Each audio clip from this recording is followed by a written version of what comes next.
And there we go.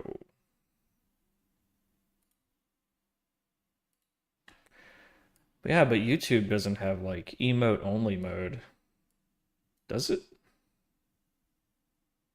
Can I do emotes only on YouTube?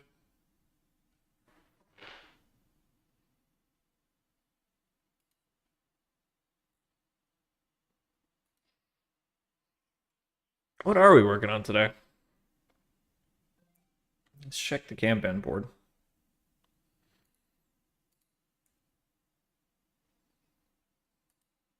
Trying to stay off Twitter today.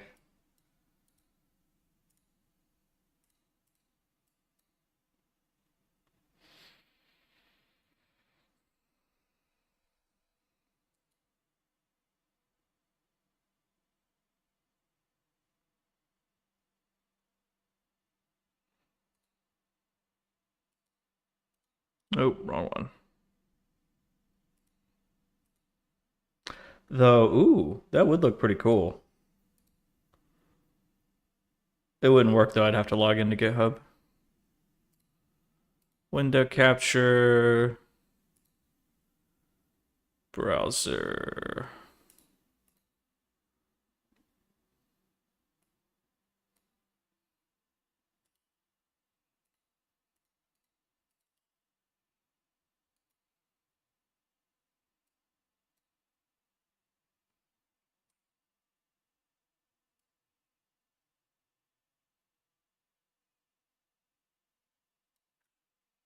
Nah, it looks terrible.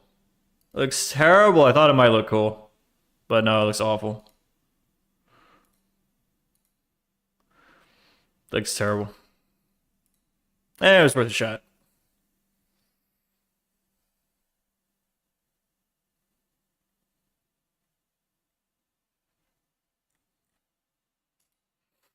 All right, let's see. Oh yeah. We need to get the data source manager pipeline set up. That should only take a few minutes. And then yeah, we can do strategy components. Everything else is kind of like non-critical. But this is pretty important. So I can go ahead and update the strategy discovery stack for the new changes. And we can just get all that committed up. Okay.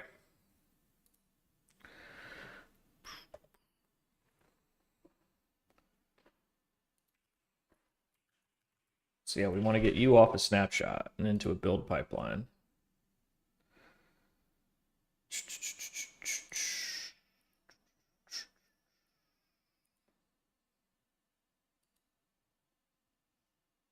Happy New Year! When I sold my company, Aviato, I learned what true happiness is. I'll never forget the moment I became a billionaire. I was sitting right over there, right where you're sitting now, and then I nutted all over that pillow. Silicon Valley, what a great show. All right, so we don't need the Docker release. We need the one. The same one we're doing for core. We have our own GitHub actions now. It's so cool. Like, I'm really happy with it. Okay, data source manager. Bam, get those actions in there. Okay, and then I gotta do some palm stuff. So, some hand stuff.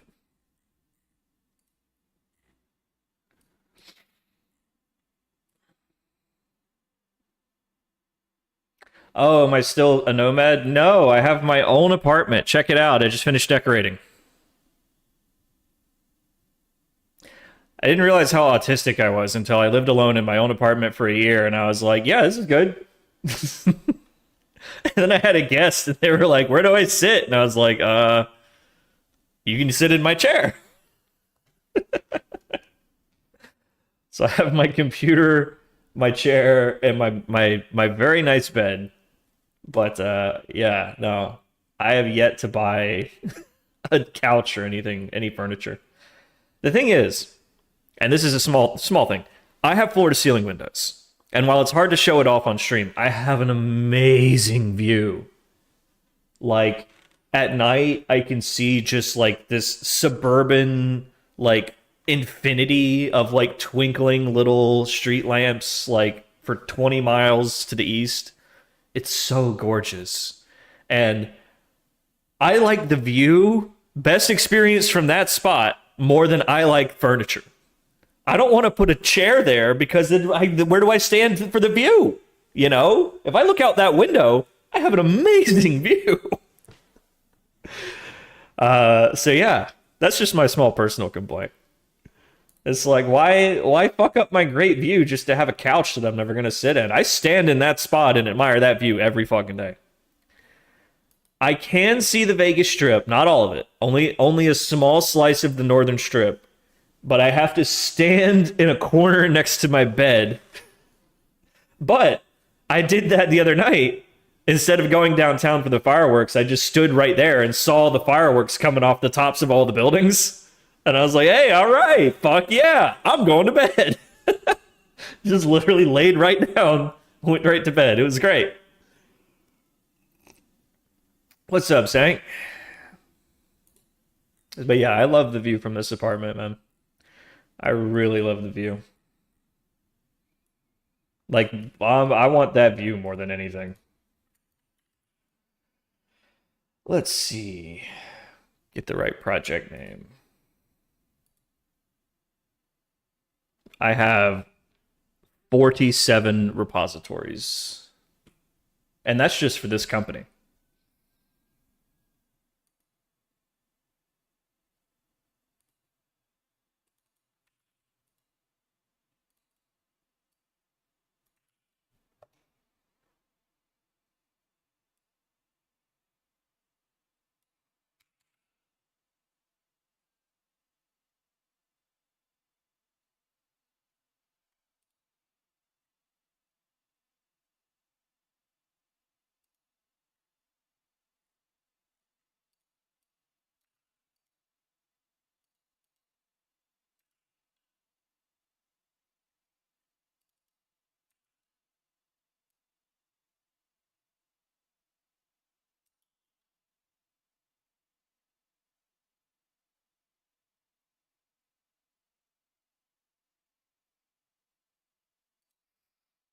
For one, no, 47 repositories for my company, for the hedge fund.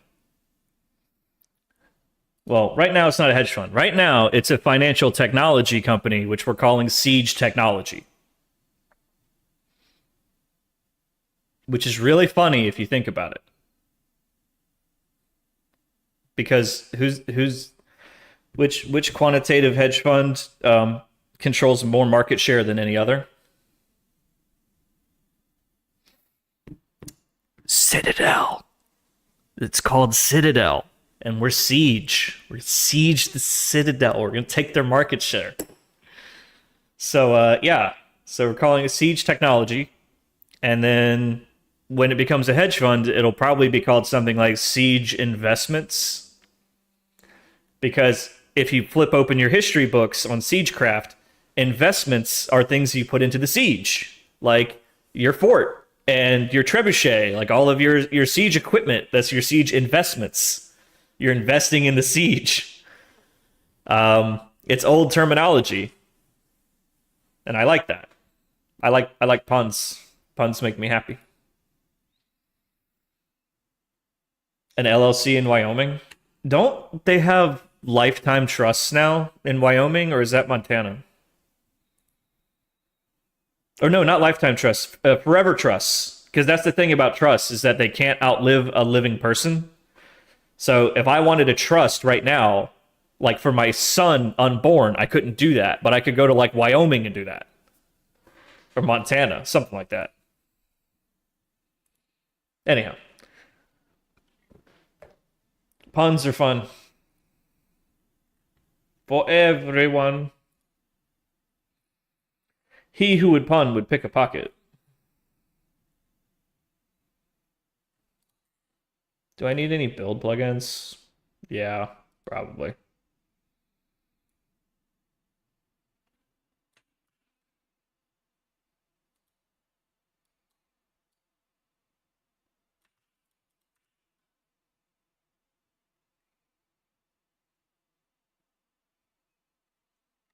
Sweet.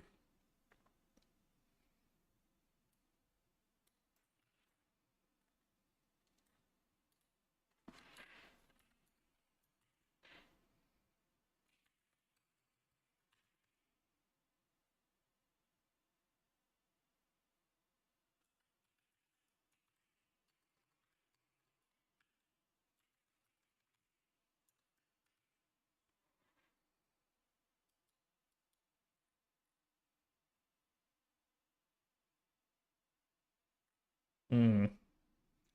So that's the data source adapter.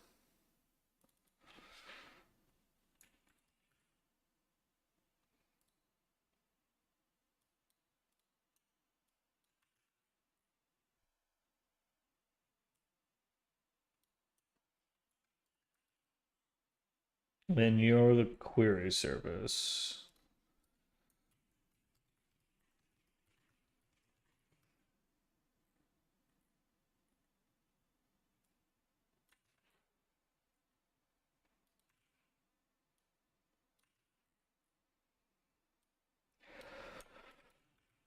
Is that the latest QuestDB?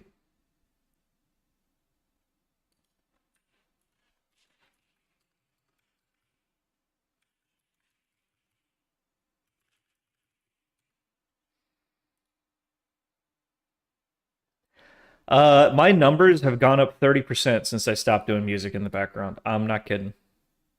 My numbers are up 30%, dog. I will be partner in 2 weeks.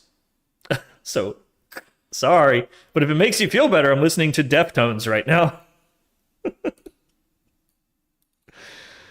It just had to go, dog.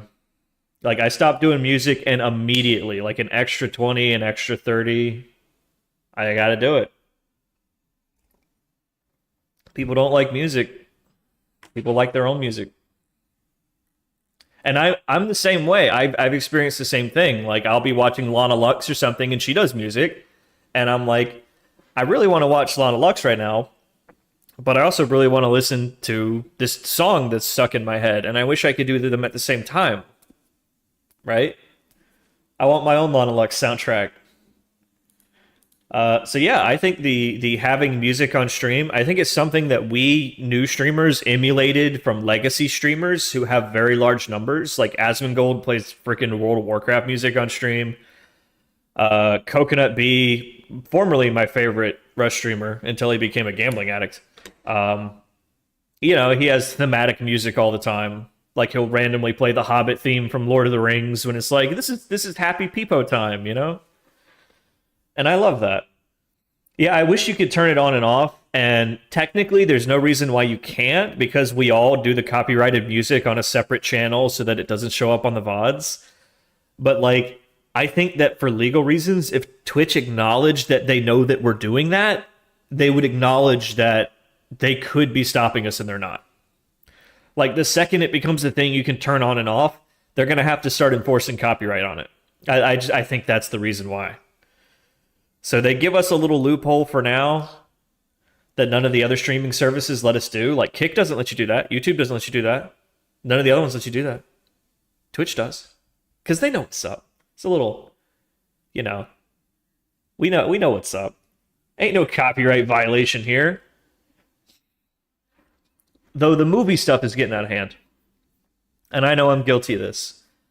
But I have never watched a movie on this stream that was less than like 10 years old. With one exception, right? I'm seeing way too many people streaming like brand new things and not even in good faith. It's just straight up copyright theft at that point. It's like if you're providing commentary and it's like this is my take on what the Avengers Endgame really means to Western culture and we're going to talk about that at length over the movie and it's really just like window dressing for the discussion. Okay. But yeah. It is absolutely shameless in some cases. Like I'm seeing people just like flat out content farming, basically, just content harvesting. Rust. I love Rust. Rust is a fun game. But yeah, it's when the Rust population turned over from the Gen Xers and the millennials to like the alphas and the betas, it got really, really toxic. Have you gone into VR chat lately? It's like some of these kids just need a good old fashioned spanking, you know? It's like my mother would have washed my mouth out with soap if she heard me saying that in virtual reality. Because I just imagine there's some kids sitting in a bedroom in a suburban household somewhere running around in circles screaming the N word into VR chat. It's like, where are your parents, child? Uh, I just hope that he pulls off those goggles and his dad's just sitting there. Yeah, you motherfuckers need Jesus. Seriously. Rust used to be a great way to meet like gamer friends because you'd have a few engagements. You know, someone would raid someone else, and it's like, okay, good game, GG, whatever. Now it's all these like try hard kids, and let's see, 821, yeah, that's the latest. It's all these try hard kids, and you'll go into a server that's got like 500 people in it, and you'll run around for an hour, and there's like nobody. There's nobody anywhere because they're all sitting in their bases, like farming gunpowder. And everyone's got gear fear. No one wants to go out and get in a gunfight. A proper shootout. You said it's gonna be a shootout. I want a proper shootout. It's frustrating. You're not wrong about that, ICMP. Yeah.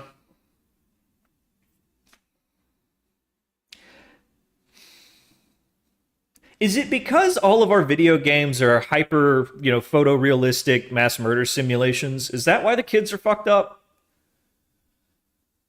Like, if, it's because literally everything is murder? No. I think edgy is funny. Edgy's always been funny. I think probably even in Amish communities, edgy is funny when you're like 12 years old. Just rebellious human instinct to test your boundaries, that yearning to know that you can, right? Maybe that's all it is. You tell the kids, don't say this word, don't say this word, and then whenever they're alone, they're going to run around in circles screaming it as like an exercise in rebellion, right? Oh yeah, that would just be establishing boundaries, right? Maybe that's the thing. There's no boundaries. People are so afraid of confrontation that parents don't enforce boundaries on their children. That could be something. I saw this really fascinating idea. I don't want to say I saw an idea. I heard an idea. I was listening to one of those psychiatry podcasts. It's like a secret indulgence of mine. And they were like, what we're seeing now is that children that never played pretend as children because they were playing video games and like watching television instead of like playing pretend in their imaginations, they never experimented with identity as children, right? In a meaningful way that you would when you're playing with other children in a purely imaginative way. And so now that we're adults, we're like experimenting with identity in ways that we should have done as children. And I was like, yeah, that kind of explains most of the fucked up behavior on the internet coming from adults. Is we're all out here pretending to be something else, like pretending to be this important, influential person, or pretending to be this anime profile picture, or whatever, like role playing in some way or another. That idea really stuck with me. I was like, wow, huh? Hmm, interesting. Like that Voltaire quote about give someone a mask if you really want to know who they are, Something like that. Okay, I think we're good. Let's give it a shot.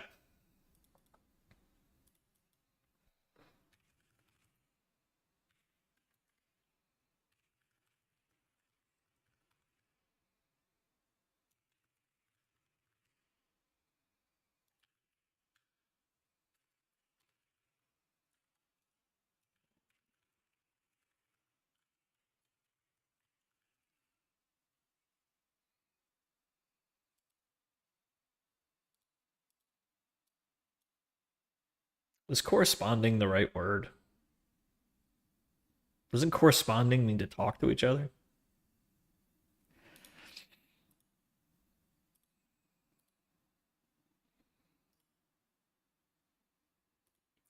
Edit message. Edit GitHub Actions for build pipeline and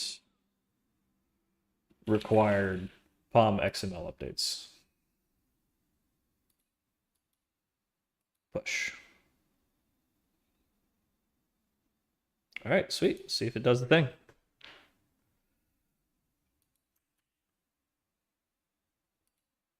Looks like the action is happening. Oh, I don't know if I set up the publishing authorization. I might have overlooked that. Let me go ahead and start pulling that up.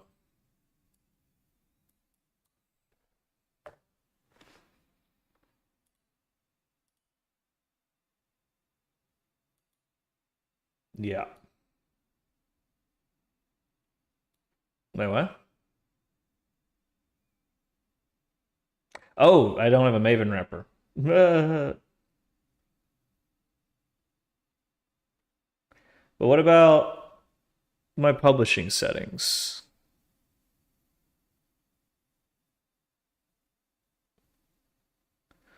Let me just go ahead and slap that in there.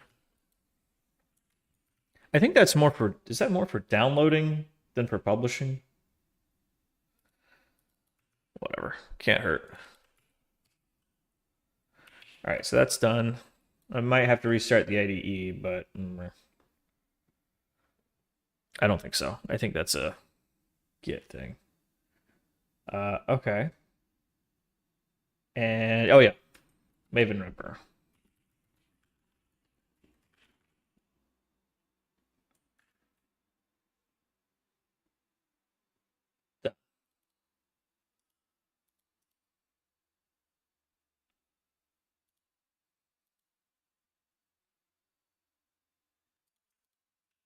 Oh yeah, and then there's always like a permissions issue with these things.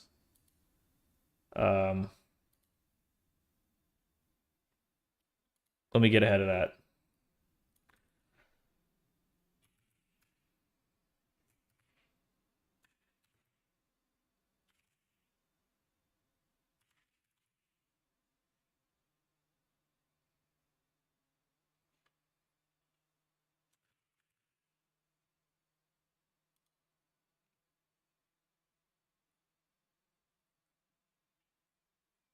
It's like you got to use Git to change the permission.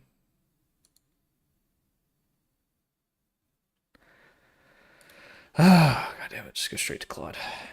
Google can be so useless. Demonstrate how to use. Demonstrate the Git command for changing file permissions.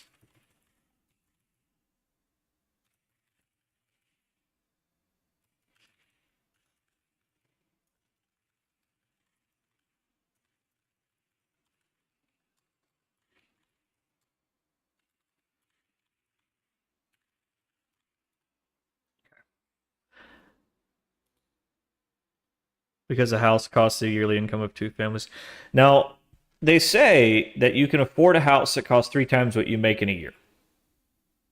So if I'm a software engineer making $250,000 a year, I should be able to afford a $600,000 home, which is approximately a starter home.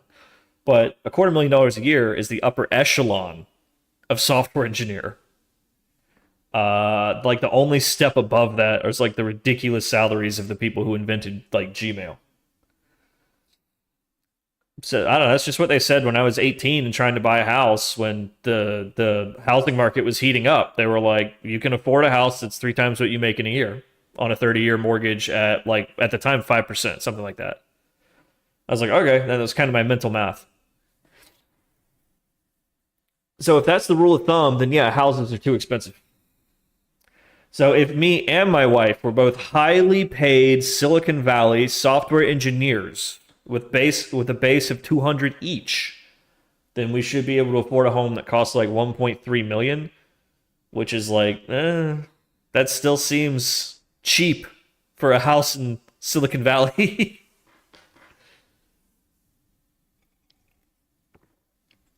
I think a big problem is that the housing market captured all of the inflation for 30 years.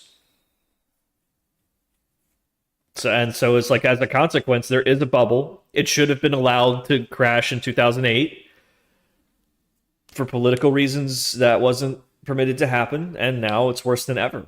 So I'm a renter because I am confident in my lifetime housing prices will crash, and I mean crash, like to such a degree that it might even cause an economic crisis, like almost happened in 2008. We got dangerously close.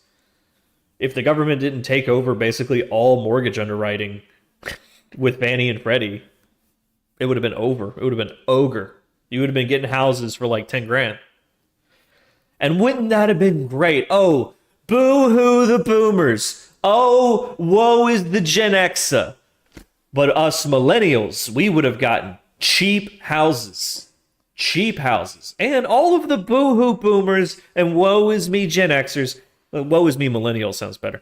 But they would have bought cheap houses too.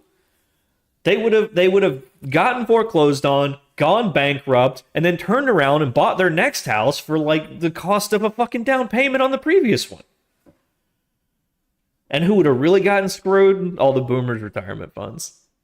But hey, whatever. It would have been a generational wealth transfer, man. You got to let these things happen. It's like every once in a while you need to have a forest fire to get rid of all the dead wood and make way for new growth. It's part of nature. And if you try to stop it, then all the dead wood builds up. And then you get this incredible rip-roaring inferno. It's going to be great. Can't wait. Not to be a doomer or anything, but I mean, it's just like, it's got to happen. Have you seen the charts lately? Like, it's something's got to give. These valuations don't make any goddamn sense. Is it update index? I guess.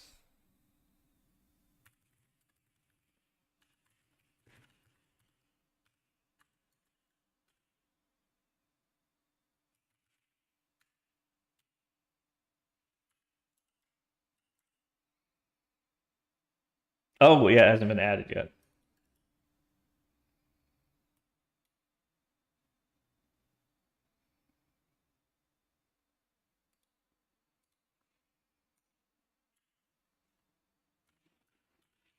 There we go. Yeah, because there's always a bug with that where when you do your first commit, it's like, oh, I don't have permissions to read it. So annoying. Oh, sorry, you can't see that. I had to do this command here. All right, now I think we're good to go. Let's commit it up.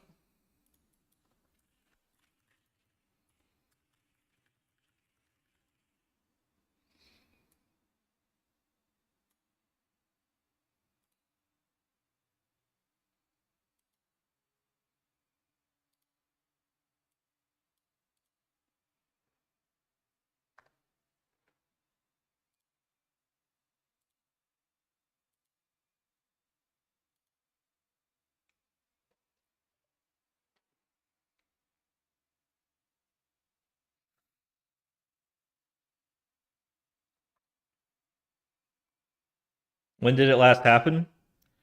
Uh,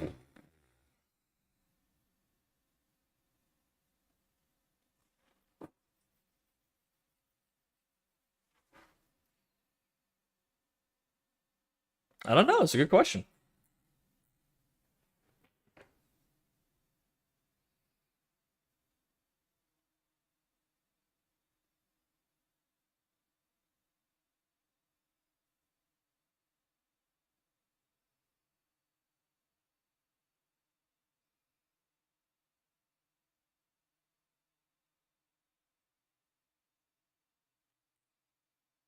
Uh-oh.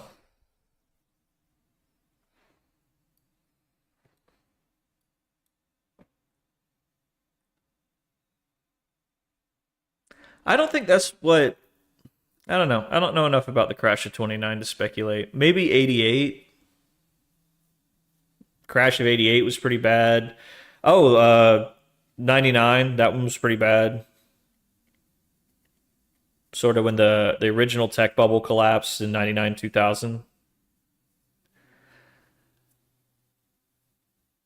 I'd say that's probably the last time they really just let a sector cook off all at once, or there was no real attempt to bail it out.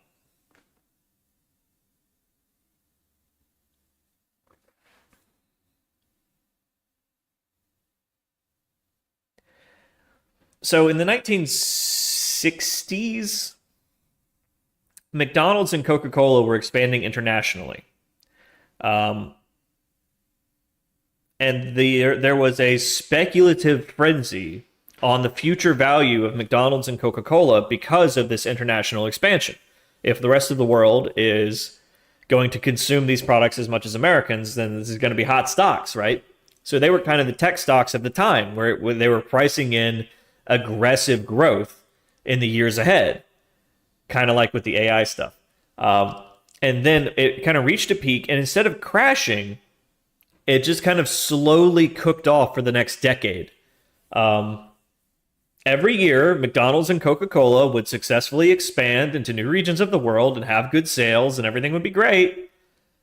But it might be a little bit slower than was anticipated, or it might be a little bit less than the perfect numbers that were anticipated. And so the stock would just slowly cook off and slowly cook off. And even though every year the top and bottom line numbers were improving for Coca-Cola Company, the stock kept getting lower and lower and lower. And the same thing for McDonald's. Every year the numbers got better and the stock got lower because they pulled forward so much of that growth. Now, I've been expecting exactly that to happen in the tech industry, in the tech sector, but I've been wrong for like 10, 15 years. Thinking, oh, yeah, surely they're the biggest companies in the world. They've pulled forward the growth of consuming all data forever. That they actually have to produce value now. And I think, or like I anticipated, that's what would happen to companies like Google and Meta, is that they would just kind of get as big as they can get, and then it's all about like, can you keep up with the expectation, right? But they seem to keep pivoting, Elon Musk style. Self-driving cars, robotics, AI, quantum, and whatever the latest thing is to just get the stock up. Crypto, weed, whatever paradigm shift gets the stock up. Okay, so it can't seem to access any of our dependencies, even though we have these remote repositories set up. What am I missing here? I'm surprised Elon doesn't have his own strain of weed. It would be a hot product. He doesn't even have a cologne yet. I mean, the name seems obvious. Do I have to spell it out for you?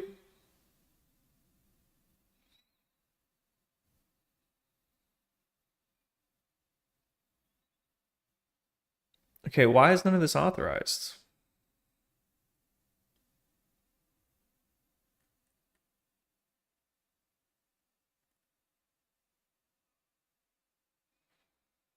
Hmm.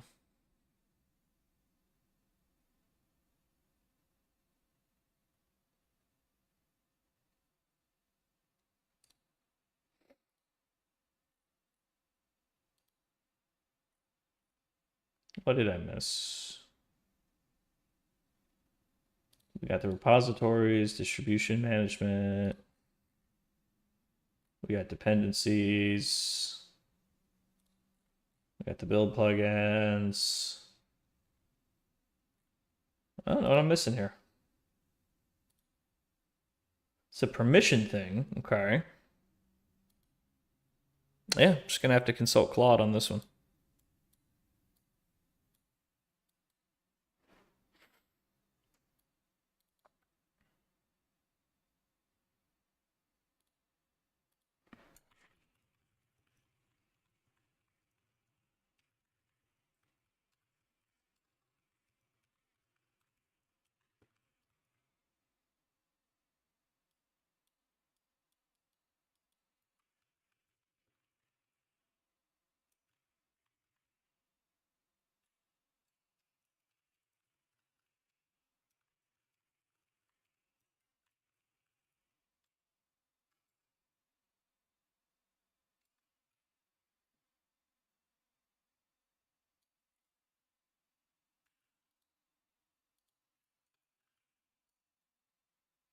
Do it, Claude.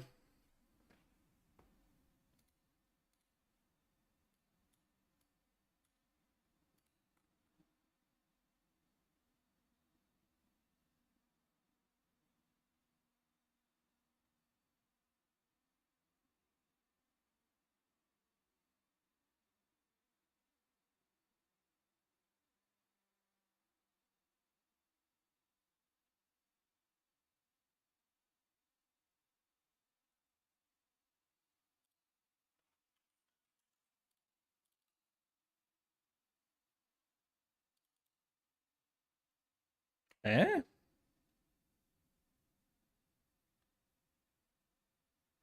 No, we've got pretty good build actions. I don't think that's it.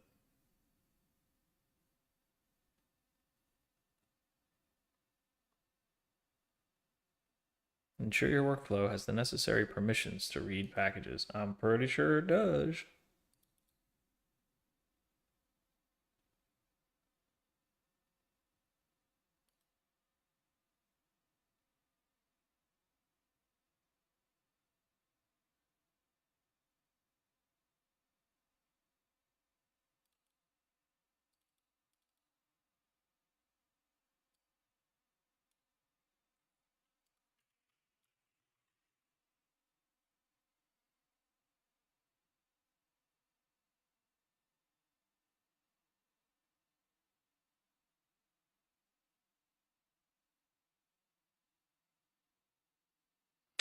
Aren't we doing that in our actions already?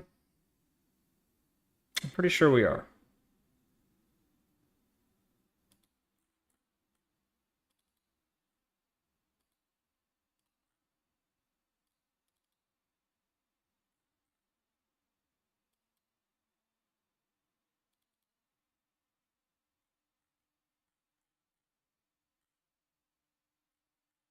Mm-hmm.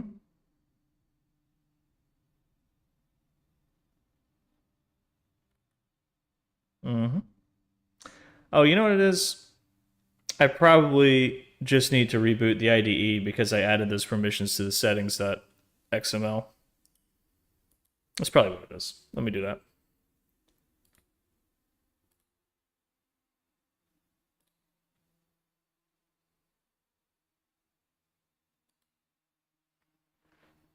But that's exactly what it is.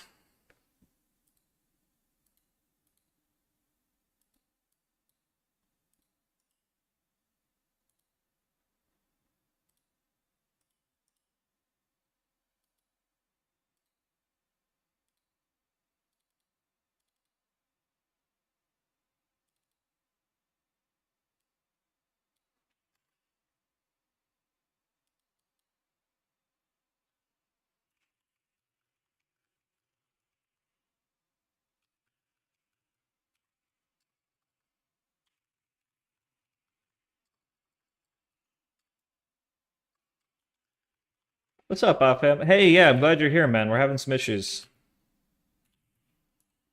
but I think I might have figured it out.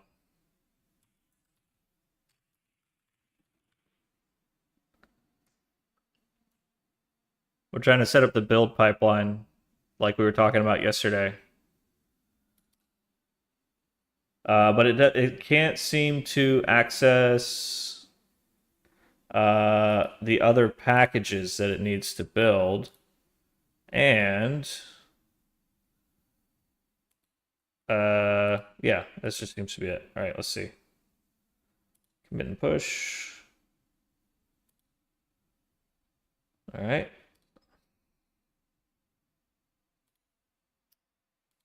Let's see. So yeah, we were getting these couldn't access the other packages issues. We'll see what it does this time.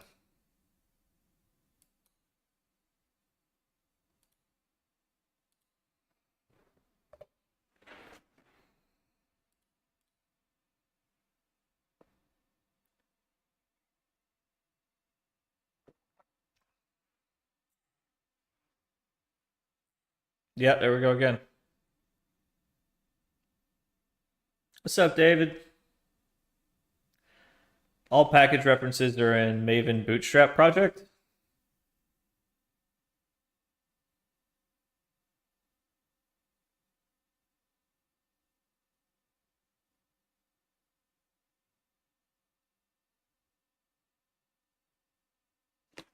You mean we have to manually define them all? Siege tech is a nod to Citadel? Yes, yes, it is. We're here to siege the Citadel. If I can take even 1% of their market share, man.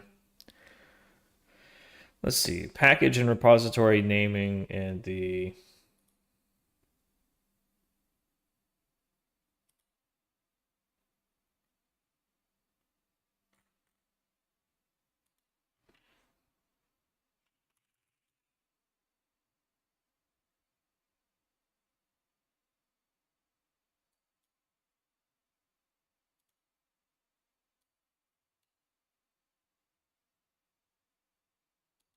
In the Bootstrap project? Oh.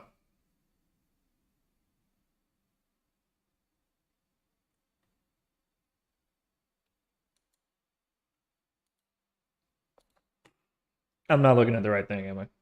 The Maven Bootstrap project configures Maven where to find packages. So when you say Bootstrap, this one.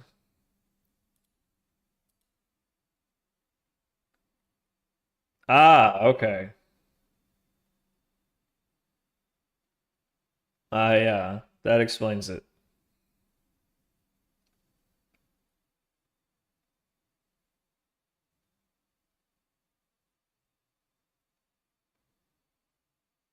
Okay, so I'm confused. All the dependencies I'm trying to pull in are in here. Is the problem that the package I'm trying to publish is not in here?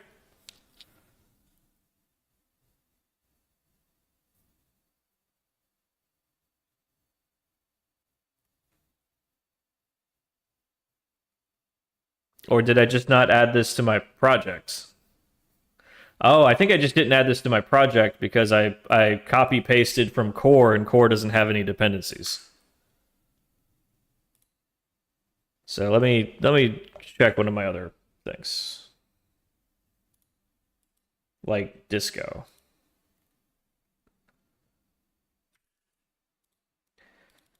Uh no? Oh yeah, it's got the bootstrap action. So does core not have the bootstrap action? No, I've got the bootstrap action. No, so I've got the bootstrap action and I'm only trying to pull dependencies that are in there. Like it can't find core. And core is in there. We know core is in there. Let's take another look at the output.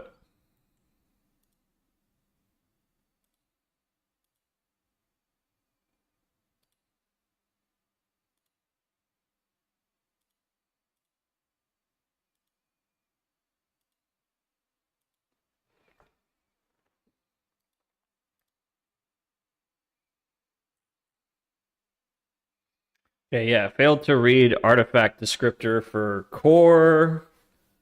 Could not collect dependencies for projects. Unauthorized. Why don't we ever have that with the other ones? What did I do wrong here?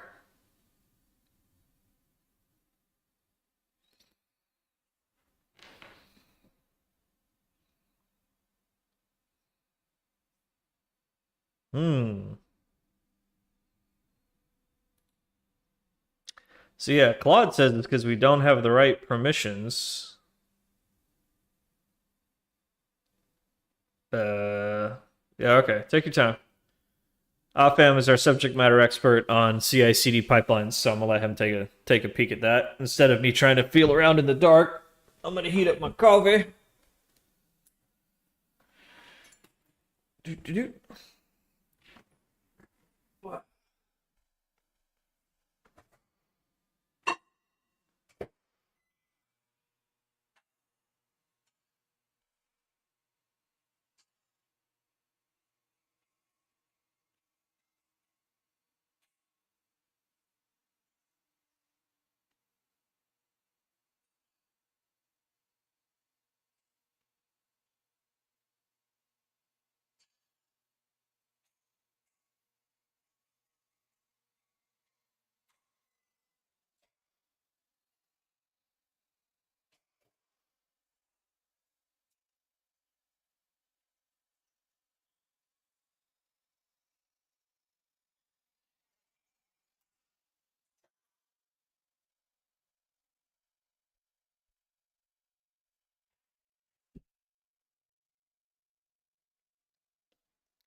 Yeah, you would.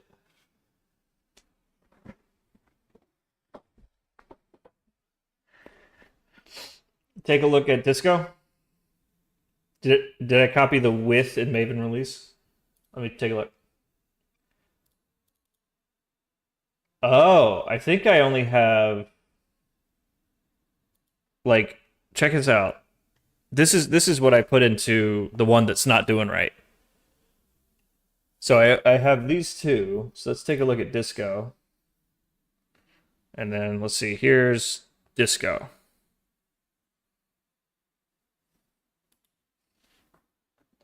Ah. Huh? Huh? Right?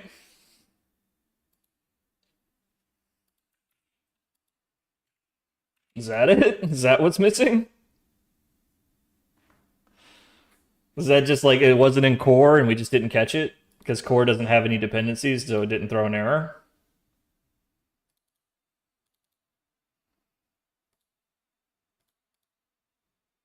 Yeah, it's in pull request too. All right, I'm just gonna copy them both from Disco then, instead of doing this piecemeal shit.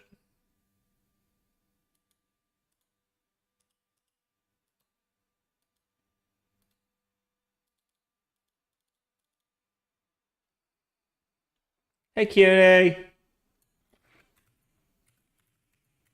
Got it memorized now. Okay, hotfix. Animations.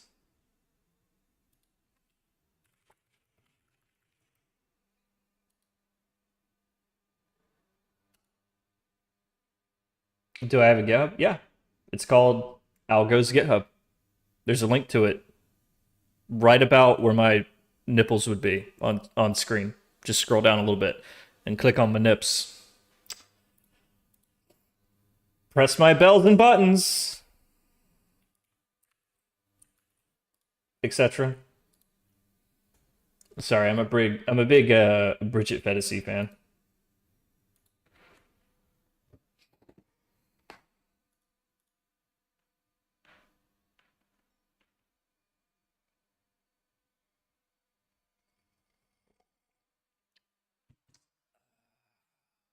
All right, I think we're good.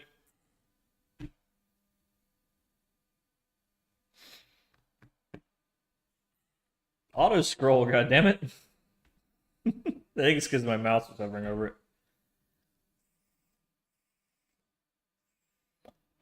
Whoa.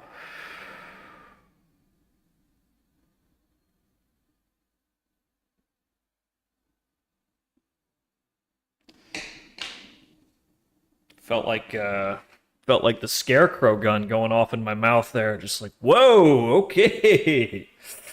Party time. Pack your bags. We're going on a trip.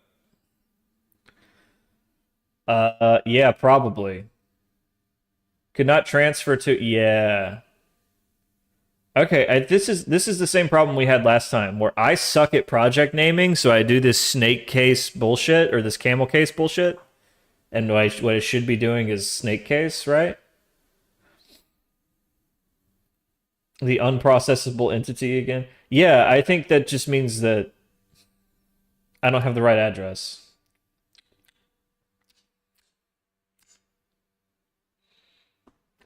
So I just successfully poisoned?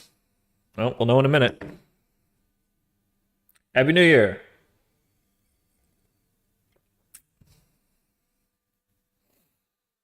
Okay, let's see. Yeah, I think this means I had the wrong package name. So what like how do I know what the right publish name is for the Palm, right? For our distribution management line? How do I know what that's supposed to be? This is something I never really understood. My CI/CD guy's walking me through this. Happy Stuart.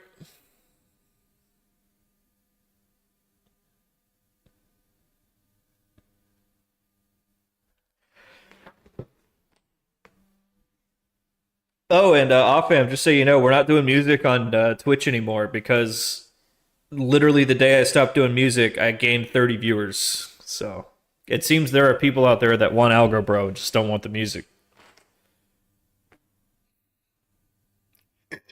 But if anybody cares, I'm listening to Deftones.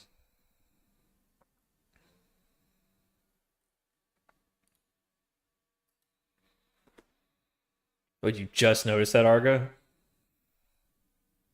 Is that a holiday anomaly? It could be. The best numbers I ever got were TwitchCon 2022 because I wasn't there and everybody else was. So like I was the only person streaming in the category that day. This was before Thor even blew up. I think Thor was also streaming that day. It's just, but no one knew who he was at the time. This is before the YouTube Shorts blew him up big. I got to get in on that. Yeah, everybody likes music. I like music. I'm listening to music now.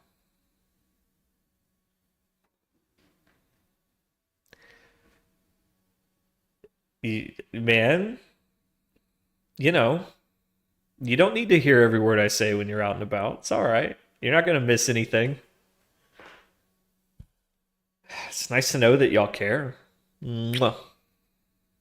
It's such a juxtaposition for me because like in my real life, you know, I'm sure y'all can relate to this. In my real life, I feel like no one's listening to me, right? Like I don't tell people about my algo trading in real life. Like I don't talk to my family about it like cuz they don't get it and they don't care and they don't want to listen to me talk about it, right? Like if I'm on a date with a girl, like it just doesn't come up. We don't talk about it. We just don't talk about it. And then I come here and there's people who are like, "No, Algo, like you don't understand. I need to make sure that I don't miss a single word that you might say." And it's like, "Wow. That's wow. Y'all make me feel like important." And I appreciate that. I think that's why people get addicted to streaming. Imagine how XQC feels like just walking around in like normal life. Like talking to people that don't understand who he is or what he does and just being nobody. You know, like that's gotta fuck with you. To go from being like the most famous person on the internet to just nobody like that. Back and forth and back and forth.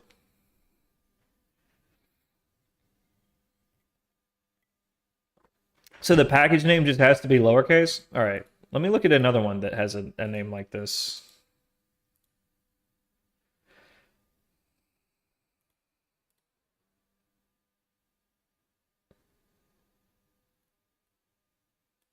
All right, well, check this out. Here's another one with a similar all caps name.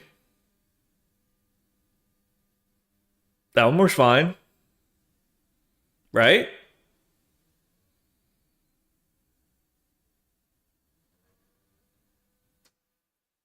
I just don't understand how that part works.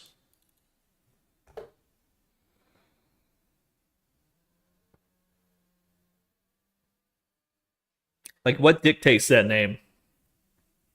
Can it be anything that I put in? Could I just do one with dashes? And it'll be like, oh, okay, that one doesn't exist. It will just publish there now. Like, is it arbitrary? Because I don't mind if it's got dashes, you know. I kind of wanted to talk to you offhand about like consolidating the naming scheme because we have all these different naming schemes throughout the project. And like I'd be willing to take the time to go through the code to change the dependencies in the code if we could unify the naming scheme. All 47 repositories. We got a lot of code. Okay, come back to Twitch, man. Is it just that you have an ad blocker for YouTube and you don't have an ad blocker for Twitch? Well, hey, we're not doing the music on Twitch anymore, if that was the reason that you weren't watching on Twitch anymore. Wait, it says the build was successful. Yeah, okay, it just couldn't deploy it. All right. Yeah. This is not a package name. Okay. This is a repository name. Okay. So can I make it anything I want? Could I put the dashes in there if I wanted to? The package name is in the first names of the pom-pom. This one? So would I have to make that match?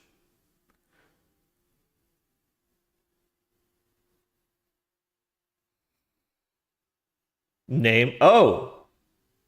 Do I not have a name?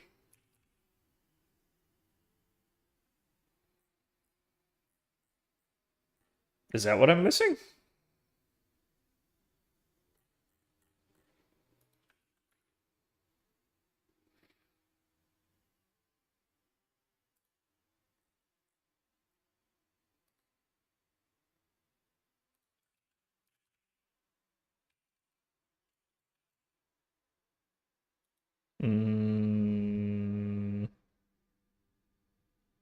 Do we do that in any of the other projects?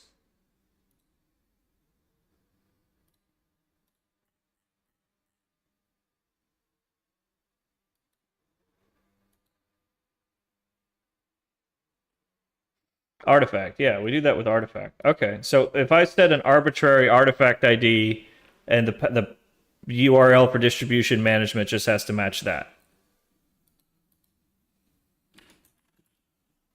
Right? And then we just have to update the artifact ID in the projects. And because we've never published anything there before, it should be fine. Do I have to leave the URL on? Okay.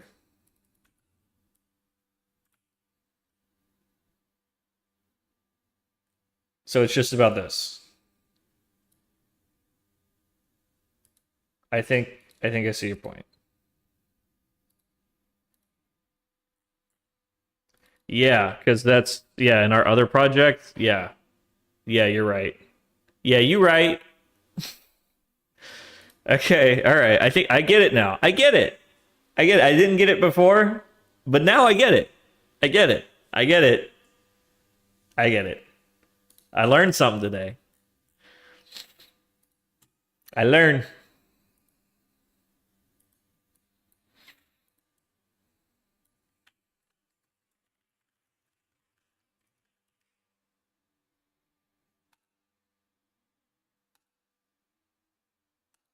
Gosh, I wish it would just like eek, hot link me to the action. No, it failed, but it still did the thing. It failed, but it still did the thing.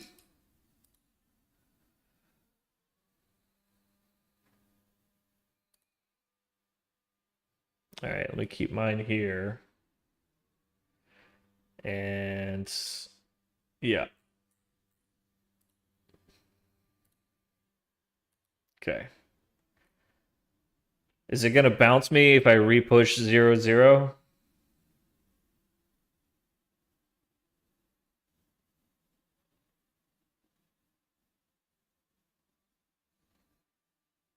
I don't think it rolled back. Because it wanted to push this to 1.0.1, and I did a conflict resolve.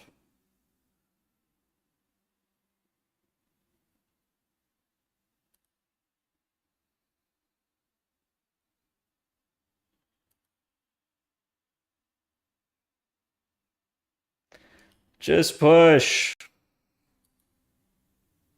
All right, here we go.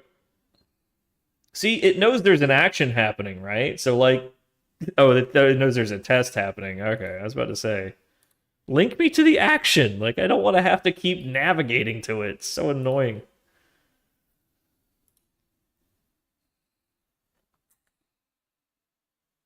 Hey, at least it builds.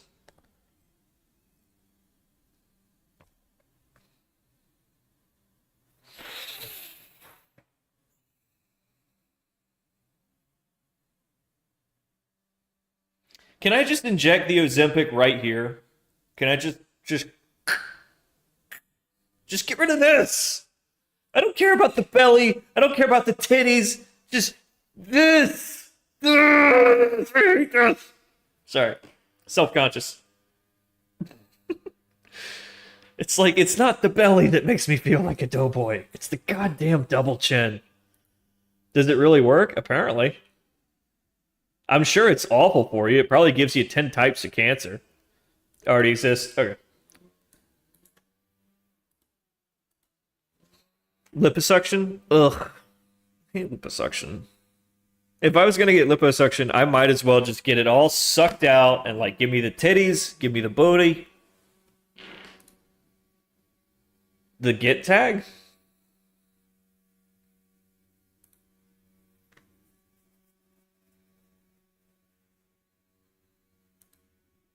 Oh, it did roll back. That's cool. Check it out. That's neat.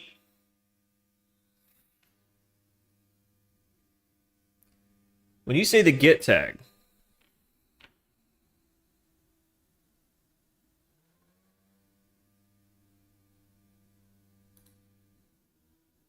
so anyhow, it bounced it because 1.0 already exists. So, okay, let's roll it to 1.01 and go, right? Open GitHub. You mean this tag? Okay, where am I going?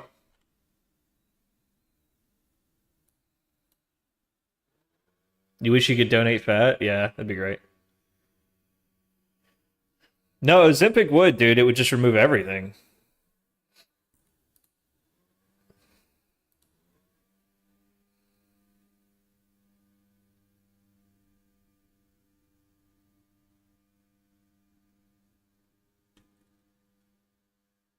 Packages?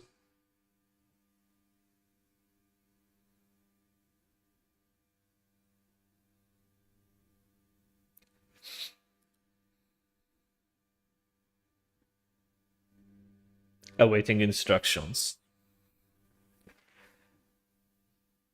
Okay, restart the pipeline. Were you just making sure that nothing had published? All right, let's do it. It deleted the tag for me? Okay. All right, so I'm just going to push 1.01 because it rejected 1.0, right?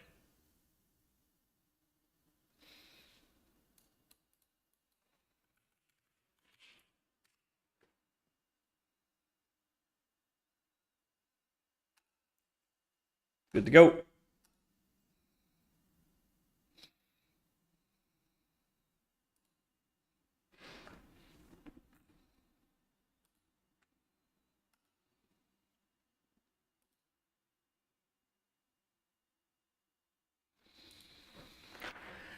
Yeah, I tell you, man. So, as far as I can tell, yeah, Ozempic seems to work, but it works by slowing your digestive system, like through hormonal manipulation. It's a semaglutide or some horse shit. I don't know. Pharmacology is not my thing. But I that can't be good for you long term. So I'm thinking, like, if we do really have this miracle weight loss drug and it really does work, it's certainly not a long-term solution. It's going to be more of a thing where, like, you do it for 90 days and then you sort of like reset your body mass index and it's up to you to maintain it. I think that's where it's going to go. I don't think it's going to be a thing that you're on forever. But gosh, wouldn't that be neat? Because I was doing 25 miles a day. This works, by the way. I was doing 25 miles a day on a stationary bike for like 6 months. And that's the amount of commitment that I had to put in to get even close to the body type I want. And that if that slips for even a few weeks, like I swell back up, like that's fucked up. So yeah, a little Ozempic would be great. I could maintain it if I could get there. Ah. Yeah, exactly. Like I think that would be the same thing, Zank. Like I'd stop taking it after 90 days and I'd swell back up. Our food is poison, dog. It really is. Like that's not a normal reaction to food.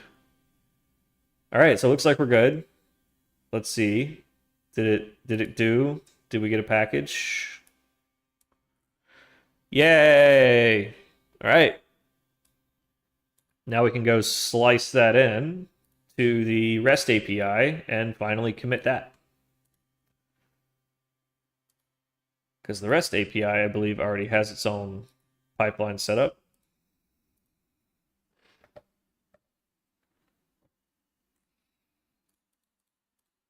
Yeah, it's got all the permissions and stuff. Wait, this is the old one, isn't it? Yeah, this is the old one. I think I'm overdue here.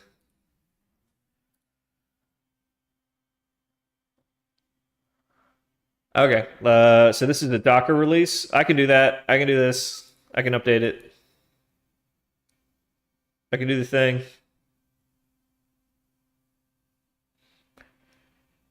Let's see. Where's the Docker release?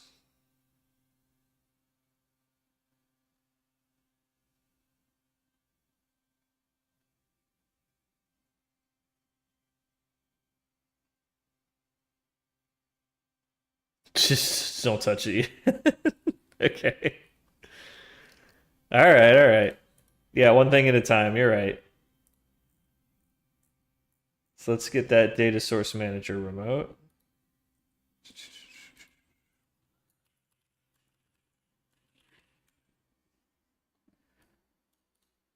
This is actually going to be 1.01.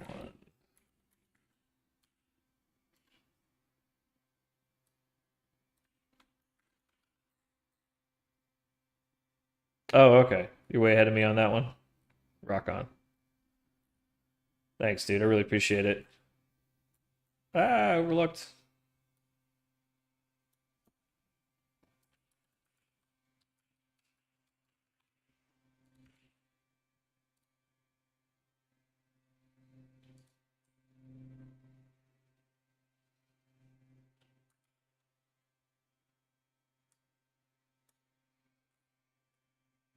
All right, all right. I gotta get you a damn remote.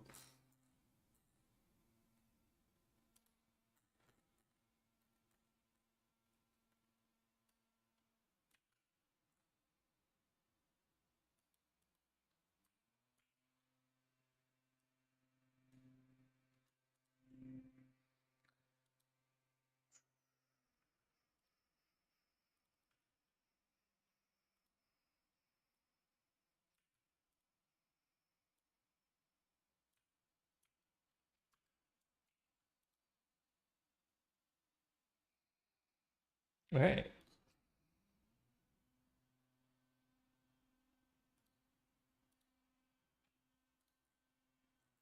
Oh, come on. Don't freak out on me here.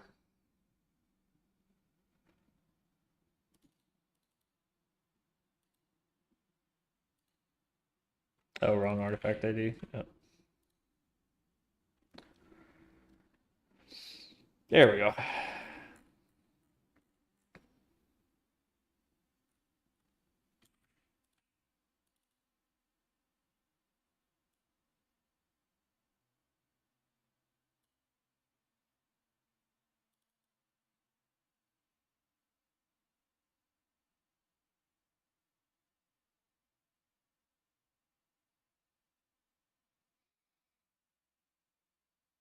Make sure that Palm has the right repository ID that's in the same as in Bootstrap Action.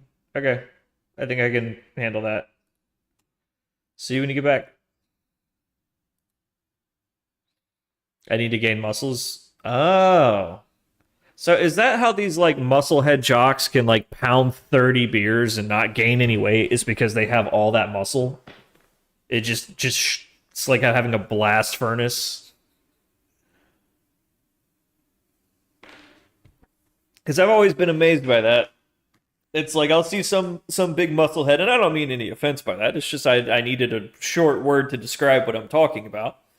You know, some Jocko Willick type who can pound like 30 beers. I'm like, how the fuck can you drink like that? If I have like 2 beers, I feel like I gain a pound.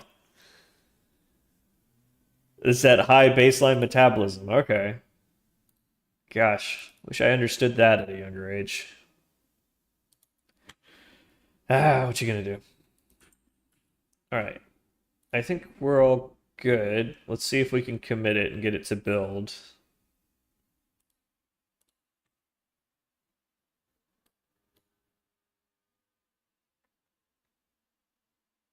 Okay.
So if it can't find it, then presumably it's because the bootstrap action thing doesn't match, and we know exactly where to go look.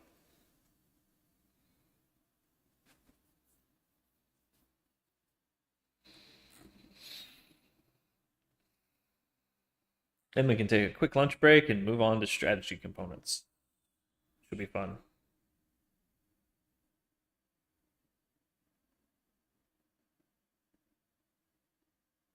Compiling Java, downloading half of Maven. That Maven depends on the other half of Maven.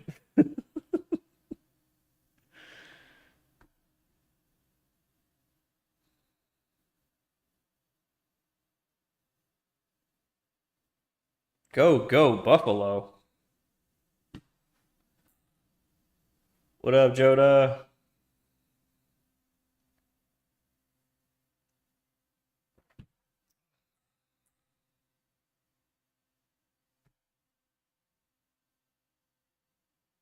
I think we're good.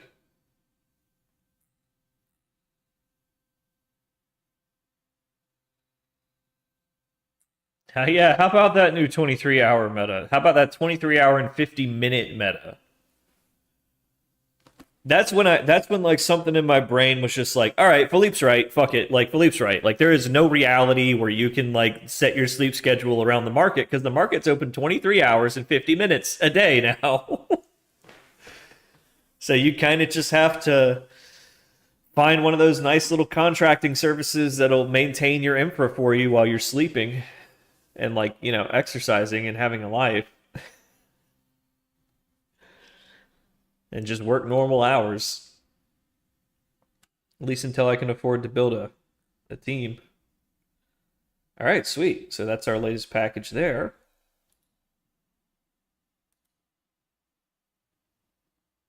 Very nice.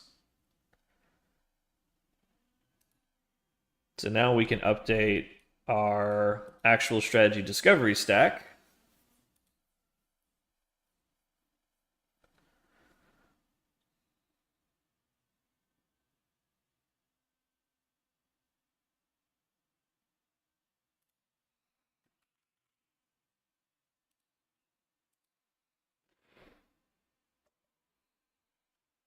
Sweet.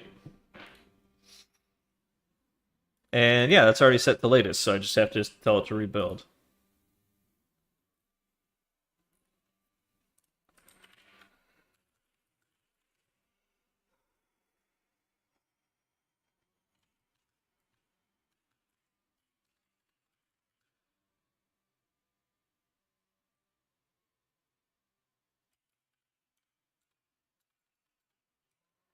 Oh yeah, we have a new front end too. We got that committed up too, right?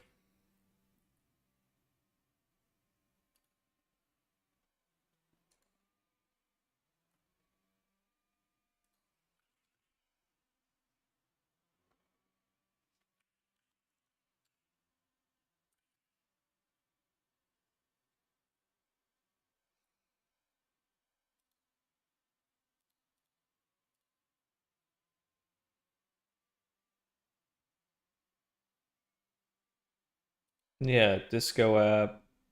Published 15 hours ago. All right, so yeah, that's good. So they're both good. All right, yeah.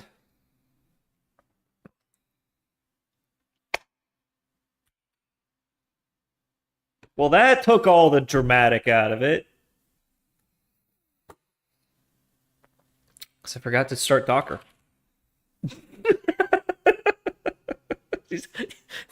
That happens, you know. And then God said, "Oh fuck, I forgot to start Docker." Hold on. Quick second. Nobody look. Nobody leave this part out. Leave this part out. Edit that out, please. I said persons.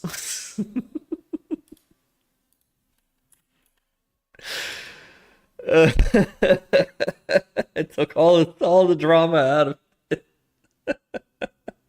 We'll edit that in post.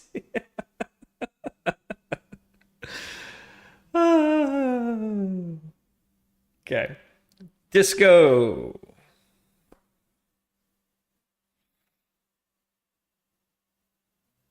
Wait, did it? Uh oh. Uh oh. Please tell me it didn't just destroy my dashboard. It's all right. The disco dashboard didn't really have anything, but that's good to know that that could happen. All right. So, is the stack online? Yes, it would appear so.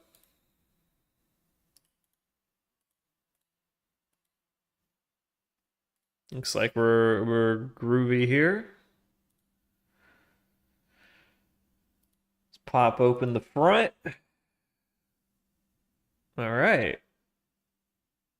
And let's see. Let me take a peek in the back because we deleted the existing database, right? Wait, what's all this?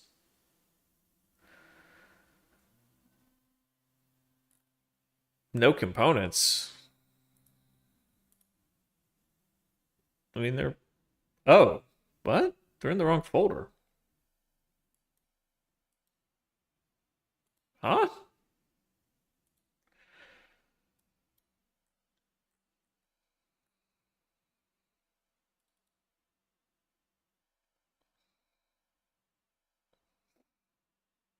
Okay. Yeah, that should be in app components. Okay. And then yeah, where's disco?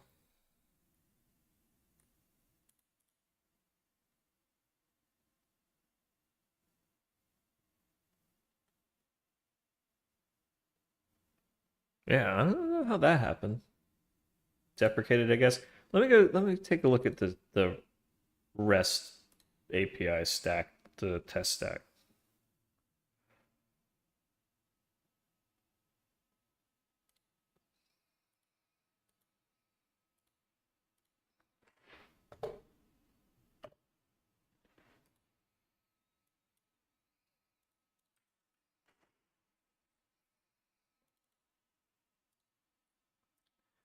I think I changed a few things.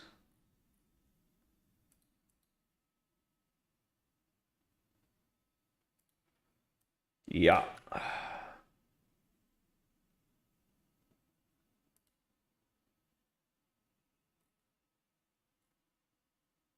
Is this the right discovery stack? It is, right?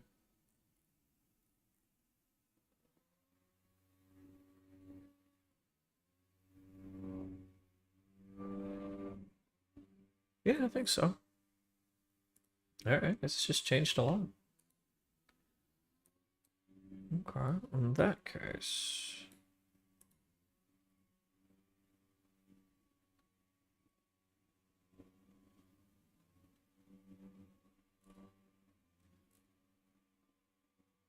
Okay, check.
How many things have I? Everything.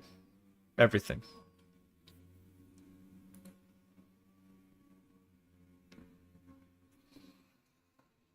Yeah, yeah, the dashboards that can import export. Like I have yeah, you're right. We should get version control for those.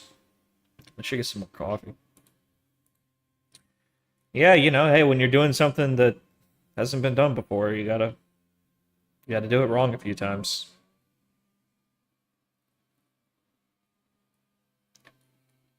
You can either give up or you can try again. You know how many times Mark Zuckerberg tried to create Facebook before he finally got all the pieces right and the right community and the right hype behind it?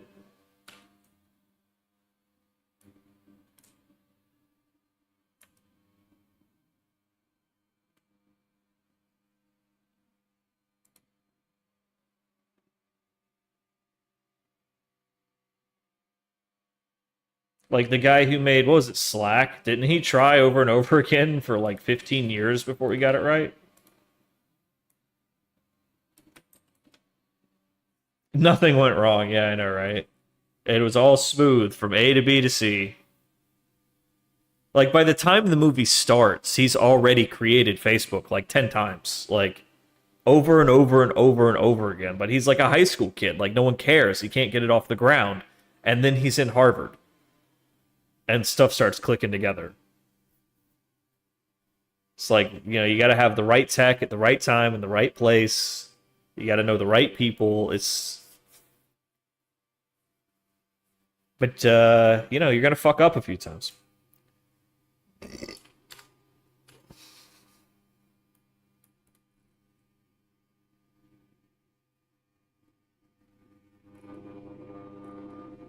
Wait, what's it complaining about?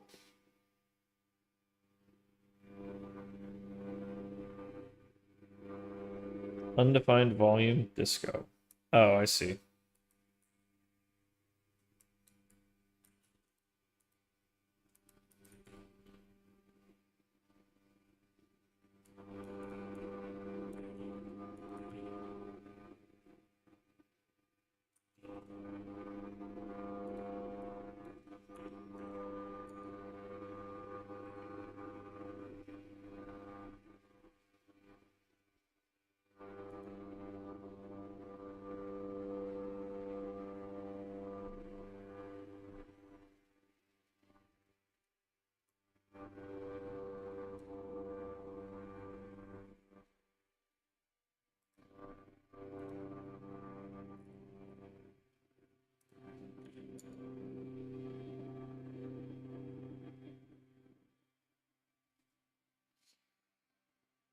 Did I leave my vibrator on? No, they're doing landscaping right outside.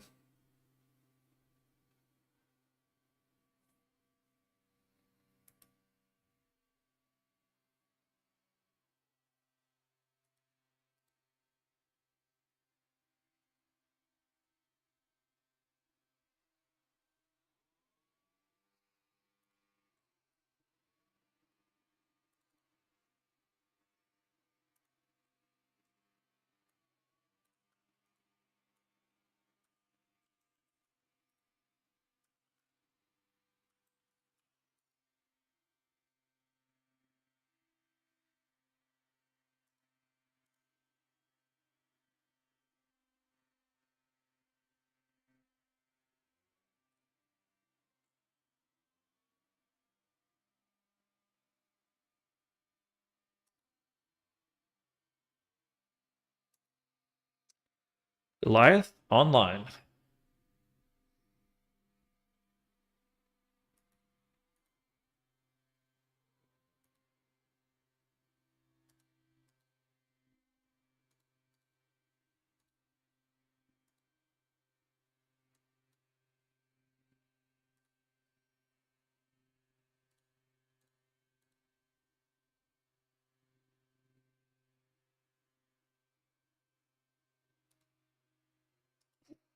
It's not in the panel. We gotta fix that bug.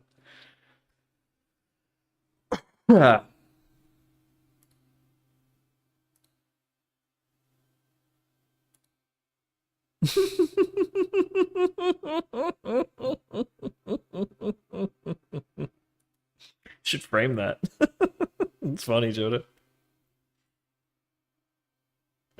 It's like it looks so beautiful, like in the UI, right? It's like it feels like a fortune cookie. I want to frame it. Like, oh, that's good. That's good work. It's good UI work. Like I want to look at this on stream just to show off the good UI work. Like this is amazing. You guys got to see this. Look at this. Like, isn't that gorgeous? Just like look how well it's framed, right? Thanks, F. 27 months, man. Oh my god, we're getting old, dude. We're a bunch of old dudes, dude. Ugh. Yeah, they got the leaf blowers and shit out right outside the apartment. Floor to ceiling windows. What do you want me to do? Oh man. It's only 9:30 in the morning. Oh, Pacific time. Sucks.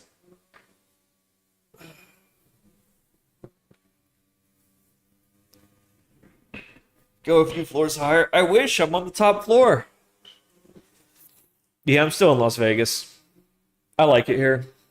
You know, except for all the exploding Cybertrucks. That part kind of sucks. But I figure if you hit Vegas once, you're not going to hit it twice. So we're all good. You know, you never hit the same place twice. So, yeah, no, I like Vegas, though. I like Vegas. There's a lot to do. A lot of losers in this town, but I guess that just comes with the territory. Yeah, just don't buy a Cybertruck. Yeah. You know what's funny is that there's a guy in town who's got a Cybertruck that's all maggot out. It's got like the Trump fist pump on the side, and when I heard Cybertruck Trump Tower, I was like, oh no, it's not that guy, is it? What a guy. What a guy, you know? Alright, let me I think we're all good here. I need a snacky. Sorry for the background noise, everybody. Let me grab a Yankee.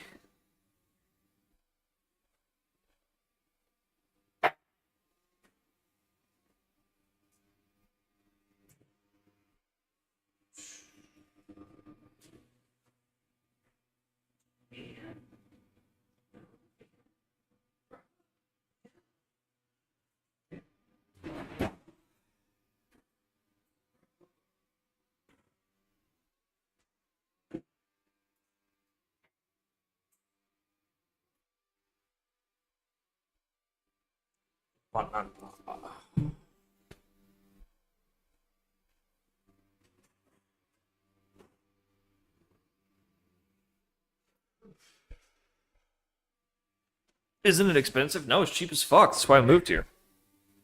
I was living in Denver, where my rent for like a pretty modest little apartment was going up like 20% every quarter. My rent went from like, what was it, 1,800 a month to 2,500 a month pretty quickly. So then I move out here to Vegas and I'm paying like $1,200 a month for a very, very nice apartment. I mean, all things considered. Just, I love the view. I love that it's a quiet neighborhood when they're not landscaping.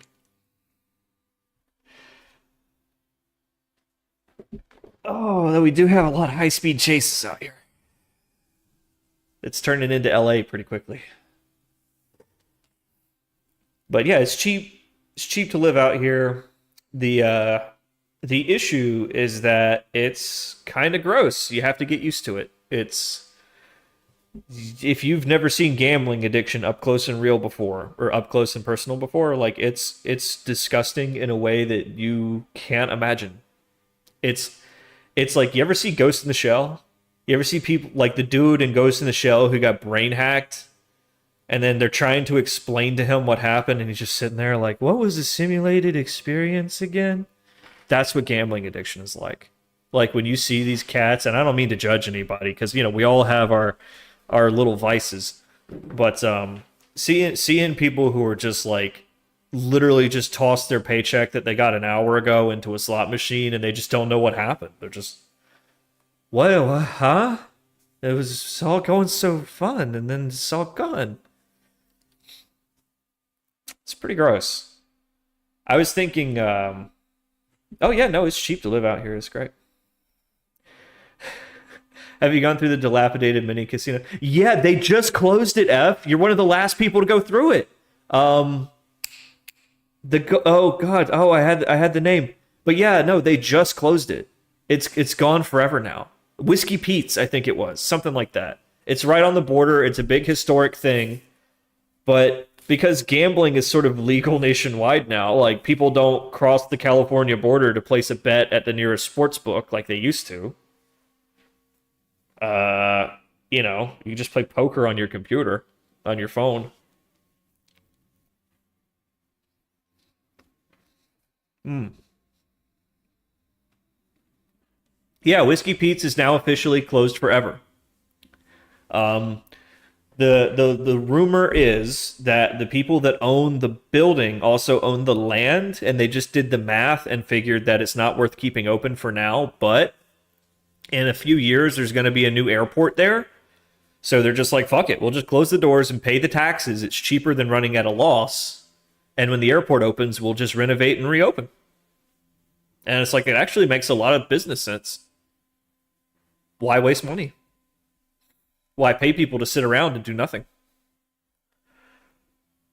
So anyhow, you're one of the last people to go through Whiskey Pete's, dude. I hope you took some pictures because it's the one that you saw is gone forever.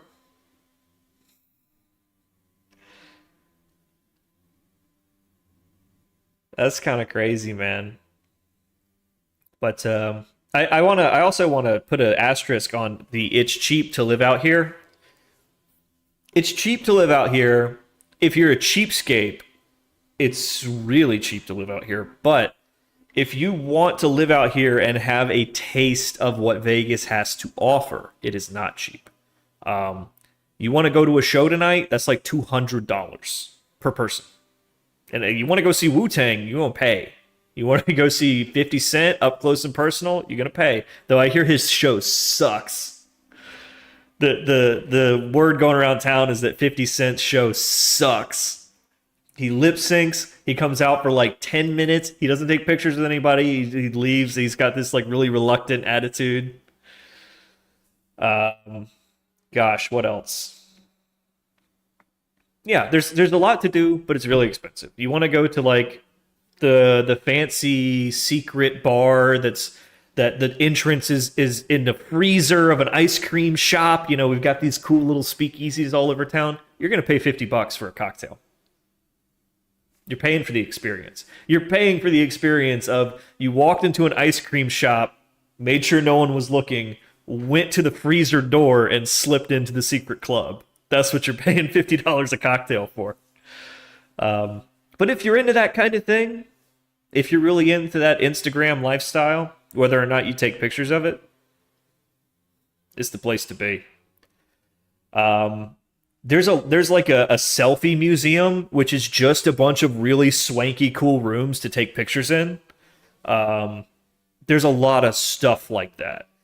They're opening a permanent haunted house experience with like paid actors. There's a including the bar, so like the bartender is gonna come over like holding their own head or whatever. Like it's gonna be cool. That's officially sponsored by something. Netflix is opening a restaurant out here where you can get dishes inspired by all of their shows. That's cool. They're doing a John Wick roleplay thing that opens next month. I was thinking I'd go do that just for fun.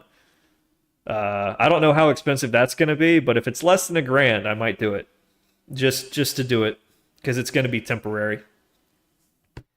So yeah, that's kind of the appeal of living in Vegas is that there's patch notes. You have to keep up with the patch notes to know what's happening, and if you do, you can be rewarded with cool stuff like that. So, I don't mind living out here. I really don't. But you have to turn a blind eye to the evil. That's kind of hard. But you get used to it. You see enough people getting dragged out of the casino screaming and crying, you're just like, oh, we got another one. So anyhow, as I was saying, Yeah, it's just a specific type of evil. Yeah, it's a John Wick roleplay experience where they say it's like there's going to be paid actors and this whole adventure, and I'm sure there's going to be a speakeasy. I hope they didn't overlook that little detail. Um, I think it's more for the franchise than it is for John Wick specifically. It's all continental themed and not necessarily John Wick themed.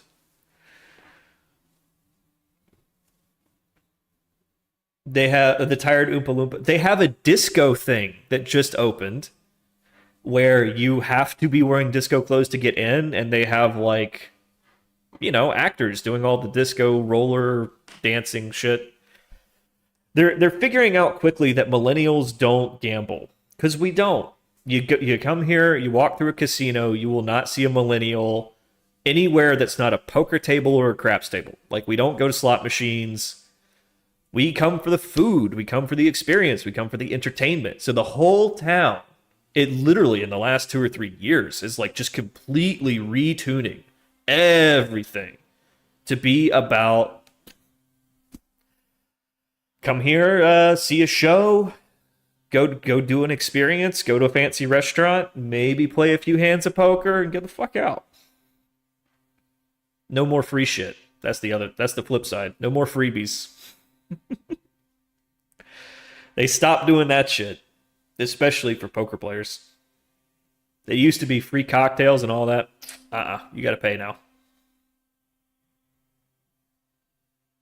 It's still a bunch of old folks spamming the slot machine, right? It's all old folks. It's all gray hairs. Just they're touching the screens. They're all superstitious and shit about you got to touch it here and slap it there, and they're doing rain dances. It's like it's a Skinner box. If you've ever seen a Skinner box and a little rat that learns to do rain dance behaviors to get the pellet, that's what it is. Except they're senior citizens. Dude, that's where all the 401k money's going. $1,000 a day into those slot machines. Mm-hmm.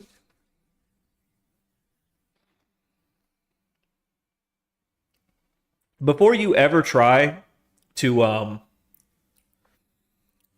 to trade for a living, go find a compilation of like gambling addicts losing everything.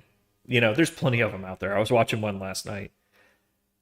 You need to learn what that looks like so that you recognize it in yourself when it starts happening. That's how you know that you're not trading anymore. You're gambling. I've caught myself a few times. You get that desperate, like, no, man, stop, come back. It'll come back.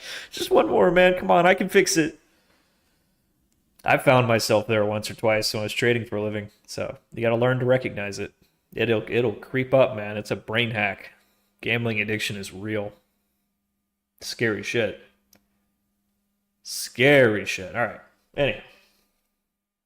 So we're back up and running. Sweet. That was my big agenda item for the morning. The one guy, oh man, I was watching a compilation last night on YouTube that was Boss Man Jack. He's like the one who just went full crackhead degenerate. And then there's the other guy, like the big muscle guy whose name I forget, who's like who literally sold his car on stream.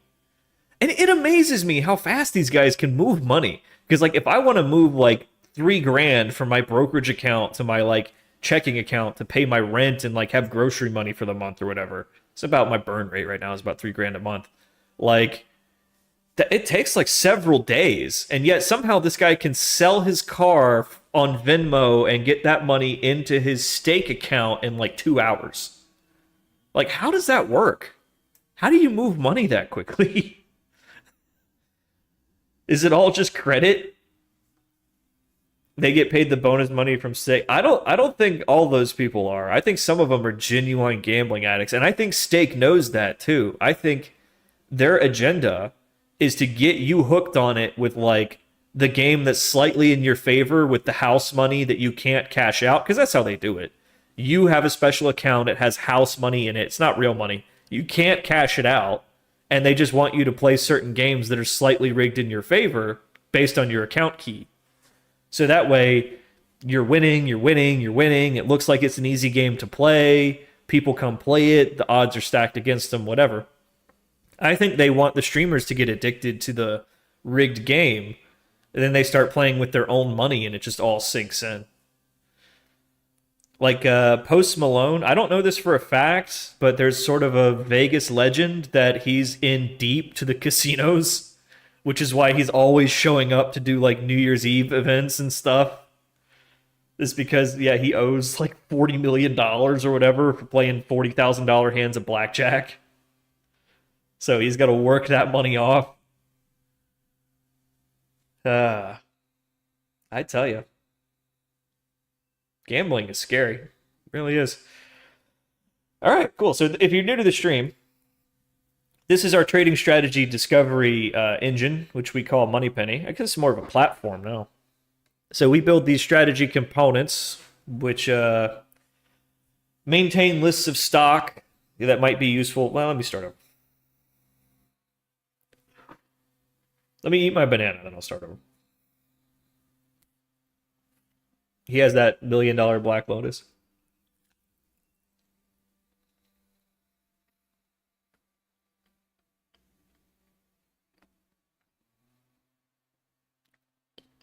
Losing it all in crypto. It's so sad, man. I've seen a guy. True story. There was a streamer here once. I forget his name. He wasn't like a real streamer. He was just streaming so that he could justify what he was doing. But what he was doing was trading futures like a gambling addict. He had no real strategy. He just knew just enough to put his money into a brokerage account and trade futures. And he would like trade, he would literally sit in the desk all day, every day, 24 hours a day. He would sleep in the chair and wake up, do a trade, lose some money, go back to sleep. Until he was down to nothing. And then he would go beg his grandma for more money and come back and do it again. I think I watched him blow like $200,000 doing this. And then there was another guy whose name was like Human or whatever, and he was a good man. He was like a sincerely good person.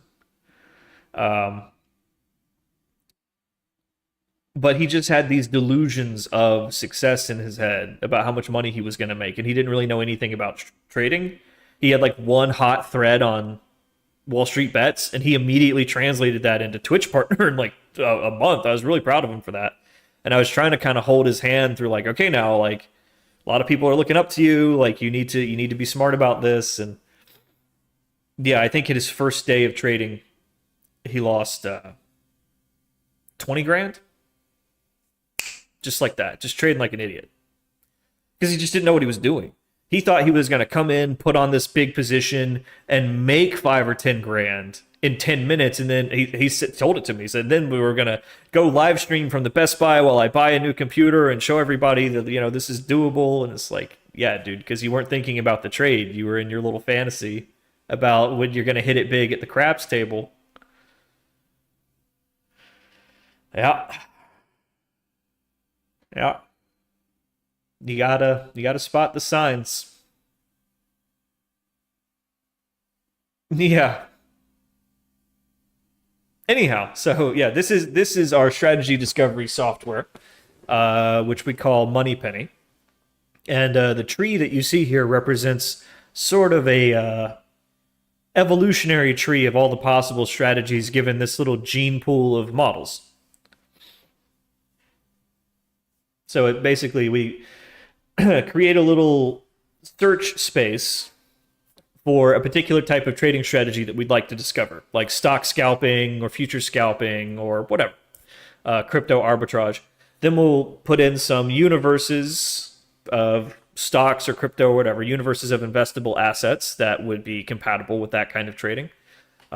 Anomalies and trading tactics and regimes, we call them contexts, that might be helpful for that sort of trading. And then all of the possible permutations are put together to come up with all possible strategies. And then you just sort of pick out the ones that you like and throw them into production, and it live trades them. 10 days before disaster. Well, hey, I mean, the whole point of all of this is so that we are not here gambling. It's so that we are making the smartest possible move that we could make based on all available information. If there is such a move to make, if the information says there's no winning move, then we don't play. That's the whole idea, is that we're not just sitting here going, come on, man, just one more roll, man. I got that 1000x Plinko ball, man. Oh, God. RIP. See, that we know that these are losing strategies before we deploy them.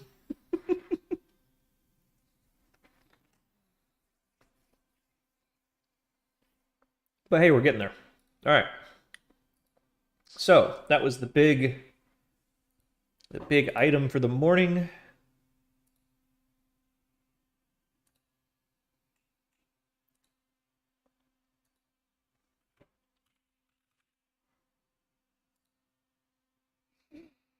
And Dunsky. All right, now we can flip over to strategy components. All right.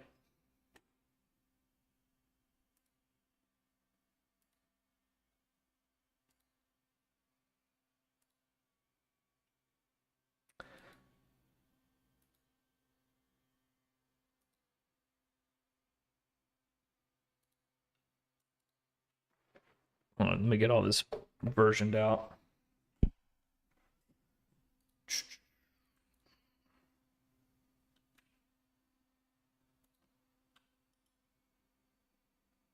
Pretty sure that's all I need, right?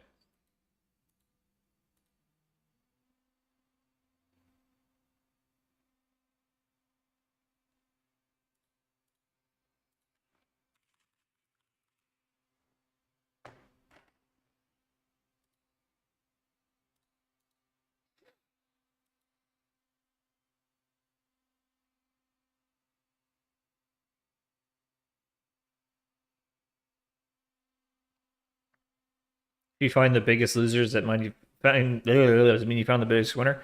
Not necessarily. There's two sides of the market, but you can't necessarily take the opposite side of every trade. The strategies in MetaTrader market, they're all scams, dude. Like, if they worked, they wouldn't be selling them. Like, I'm not here to sell strategies. If I find strategies that are working, I'm not going to sell them. I'm not going to like hide them behind a vault, but because you'd have to build all of this technology to replicate it, like it's cheaper for you to just pay me, a reasonable flat management fee, something like that. But yeah, like if you actually had strategies with alpha, like you would be putting them together into a collection and raising as much capital as possible so that you can charge fees for managing that capital with your strategy to the point of capacity, right? That's what you do. You don't go sell it for $20 on a marketplace. But if you have some like repainting indicator that would fool someone that doesn't really understand that it's a market, not a chart, that really doesn't understand like what it is that we're doing here, that's just like a gambling addict looking for an easy, get rich quick thing. Yeah. Oh, I make enough money. I'm trying to give back to the community. Really? Let me see you donate $10,000 to a charity of my choosing, Mr. Moneybags. You're a millionaire, right? There's nothing to you. Shut everybody up.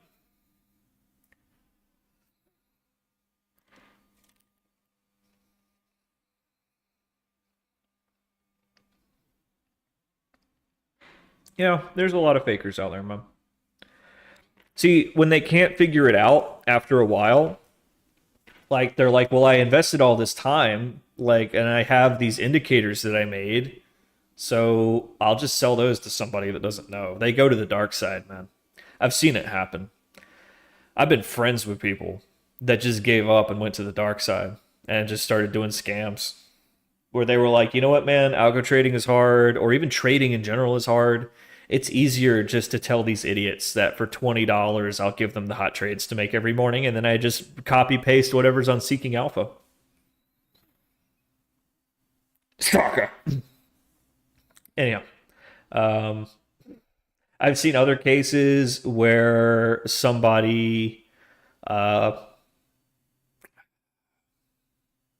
he literally was like, hey, I've got this hot trading strategy and we're making all of this money. Wire me your money. And people did. And then he claims that he handed it over to some other con man. And I know the truth is that he just took that money and put it in his pocket and blew it on bullshit. And then he shows up again about a year later with a new name, like trying to build his reputation up again. And it's like, oh, I'm so sorry, everybody. I got scammed by this other guy. It's like, okay, did you call the FBI? Did you file a police report? Did you take any action? Or did you just go, well, at least it wasn't my money? It's like, no, dude, you put that money in your pocket. We all know you did.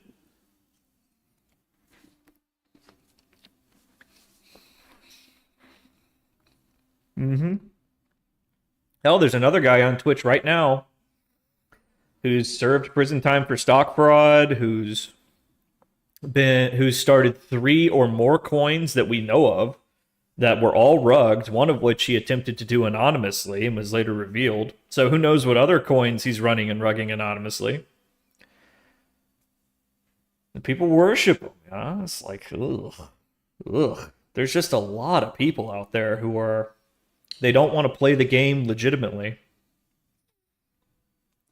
Because it's hard. It's hard to be good at this game. It's easier just to lie, cheat, and steal. It's really disappointing, you know? But I'm hoping I can change things. I'm hoping that I can sort of become, my goal for 2025 is to become the algo trading guy on the internet. So that when people are looking at like an MT5 marketplace or something, they're like, wait, isn't that guy Algo bro like legit? Like he doesn't use any of this. Like let me go talk to him about that. Oh, here it is in his FAQ. Like yeah, common scams. That kind of thing. Kind of the way Thor is the way Pirate Software slash Thor is becoming like a role model for like here is the roadmap for doing your indie game dev. I want to do that for algo trading. I want to be that. Like here's your roadmap. Like here's how you can do it. Here's how you can get into it. Like for real. Not just some high quant, you know, introductory lessons, but like for real. The philosophy, the math, like this is how you do it. Here's working examples that you can go toy with. Like here's why they work. Here's why it's not going to make you a lot of money if you just push this onto the market. There's a lesson in that, right? Yeah, well, you don't need an information advantage, dude. You have a passion advantage. That's the thing. Nobody wants it as badly as you do. They just don't. The fakers are never going to know as much as you do because they're fucking faking it. Like they're not going to read the books. They're not going to put together like a treatise on the math that actually like this is how this math applies to trading. Like here, I just published my first thing. This is going to be a series of this is how risk works. Real deal, like coin flipping examples. This is how risk works. This is how variance works. This is how this applies to the market. This is how you can take tiny edges and turn them into something really powerful. Like you don't have to have the God algorithm that's always right. Hummingbot, I don't know, sounds fake as fuck. Sounds made up. Anyhow, it's a good article. Y'all should check it out. Let me pen it, you know?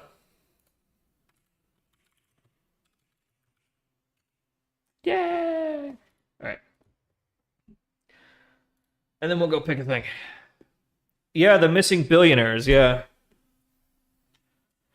I'm hearing that term a lot lately. It's an open source algo grid software. You mean like grid trading? That's old school. What's my background? Biotechnology. I was a published genetic engineer at 19 years old. Be right back. Let me get some coffee.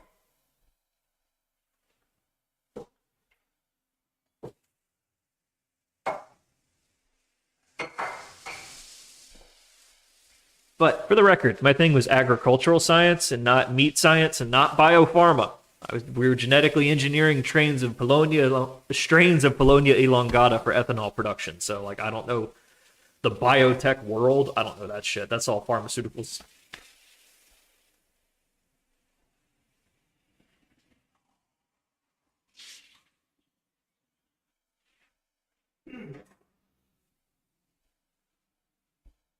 I throw that in there because people are always like, well, why don't you just become an algo or a biotech sector specialist?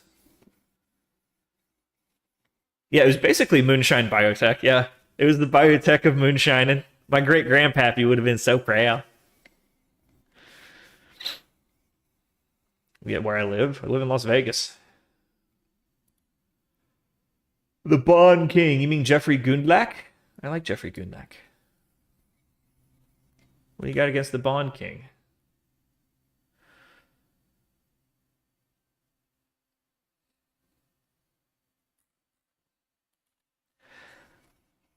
Oh, yeah, Jeffrey Gundlach is or this is how Brian Programmer used to say it. Jeffrey Gundlach is yeah, he's the Bond King. He rocks.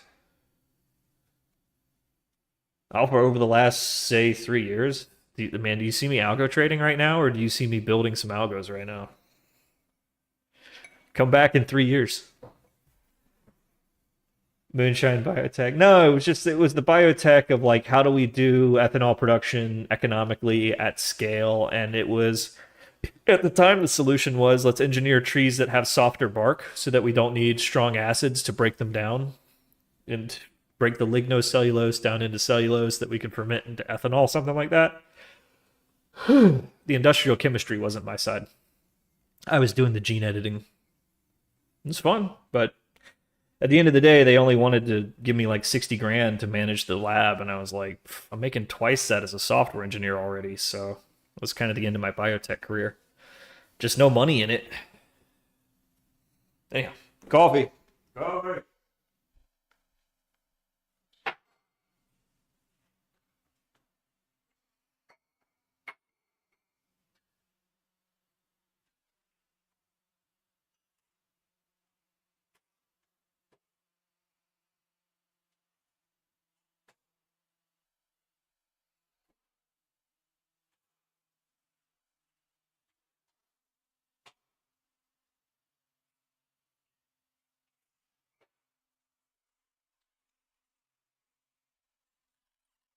No proof of an alpha, no matter how good the algo is over long term. What?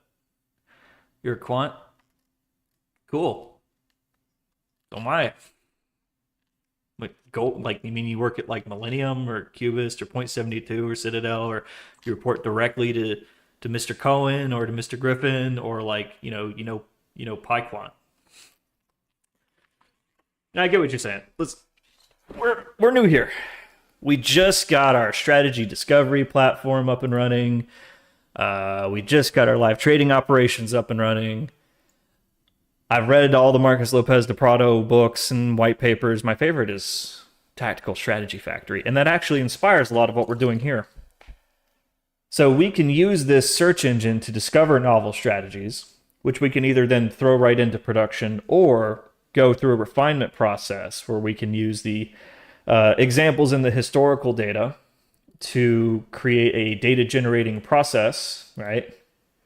That we can then optimize the strategy for. So that way we're not overfitting it to historical data. We'll take the historical data, use it to create a data generating process that can simulate that same environment and then refine the strategy for the simulator.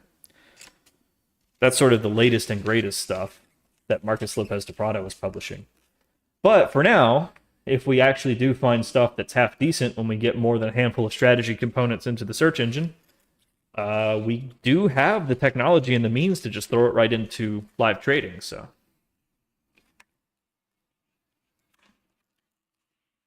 same job. Okay. Hey, I'm not judging anybody.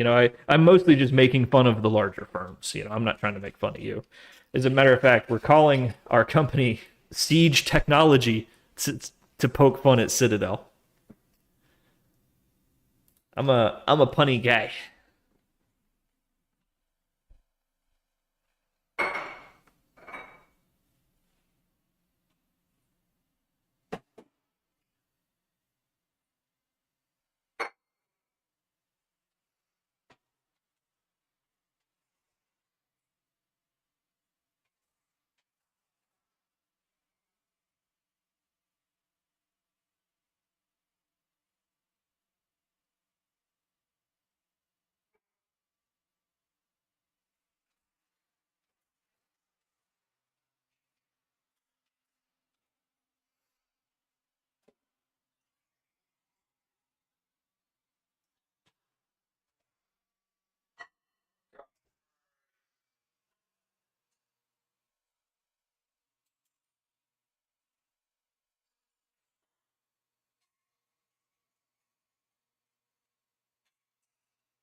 Hey man, Ken didn't build Citadel in a day, right? So I'm a biotech guy that's going to try to apply what he's learned in his perspective field to the stock market. No, but kind of. I am a programmer. I've been coding since I was 9 years old. At some point, I had a formal education in biotechnology. Um, but yeah, generally my Darwinian worldview, my sort of all things are biological ecosystems, including the market, and we're only looking for genes that are fit in certain niches, certain environmental niches in that ecosystem. Yeah, okay, yeah, that ties in. But this isn't like a genetic algorithm or anything. It's just kind of inspired by that survival of the fittest mentality. Are we using fixed protocol for live trading yet? No, we're doing the gateway through IBKR. We used fixed protocol at my previous job, so I'm very familiar with it. But at the moment, it just seems like overkill. How's the gene editing done? Well, at the time, we were using Agrobacterium tumefaciens. It's basically plant cancer. And we were hijacking that virus that usually gives plants pretty nasty tumors to do novel gene insertion. There was also experiments we were doing with a gene cannon, where we were literally taking little strands of DNA, coating gold particles, and then using an air cannon to blast them into a petri dish full of little calluses in the hope that, statistically, one of them should make it into a nucleus. It worked. How latency sensitive? I have a standard analysis for that, but we don't have any strategies to run through it yet. Why gold? I forget why gold. It was some sort of static charge thing. It's like neutrally charged, or I don't know. That was the physics guy. I was the gene guy. It's kind of the fun of working in the lab, is that we all had our little specialties. But yeah, we have a trading simulator, or we have a pretty accurate simulator that we can introduce lag into to measure the latency sensitivity, like to nanoseconds if we want to. And I was going to do something very sensitive for liquidity analysis. Like we would just simulate perfect liquidity and then simulate decreasing amounts of liquidity and see where the drop off is, because we can't really know exactly what liquidity conditions were historically, because it's sort of like a butterfly effect thing. But we can know based on real time measurements of the liquidity that we're getting if it's good enough, if it's past the breaking point where we really shouldn't trade the strategy. Same with lag. We can't know what the network lag was historically, but we can simulate no lag and then 1 millisecond, 2 millisecond, 3 millisecond, and see where the performance drop off is. So in real time, or when we're measuring lag, we'll know, oh yeah, this is past the threshold. We can't trade the strategy in this environment.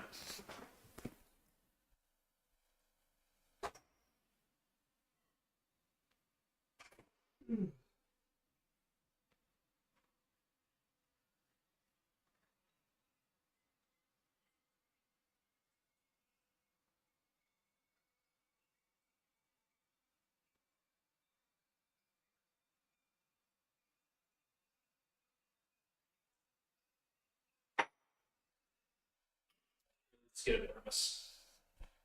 My day would be so much smoother if I just got a thermos.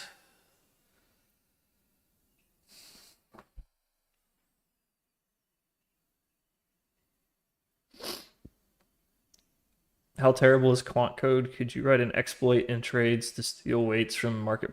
If you had perfect knowledge of the models, you wouldn't even need to steal the weights.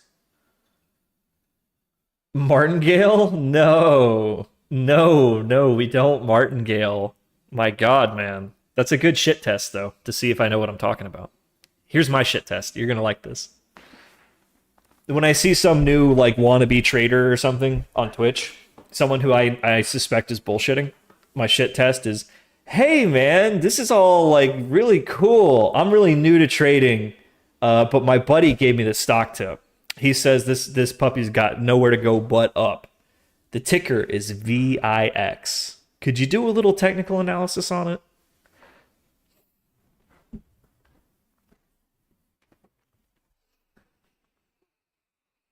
And if they even pull up the chart before they realize I'm shit testing them,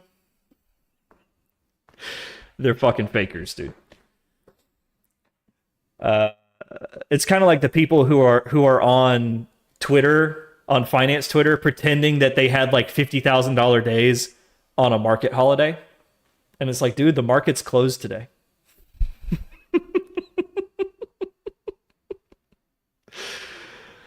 Oh, I've seen a few of those. Oh man, yeah, zero and double zero. Oh, buddy, they have quadruple zero now. Like they basically have a third of the wheel is green now, and no one's noticed because there'll be zero, double zero, and like the triple zero will be like the Bellagio logo that you don't notice is on the wheel. So there's like a third zero, and you're like, oh fucker. Now there's a hot new bet where you like bet all the zeros.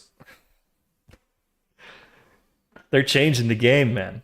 We're talking about roulette, if you don't know. They got triple zero, they got quad zero, man. I say just make a third of the board green. Fuck it. Let's just have 3-color roulette. Let's do it. It'd be more fun. Every field has a lot of frauds in it. Yeah, you see it everywhere. You see it in real estate. You see it in trading. You see it in crypto. You see it in gambling. There's people doing slot machine channels pretending like they have the secret to win. Okay, explain the platform. I will. For all of the YouTube viewers, I know I'm new to YouTube. I need to explain this stuff. Let me grab my coffee and I'll give you a full walkthrough, okay?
So, hello everyone.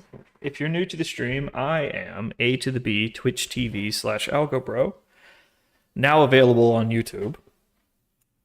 I am a trading software engineer, which means that I engineer trading software. I am also an aspiring hedge fund manager. That means I don't have a hedge fund yet, but I'd like to one day.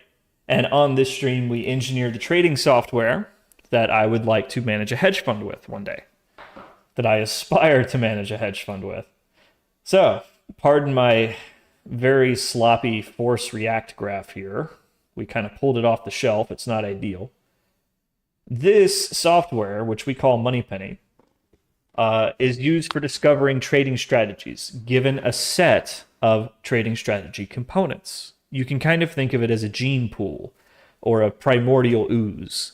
You throw in components and out pops every possible permutation of them for selecting the stocks you'd like to trade, the signal that you might like to trade in those stocks, the context in which you might like to trade that signal, and the tactic by which you might carry out the trade when you see that signal in that context in that stock.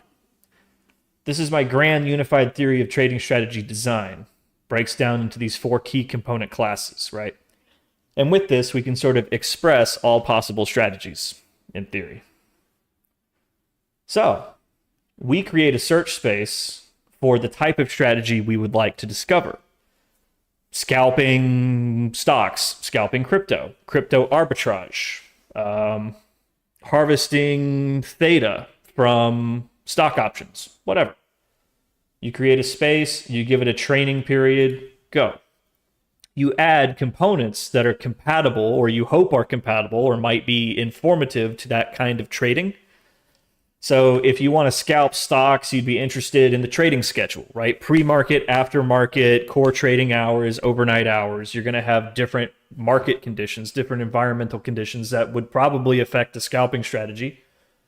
and so on and so forth. You would want trading tactics that can do very scalp like that can do the scalping when you actually have something to scalp, right? So you might have, this is the smallest possible scalp you can make. This is a slightly more aggressive scalp. This is a let it run kind of trade. Let them all compete with each other to discover strategies that work in different environments, right? Starting to get it? So you put together your gene pool for scalping strategies, and then all possible strategies emerge through the search algorithm because they're components. They can only be assembled in so many ways. And you get this search space. This tree graph represents the search space of all the possible combinations. Now, there's a small little oversight in the design right now, or it doesn't understand mutual exclusivity. So this one context model that produces the labels of pre-market and core trading hours and aftermarket and overnight trading hours, these are mutually exclusive, like A and B will never overlap. The discovery algorithm doesn't understand that yet, so it's creating a lot of redundant strategies. That's something that we need to fix, but it's not very high on the list right now. Because we can just say, okay, whatever, we don't care about the redundant ones, and they disappear from the list, right? So we can refine our search planning later. So when we find strategies that we like, we can put them right into production. We can click them into live trading,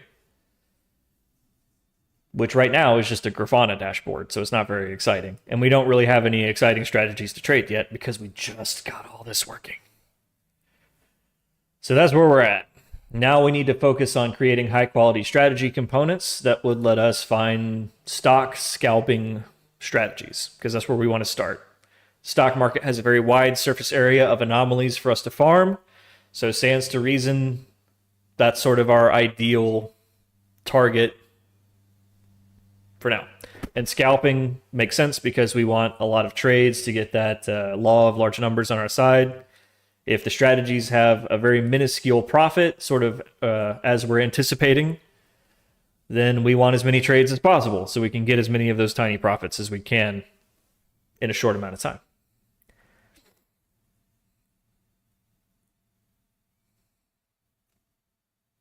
I wrote this article, by the way. You should go read it.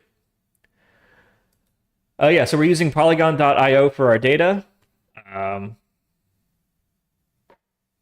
Test on historical data before launching. Of course we do. See, there's a catch-22. The historical data is what we're using to discover the strategies. See, it says in-sample performance for like actual historical data. We're sort of finding the strategies in the data. So we have holdout data. That's why it's really important that you specify your training period for each search space so that you can have holdout data to test the strategies on before you start forward testing with live data. But yeah, we've thought of all that. I've been doing nothing but thinking about this stuff for 15 years. I love this stuff. I love this so much that with no formal education in finance, economics, or even math, I talked my way into tech lead of risk management in a financial institution. That's how much I love this stuff. Or one of my thoughts on Polygon, it's great. It's awesome. It's really the best. For $200 a month for their deluxe stock package, you get every tick and every quote of every stock going back to 2003. No one can compete with that. Polygon can't, or I mean, Data Bento can't, not for that price. IQ Feed can't. Tick, yeah, tick and quote.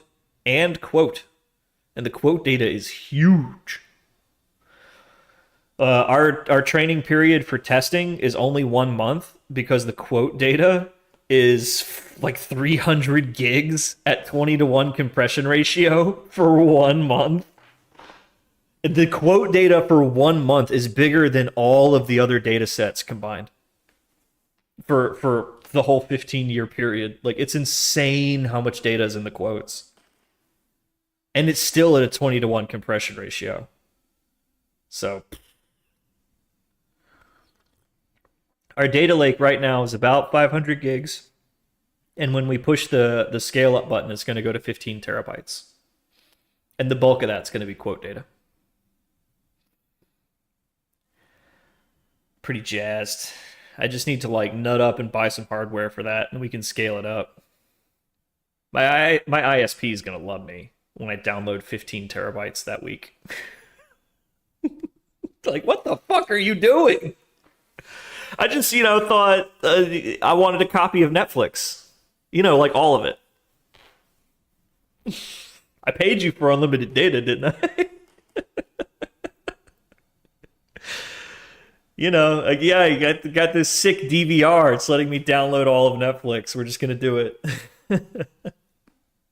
Oh man, no, they'd see who I'm pulling data from. Hmm. Anyhow, yeah, Polygon's great. We need to reach out to them and get a referral code because like we literally push their shit every day. They should be giving me some free fucking data.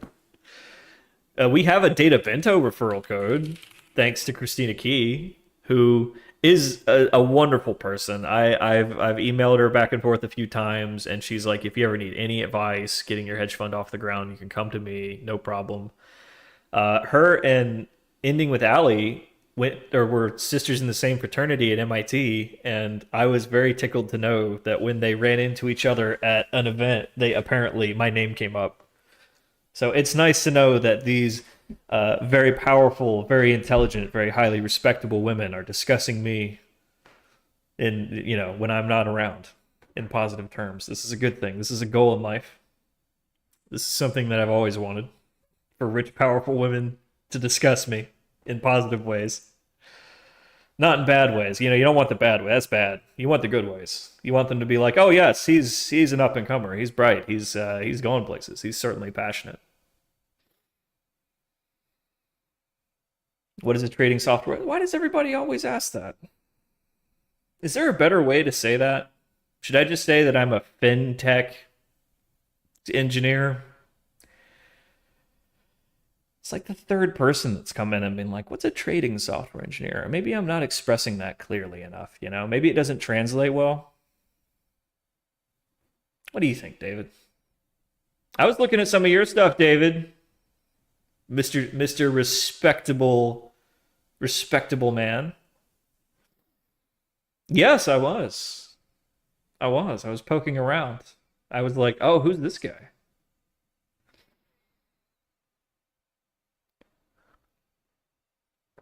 So wondering if I could learn something from you on this YouTube game. Ah, from Brazil. Well, it's not a standard term. It is sort of a term that I invented. If you go punch trading software engineer into LinkedIn, I think I'm the only name that shows up, and that was sort of intentional. It was kind of like, yeah, wouldn't that be cool if you punch in software engineering and trading, if I'm the only one that comes up. So anyhow, I tried to stake that for myself, didn't really work out. Oh well.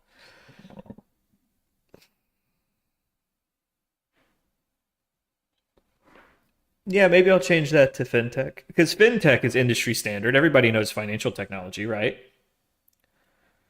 Or maybe we just haven't pushed through. Like you got to commit to it. You got to commit. You got to fully commit, and then it becomes a title.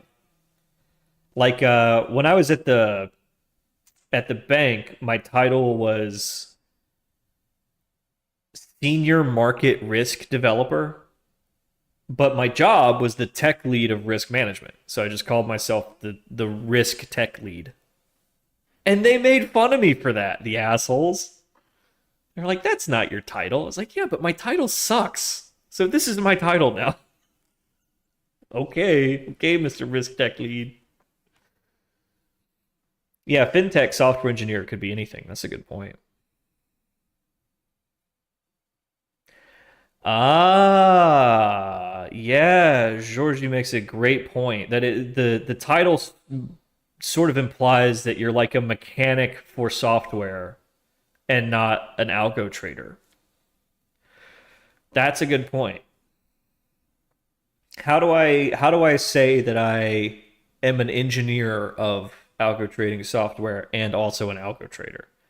Like I really want to get that across that I make my own tools here, that we're sort of blazing our own path here, that this is basically a fintech startup with aims on becoming a hedge fund.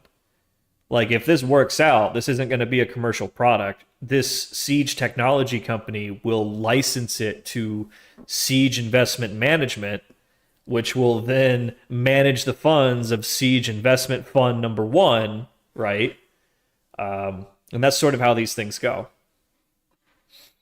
And then we have this excellent tax write off that I've invested millions of dollars of my time and energy in intellectual property that all has to be paid back by these licensing fees in the long run. So not only am I making money through my hedge fund charging management fees, I'm making money charging myself licensing fees.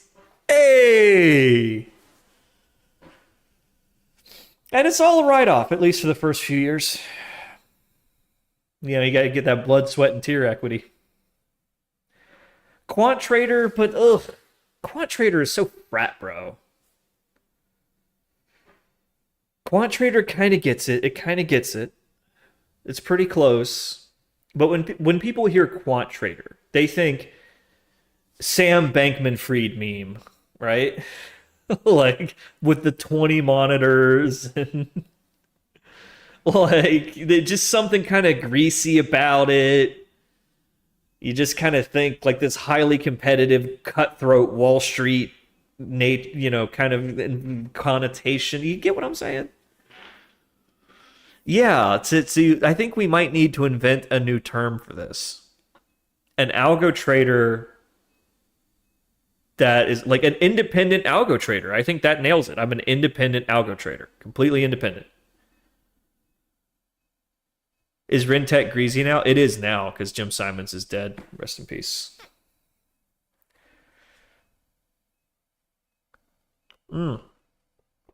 This is Next.js, so we ditched the Java. Yeah, to push my bells and buttons, everybody. We're going to have more traditional YouTube content in the near future. I got to get a nice shirt, and then I'm going to go down to one of the swanky new bars downtown and film myself sort of reading this for the benefit of TikTok and whatnot and YouTube. And then this is going to be the first in like a series. And that's going to be the whole idea is we do the article becomes a video, the video becomes a short, the shorts funnel people back into like discovering me and getting into the stream. And then that leads to cyclical content, right?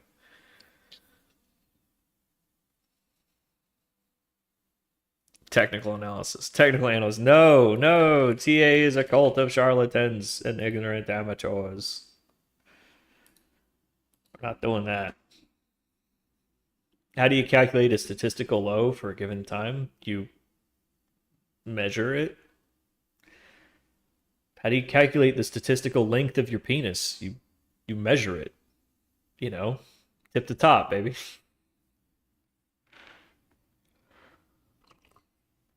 Go through the data. He says, this low lower than the previous low? Yes. Okay, cool.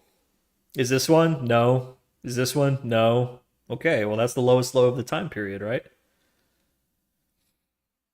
You iterate through the data the way that it would be coming to you in real time, right? Unless you want to do it in hindsight. Yeah, 1 inch at a time, right? That's what I say about technical analysis. You know, it can tell you how long your dick is, but it can't tell you that you're going to get hit by a car tomorrow because it can't predict the future. Money whirlpool engineer. I like that. Money Maytag man. I'm the Money Maytag man.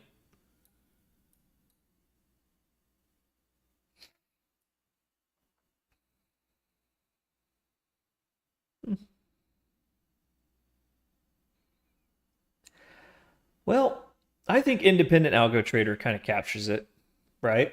Everyone knows TA doesn't work. Yeah, I wish. I wish everyone knew that. I think the world would be a better place if everyone knew that.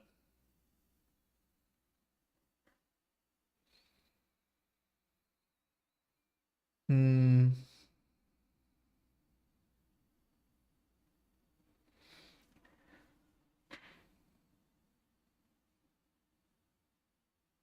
I like the ring of indie. like indie game dev that like Thor, Pirate Software, he represents successful indie game dev, right? That's his thing. Thor represents like, hi, I'm Thor. I'm an indie game dev and I'm very successful at it, right? Like that he represents that success fantasy, right? Like of I want to make video games for a living, right? And I don't want to work for a soul-crushing studio, right? If I could do that, so like I'm the independent algo trader, right? I'm the indie algo trader. I'm algo trading. I don't work for a soul crushing firm. I'm out here on my own doing it and I'm successful at it. And you can too. So can you, person. If you buy my course, I'm just kidding.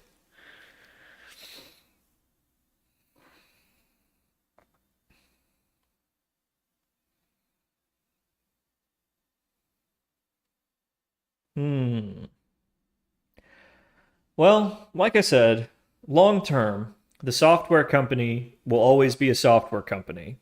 It will license the software to the fund management company, which manages the fund. And these are all separate corporate entities. And that's just how these things tend to be structured. So we are basically a fintech startup called Siege Technology. And our goal is not to create a commercial product, but to license our IP to one specific discerning client, which can only exist if we can create the IP.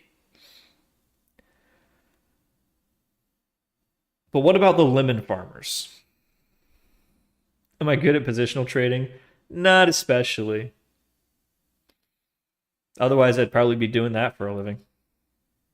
What's the benefit of having two companies? It's just the way that things are usually structured. Like we have this software company that we are working at now, wink wink nudge nudge. So that way we can account for, the money that we're spending on resources to do that. So it doesn't make any sense for that to be the same corporate entity that's like managing a hedge fund, right? So we would create another corporate entity just to manage the hedge fund, and then it would license our software from the software company. So the software company can maintain, hey, we spent all of this money to develop this software that we haven't made any profit on yet. So we can take that licensing fee that we're getting, the royalty for the royal we, and write that off against our expenses of blood, sweat, tears, data, computer power that went into building this fucking thing. And then eventually all that expense is written off. And you're just paying taxes on your licensing fees. It lets you do other interesting things. Like you can put the IP holding company in, I don't know, Scotland or somewhere that doesn't charge taxes on intellectual property licensing. That kind of stuff. Where can you find the courses on tax fraud? Harvard Business School. What's the tree in the middle? Okay. I read a book for aspiring talk show hosts once that said, like, if you want to be a radio talk show host, you need to acknowledge that, like, every 15 minutes, a third of the people listening to you are listening for the first time, that they don't know who you are or what's going on. So every 15 minutes, you kind of have to cycle the old, oh, you're listening to KLBT. It's 1:15. Anyhow, so I walked in there and I found her dead body laying on the floor. Okay, what's the tree in the middle? This represents a search space of possible trading strategies. The fruit at the end of the tree are the strategies being discovered in certain chains of context that define when you can take the trades, right?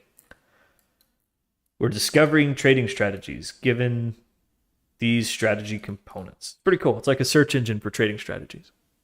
So now we want to make some new strategy components so that we can find some cool new stuff. Let's take a look at the board.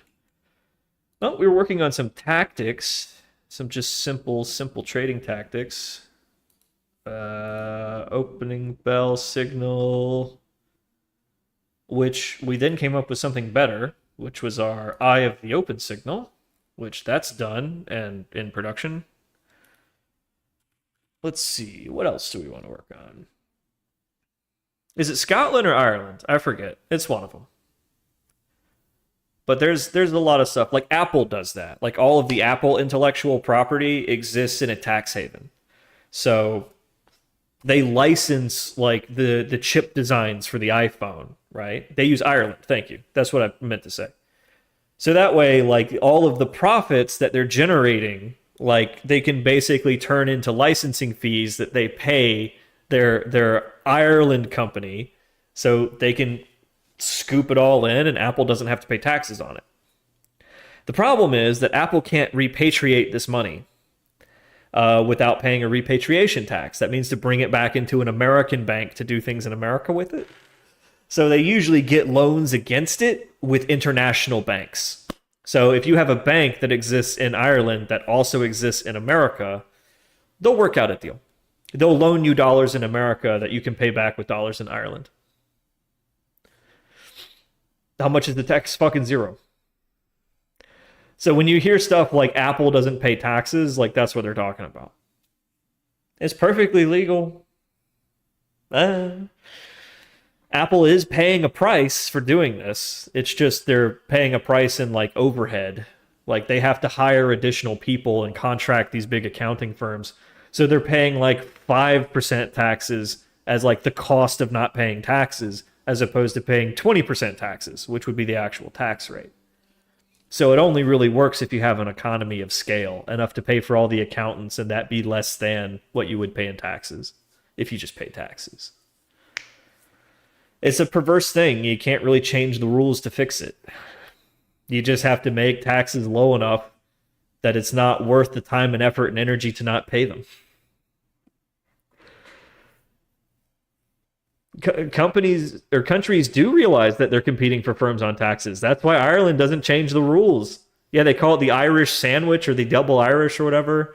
That's why Jamaica and Belize and the Bahamas, that's why they don't change the rules. They know what's up.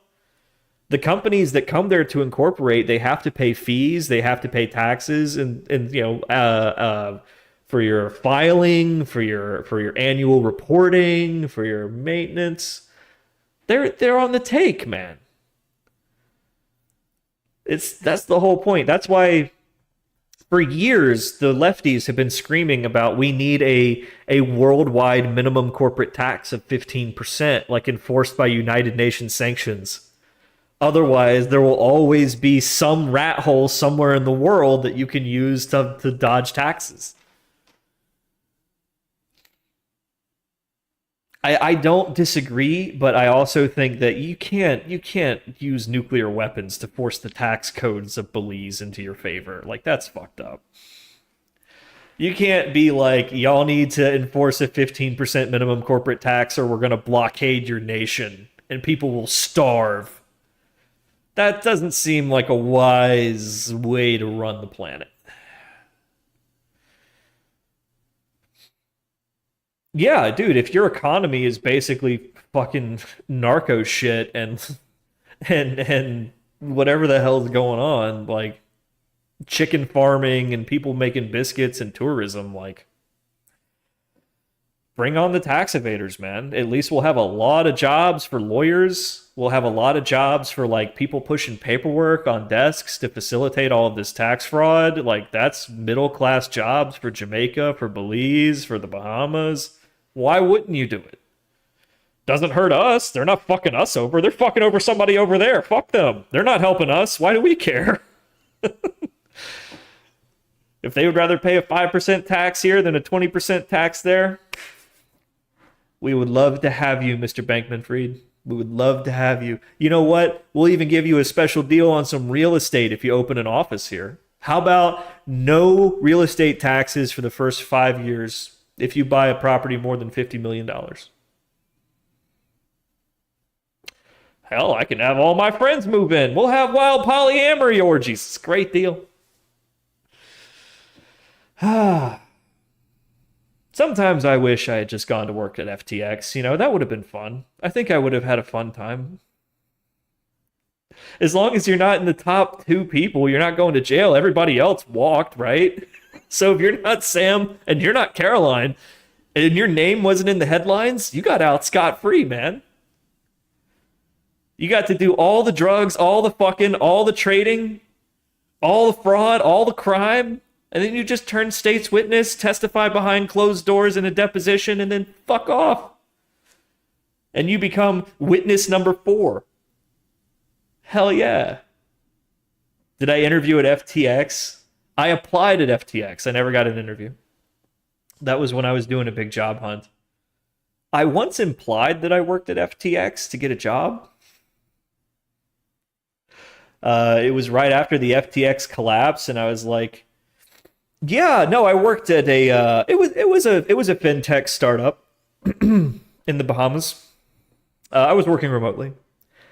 Well, you know, the whole thing ended in tears, and I'd rather not talk about it.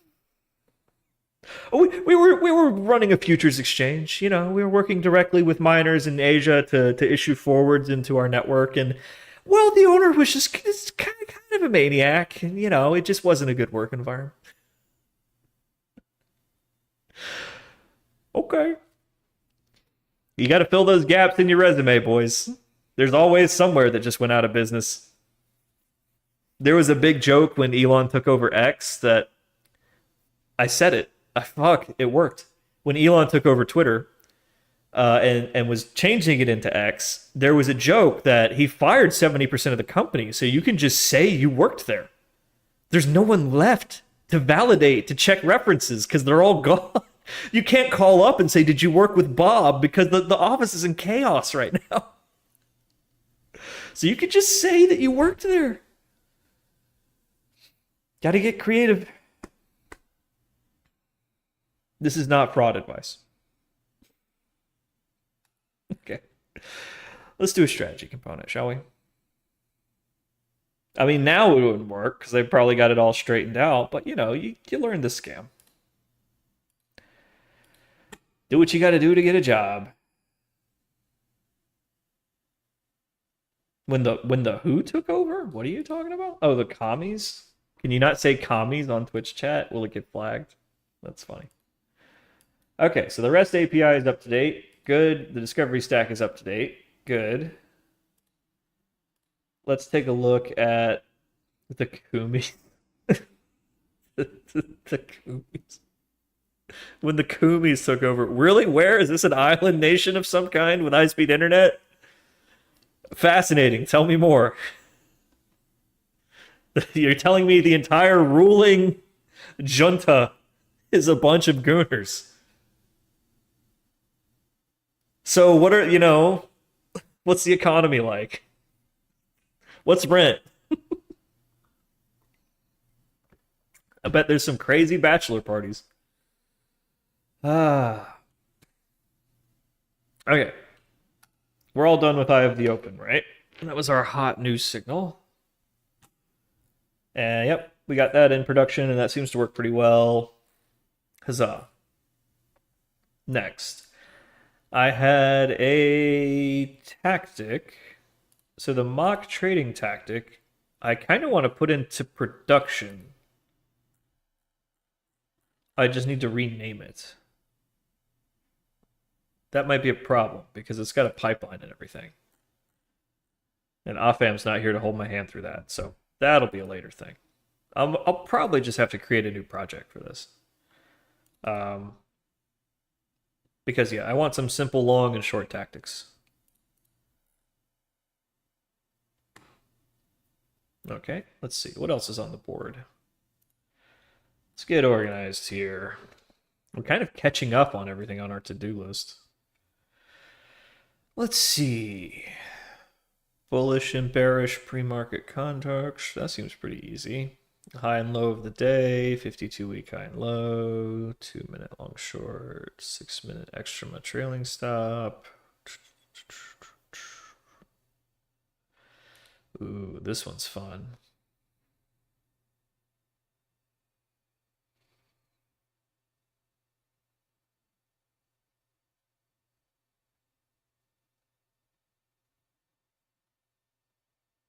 This was an idea that we got the other day.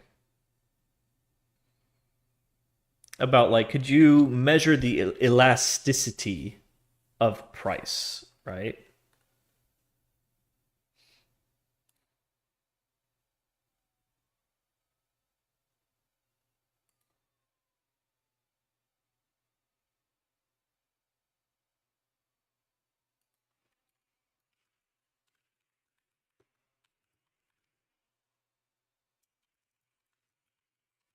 The elasticity of price per unit volume, right? But it's about like how much volume that it took to get that movement, right? Like if it took 1 million shares to move it $1, and then later you observe that it only took 100,000 shares to move it $1. It's sort of like inferring the liquidity conditions by measuring elasticity instead of measuring the order book. Because I think that the order book can be highly deceptive, especially in chaotic situations. A lot of the order book is not real, it's conditional. Like that wall is only there because the current price is X. And if it doesn't get to that wall in a set amount of time, like that wall will disappear because it's based on some conditions that you cannot observe. So yeah, I always tell people like the order book is noise. Like all that really matters is the trades that are happening now and the spread that's happening now. Like past the best bid, best offer, forget it. It's not going to be there. I think that goes for crypto too, because I think that's like a lot of those big walls that you see in crypto books are market makers. And that wall is only there because there's a mirror wall on another exchange somewhere else for an arbitrage. And they're just looking for those temporary, like liquidity consuming sweep to fill orders and exploiting those. I used to have a strategy like that. But those opportunities got rarer and rarer and rarer. It just wasn't worth the expense of running it. And the broker didn't like that I was technically running 250 times leverage on my open orders. I was like, well, the probability that any one of these orders fills is like less than 1% of 1%. I'm like, uh-huh. Mm-hmm. But what's the probability that one fills after another?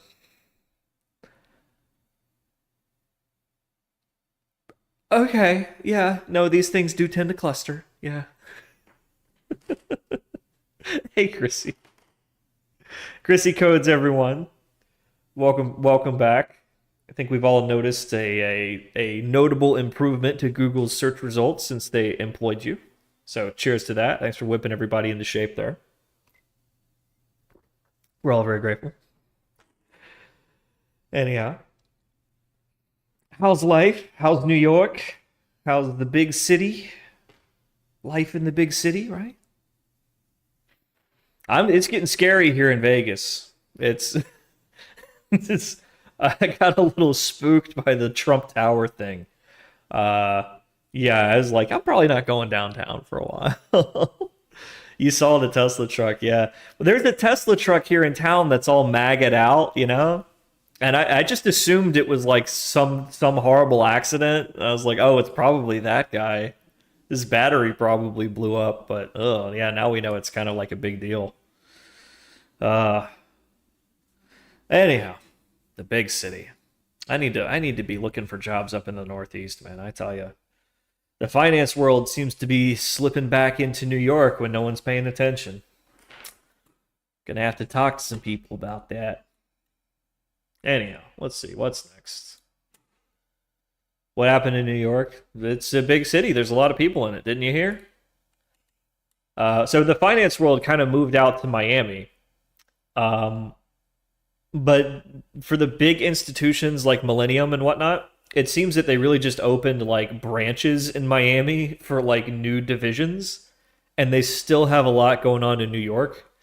And now that everything's sort of settling in, and I don't know what like what's going on with the real estate market, but it feels like they're aggressively expanding in New York because I'm getting a lot of phone calls now from you know, firms that I had kind of written off as moving to Miami, like Millennium. Like, what? Y'all are hiring in New York? Oh, okay. I just want them to pay me right, you know. Anyhow, let's see here. Let's pick something fun to code. That should be pretty simple. This should be pretty simple. I guess just pick one. I can trade. Yeah, I'm not that good at trading. Uh, Trading for a living is very, very stressful, and it's flirting with gambling addiction. It really is. So, not my ideal way to make money when I can just go get a day job that pays basically $1,000 a day. That's pretty good money. You don't have to hold that for too long to get your coffers plussed up to a comfortable level again. I like to think that I'm pulling my retirement forward, It's like instead of having 20 years of retirement at the end, I'm just kind of like doing 1 year on, 1 year off, 1 year on, 1 year off. Let's see. Let's just do this one. This one's super simple. Yeah. The opening cross of pre-market. So we take the official pre-market opening price, and then we just context whether or not we've drifted below or above it for the rest of the day. And then we can do a similar one for the open. We can probably bake them into the same model.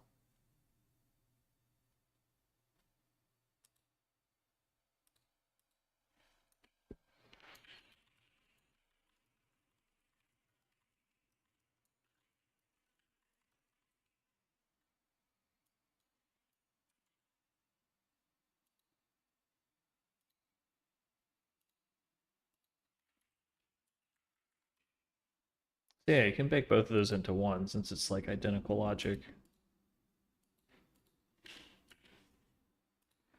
All right. What am I going to call this gap? Oh, I'm just going to say I was working at this Siege Technologies company that I started to develop intellectual property to manage hedge funds. This one I'm really proud of. I have a lot to show for it. And I've been consistently in like the top 5 streaming and Twitch, whenever Thor's not on. When Thor and Primogen are not on, I'm in the top 5. And I'm kind of proud of that. I was really hoping I'd be partner by now, but who knows? My numbers are going up. Since I stopped doing music, I've gained enough viewers that if I can just maintain this for a few weeks, partner, baby.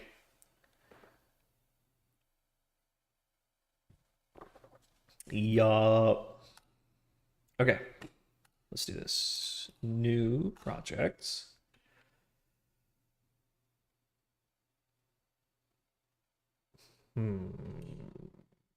Open drift. Do that.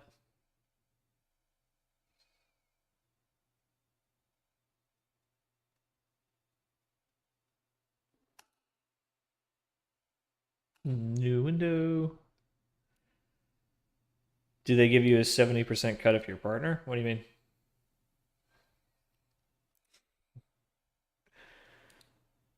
Oh, no, you have to be partner plus tier 3 to get the 70% cut now. So you have to have 350 consecutive non-gift subscribers for 90 days. Like it's crazy. They've basically set it up so that if you are in the top like 1% of 1% of streamers, you get the 70-30 cut, and everybody else is 50-50, even if you're partner.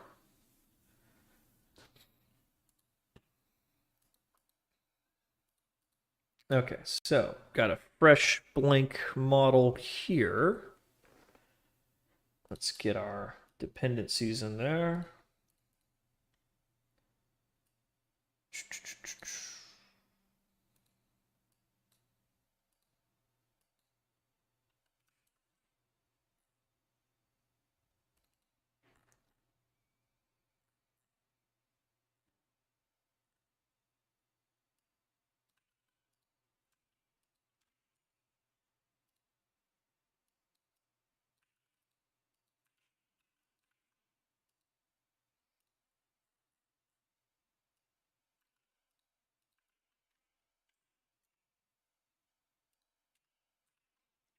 Wrong one.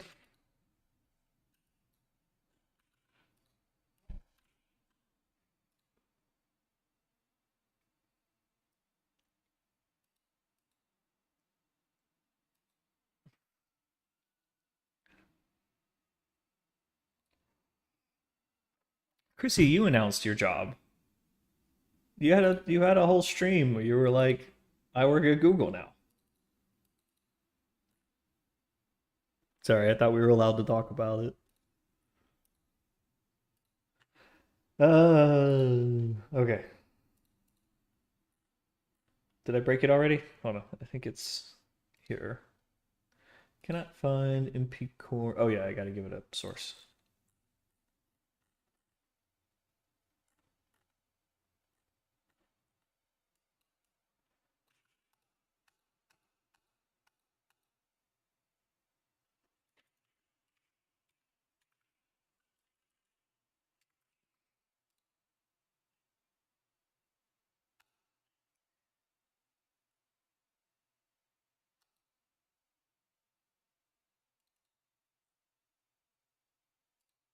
There we go. Yay, all right.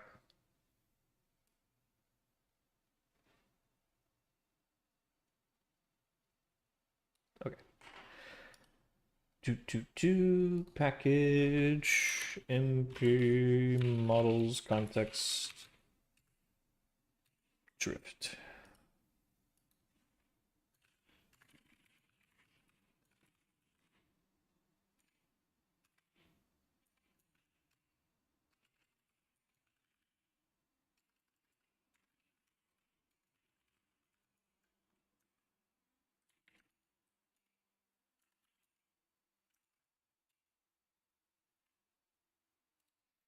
Okay, bye, Chrissy.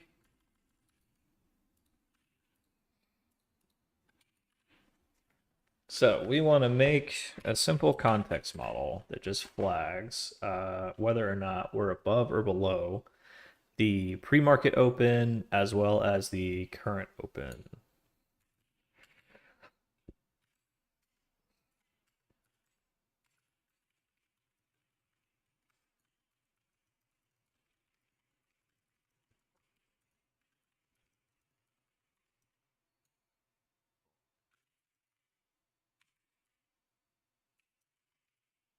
Might as well do aftermarket.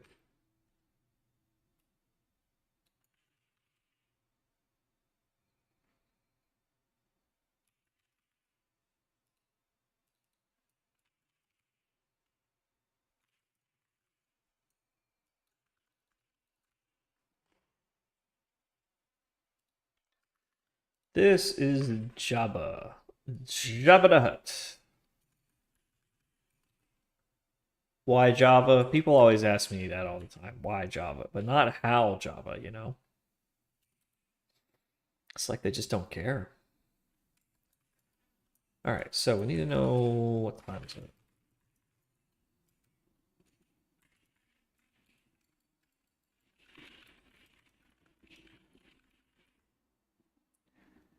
Any plans to use Kotlin? No, I used Kotlin for a while, not on this project, but like just as an experiment. And do I know Kimba? Any thoughts on style? Somebody gifted me a sub to Kimba. Um, I did a bot check, and he seems to have legitimate viewers. But when it comes to anybody that presents himself as trading for a living, I'm highly suspicious if they monetize their communities in any way. For me, the role model is Stock Jock, who sincerely, legitimately trades for a living. And everything that he does, every aspect of his community is free. There are no paid tiers, there's no inner sanctum, there's no courses or training or lessons or mentoring or anything like that. So anybody that has any kind of monetization of their community is probably a faker. It's just a fact.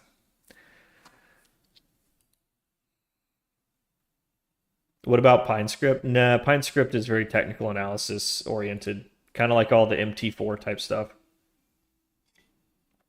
My system is built more for timing and signal detection and that kind of stuff. Let's see here. So we've got our schedule based one that we do for trading hours. Let's take a look at that code. So that's all about scheduling. Oh, this doesn't have a log in it? Ooh, yeah, we need to fix that. We need to fix that.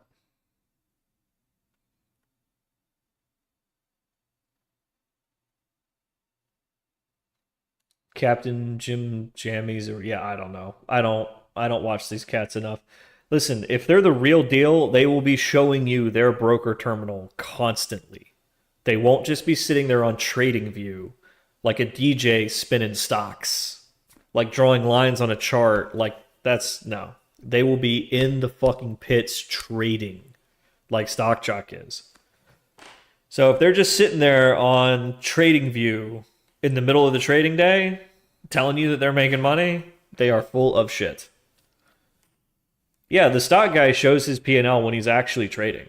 And he's been getting away from that because like, yeah, it's hard and when you're not making money, people don't take you seriously. So it's if you're trying to be a commentator on the market, then you should just be a DJ spinning stocks. And if you're trying to be a professional trader, then you should be focusing on that, like, and not trying to focus on entertaining and corralling 1,000 viewers and getting them to throw $10 to be in your secret Discord channel or pay $100 for your masterclass or whatever. Gross. Yeah, SJ does pretty good. He's an actual real deal professional trader. And that's what it looks like. Sometimes you're down 20 grand, like sometimes it's messy. Sometimes you got to know when to stop. You got to recognize those like gambling addict tendencies starting to bubble up, and you got to be like, no, I got to stop. You got to pull yourself away, you know? Okay, so this is pretty similar logic. Gosh, we might just borrow this.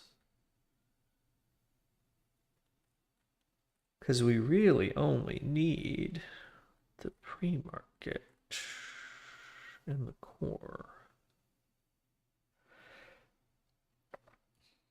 Okay.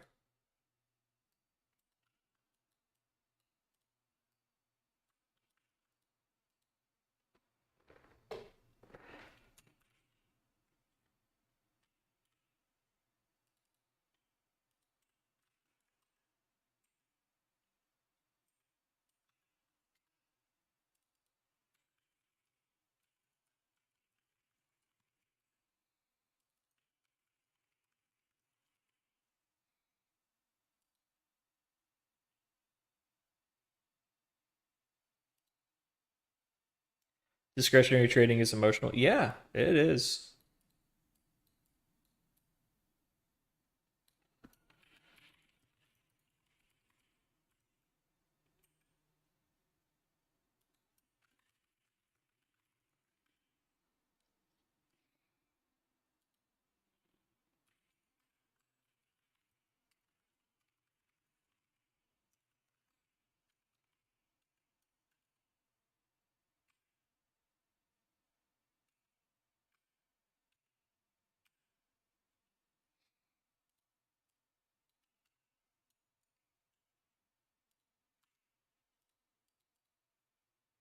Nice.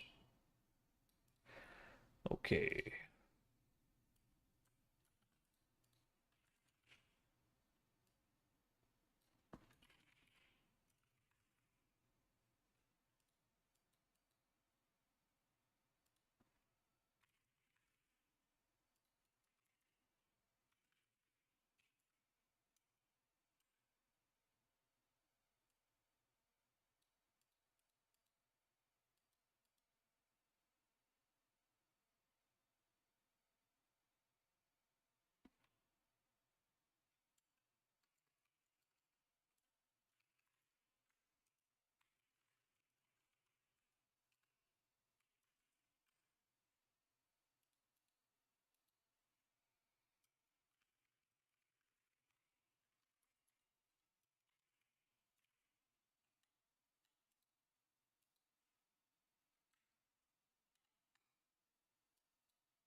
There's a famous quote by Jesse Livermore, who was this just like titan of a figure in trading history. I mean, this is a guy who made like $1 billion in one day in like the 1920s, betting on the crash. Yeah, reminiscences of a stock operator, um, et cetera, et cetera. I mean, he died broke. He blew his brains out in the men's room of some fucking New York country club. Broke as fuck. Yeah, dude, he made and lost fortunes over and over again. It's just this vicious cycle where he would make this huge fortune and then he'd lose it all trading. And then he'd make it back and then he'd lose it again. Over and over and over again. Anyhow, he coined the quote where he said like the greatest source of losses in the history of the market is trying to get the market to pay your bills or something like that. The greatest source of losses in the history of the market is the hope that it will pay your bills. It's an addict. Yeah, he didn't know when to quit. But yeah, he was a big figure.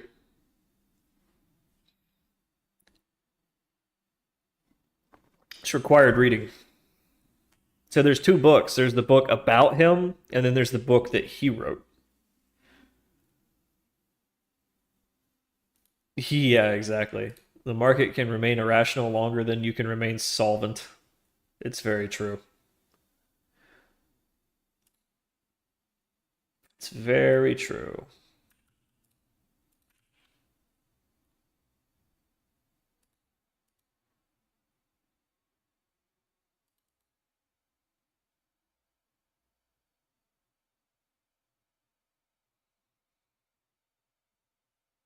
Yeah, this code isn't going to be ideal. So we need to measure the price at the open. So we need to like schedule to measure at the open. Yeah, screw all this. This isn't gonna too much here. Well, let's see. Yeah, we can still use this to our advantage here.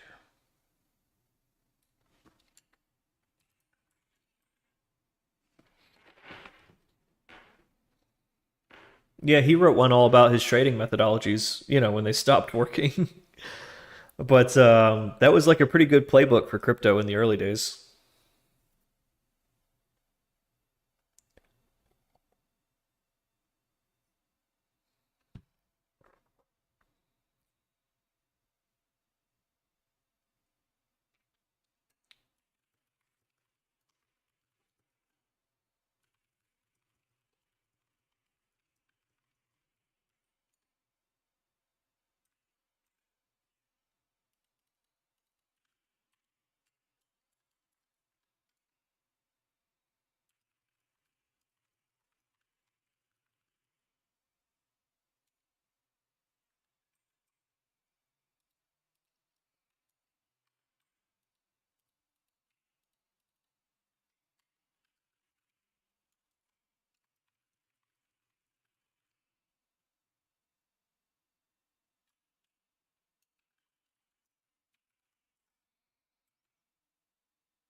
Trading Solutions Entrepreneur. Ooh, that's a good title.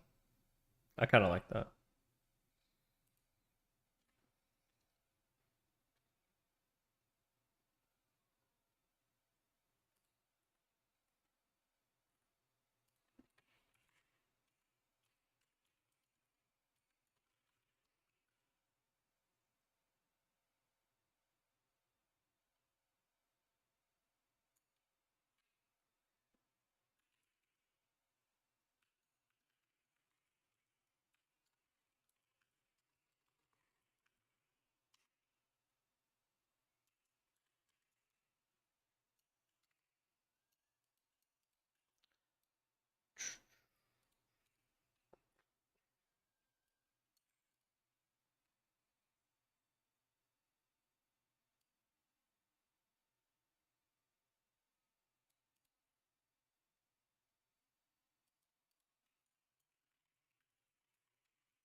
All right.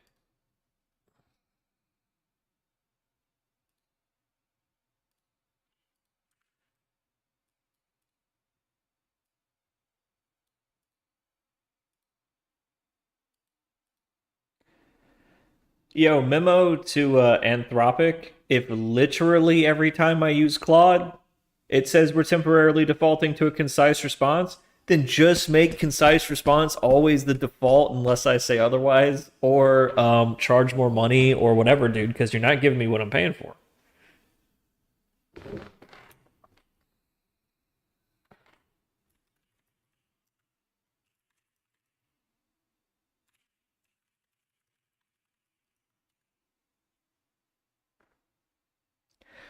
Let's see if Claude can do this for me.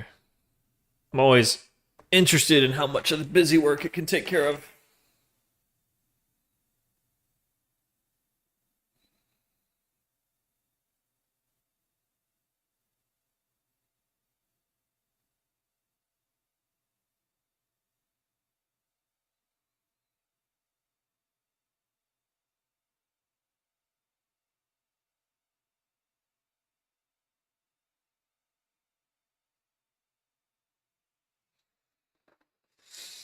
Ah.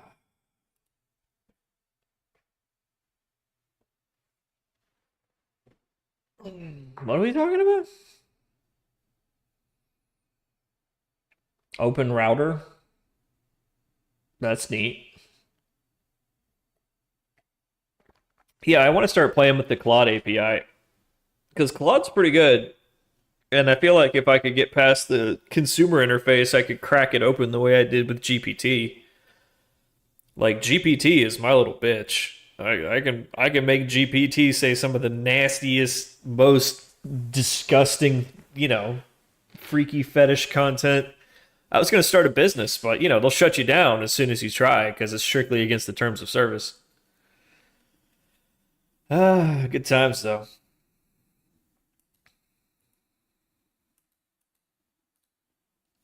Anyhow, let's take a look at what Claude did.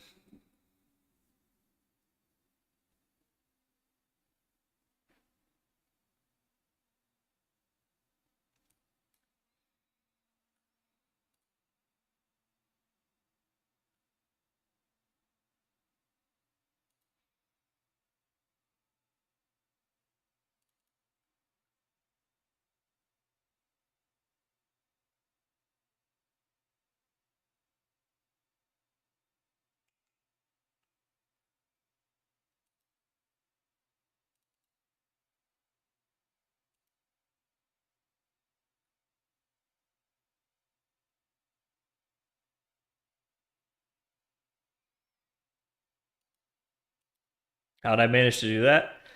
I started the prompt with, this is a fantasy role play scenario. You will be assigned character traits, never break character, so on and so forth. You just have to convince it that it's a fantasy world. Now, there's some things that it'll do and some things it won't do. Like if, like if you're trying to get it to do, mm, master slave type stuff. It doesn't like that. It doesn't like any kind of it's got like a woke subroutine baked into it, if you know what I'm saying. So there's some fetish territory that it's really hard to get it to go into. But your day-to-day stuff. Yeah, you just tell it that it's a fantasy role play scenario and it'll play along. Yeah, well the thing is that Grok sucks. I don't know if y'all are using Grok, but yeah, it sucks. I've been using it a lot just because I have it now and it's free now, even though I fucking paid for it. Yeah, it really sucks. Like Grok 2 or whatever the new one they just launched, it's dumb as a brick. It's a little over optimized, but like I don't even use it anymore. All right, let's see. I like the capture session logic. We don't have a get last data point, but we could implement one. Um, Probably be better just to instead of scheduling that. Okay, I got a better idea. I got a better idea. I got a better idea. Instead of scheduling, um, we'll just have the one subscription of candles, and we'll check the candle time. Instead of scheduling the checks.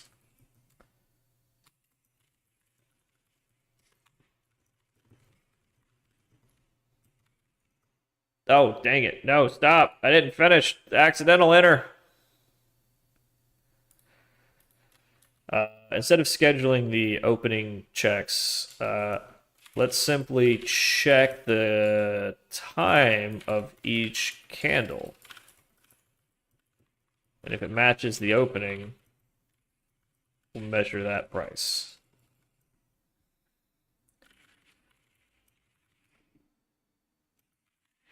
This is much simpler.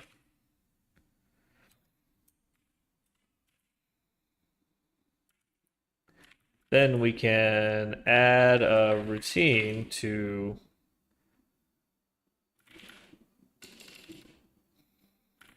check historical candles if we start up.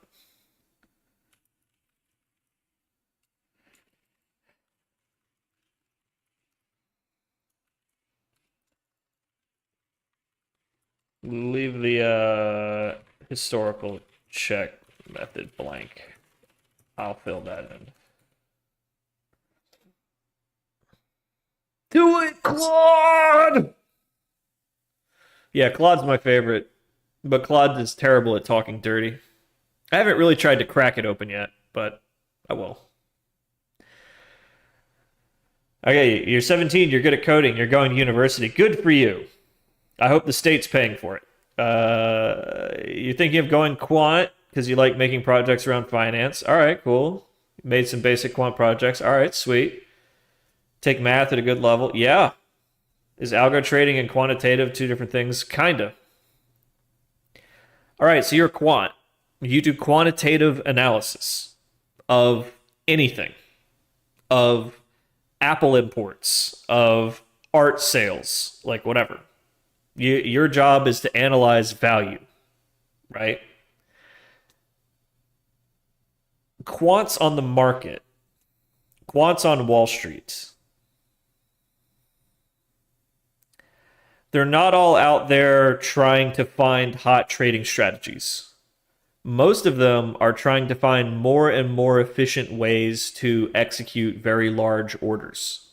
If I want to buy 100 million shares of Apple without anybody knowing about it, if you can come up with an execution algorithm that's 1 basis point more efficient than the one that we have, then it's worth paying you $1 million a year. And that's what you'll use your quantitative rigor to do.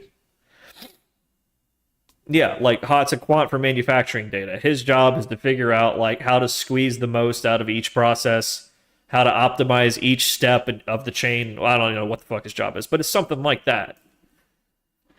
Like his job is to understand every aspect of how this material is warped by heat and molded by pressure, and to do this with optimum efficiency so that we're not wasting money. And if we can do this with 1% less feedstock and make the same price point, then it's worth paying you $1 million a year to figure out how to do that.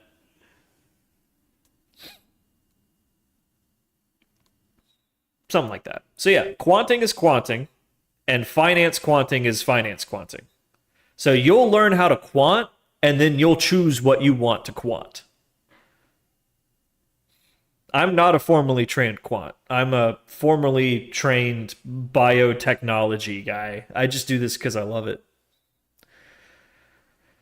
And yeah, if you want to work in the finance world, just one small piece of advice, my man.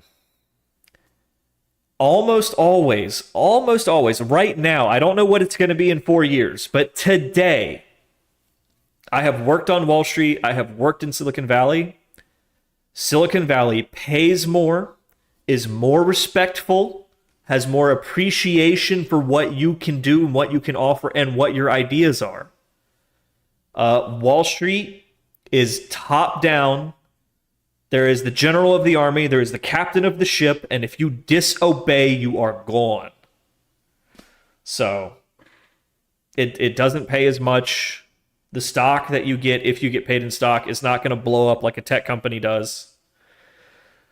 So if you're really passionate about finance technology, it's almost a bad idea to go into the finance world, because they'll suck the passion right out of you.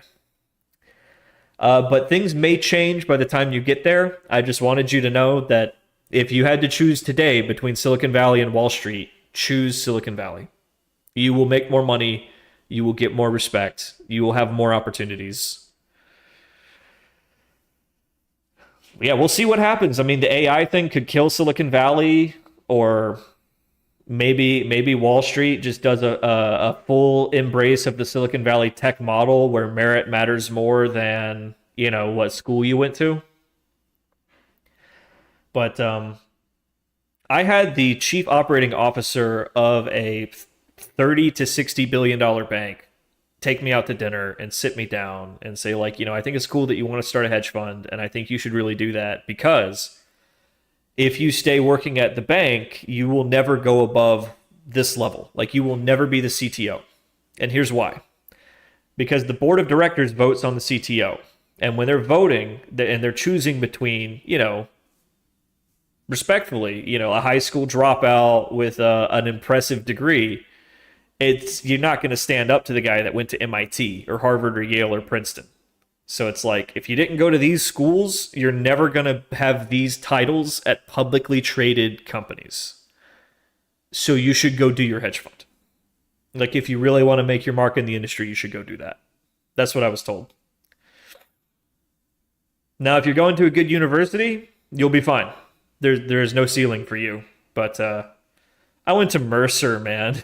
You know, it's like a private Baptist college in the rural South. Like no one cares.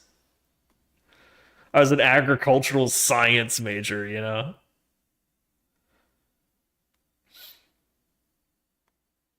Yeah, take computer science, take all your quantitative math type classes, know how to do calculus, and you'll be fine. Yeah, they have computational finance now.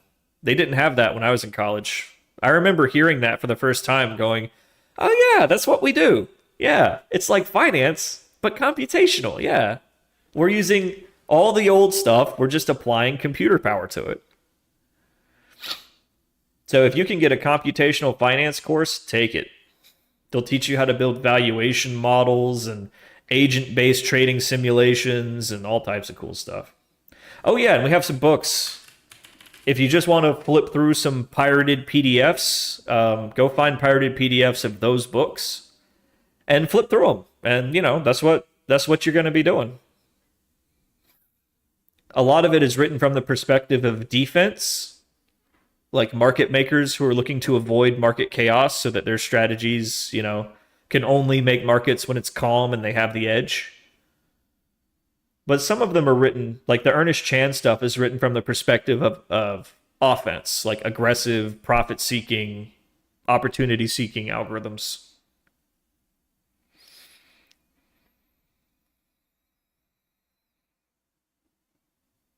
Anyhow, all right.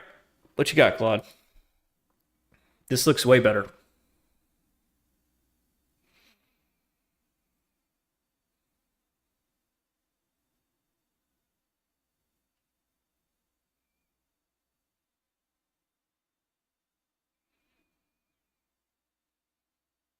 Yeah, no problem. And, press my bells and buttons. Come by anytime. We're happy to give you advice whenever, man. You know, we're all out here just trying to figure it out.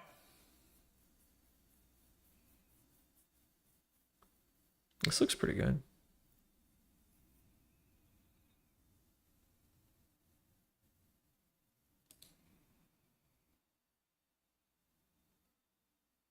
Mm.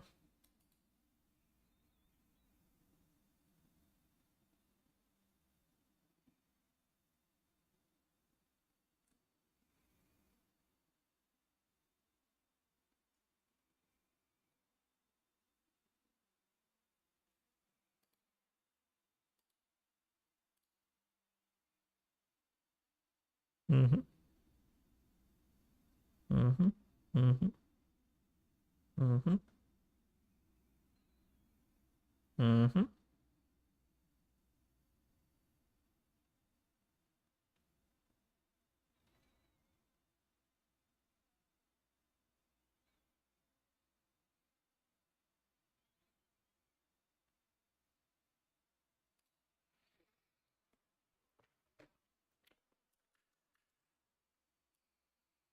Oh,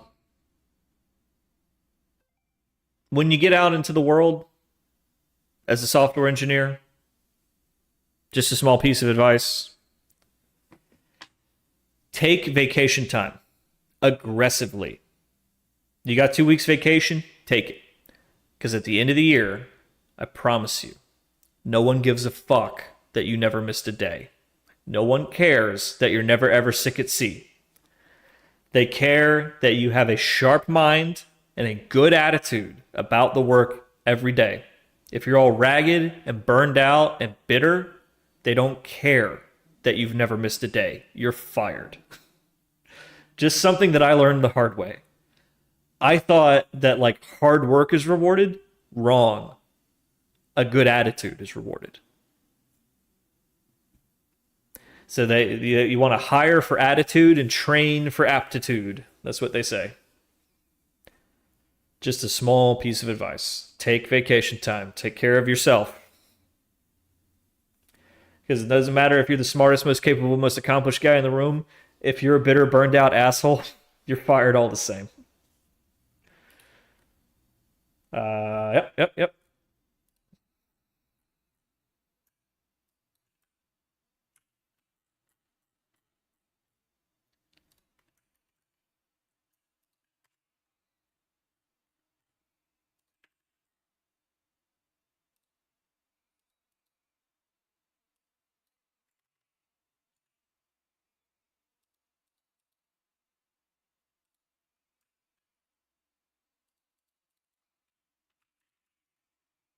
Wow, Claude's pretty sharp.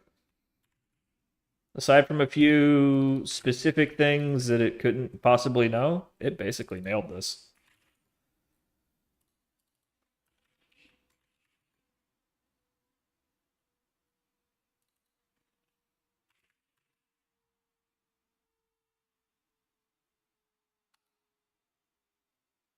Excellent.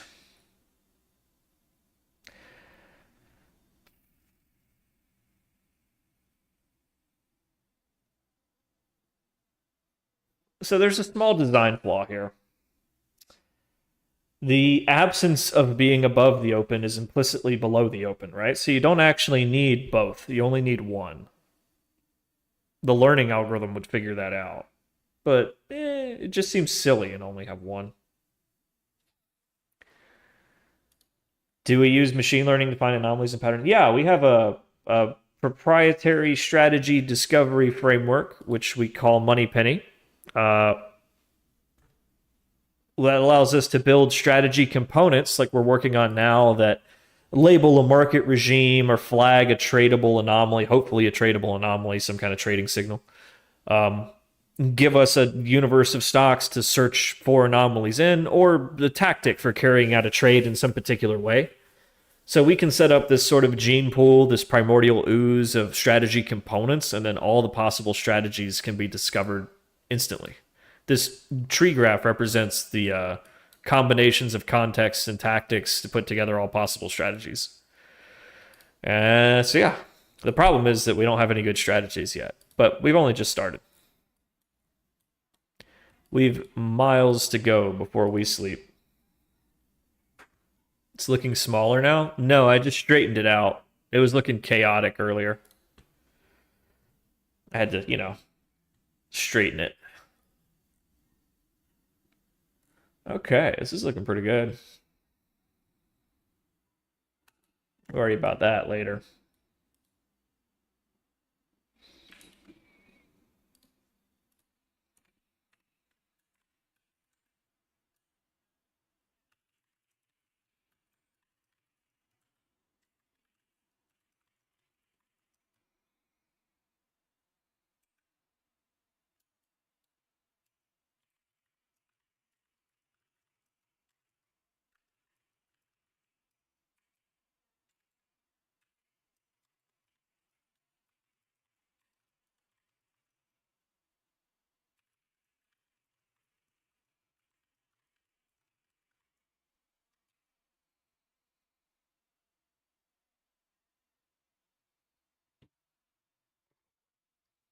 Man, we could request just that minute. Would that work? Yeah, probably.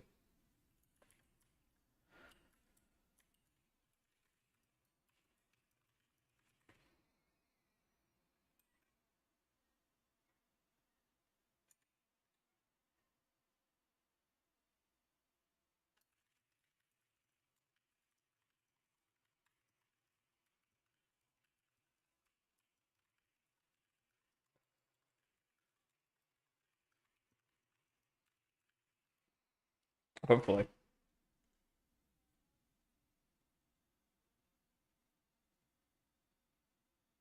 I love that the AI does all the busy work now.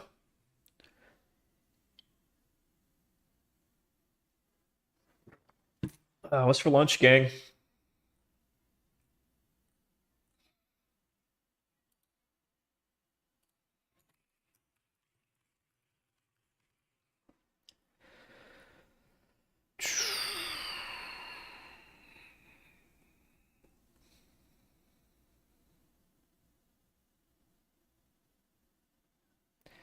Use embedding models and a vector DB,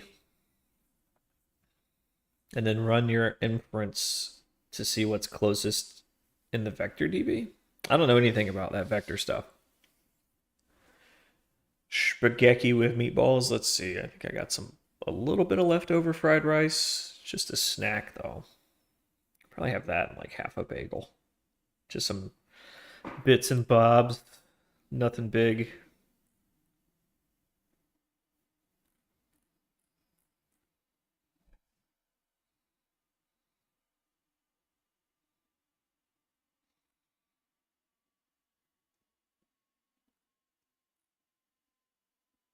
I'm very happy with this. All right, sweet. Let's do a lunch break, then we'll test it, then we'll write in the backfill part. And yeah, lunch.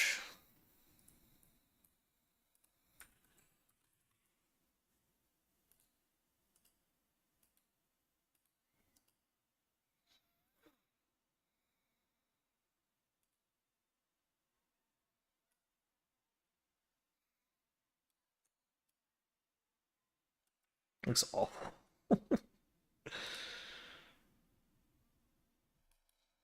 Let's see. Edit, transform, align, center, top center, transform, center horizontally. Oh, bullshit. You're not centering horizontally.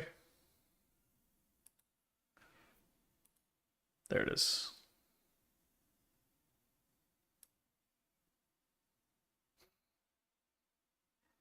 I'll take it.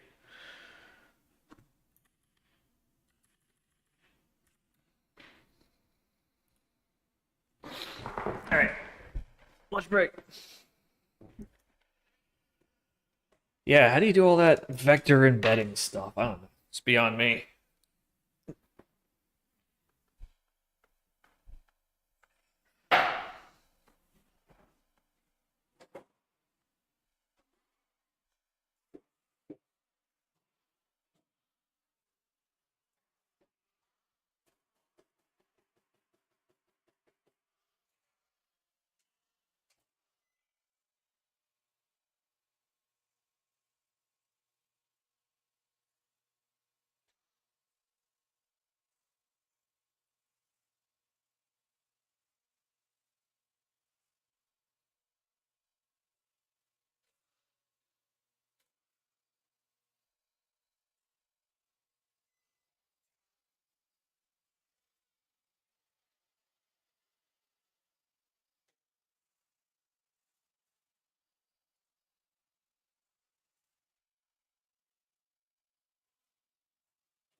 God, take this out for a minute. All right. Vector DB. Vector. Damn near killed her.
Huh.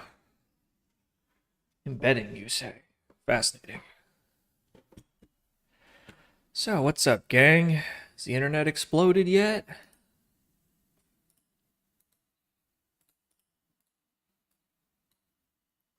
Let's have a look-see. Do.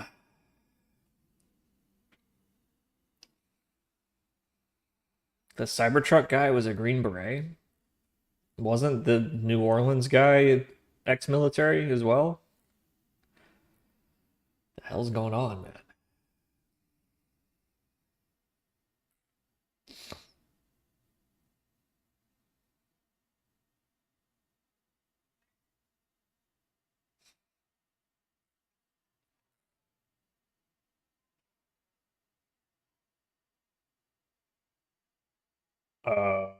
Yep. Las Vegas locals are reporting that every single casino on the strip has elevated police presence today. That makes sense. The chief of police said something about like we're maintaining the additional force that we activated for New Year's Eve. So like the 1,000 extra officers on duty are going to stay on duty for the next few days. I was like, fuck yeah, hell yeah, good call. Just like if anything pops off, we got all the manpower that we need, and then yeah, something popped off. Good for them. Embedding. So would I be able to apply this to what I'm doing? Excuse me. Yeah, I don't think this is perfectly compatible with my learning algorithm. But yeah, hey, no, that's good. Because I was actually thinking about going downtown this weekend. I figure, hey, everyone's gonna be fucking terrified. The streets will be empty. You can walk around unmolested by buskers. Mm.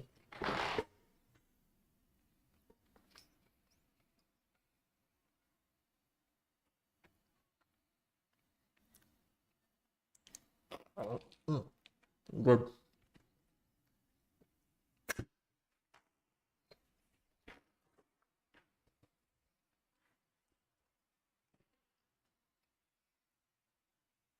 When is CES?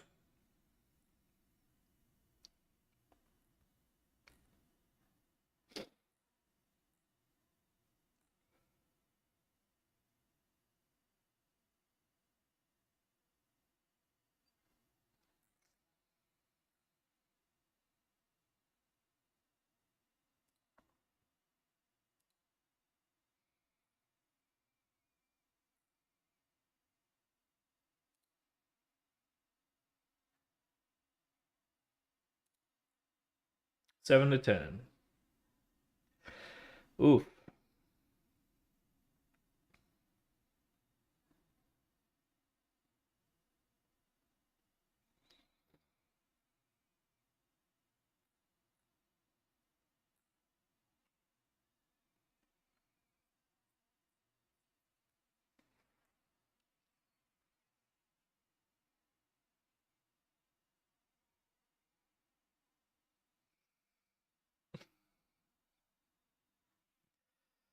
Oh, the internet is such a silly place. Okay. 7 to 10, you say?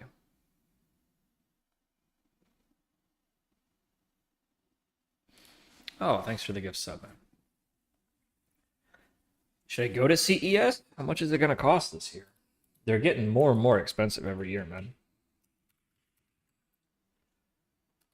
Let's see. CES.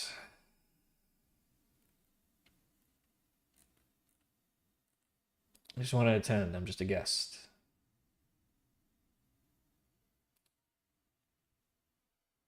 Register.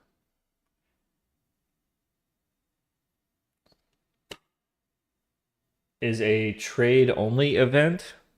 So wait, like civilians can't go anymore? I'm using a Sony A6400. Huh.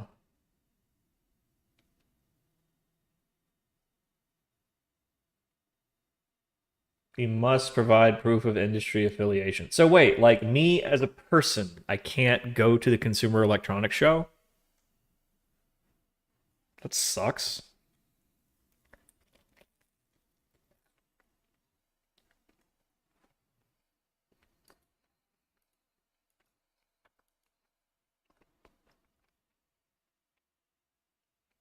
So it's a scam then, right? It's basically a scam. So the whole industry has to just like fork over a couple of grand every year. I want to go.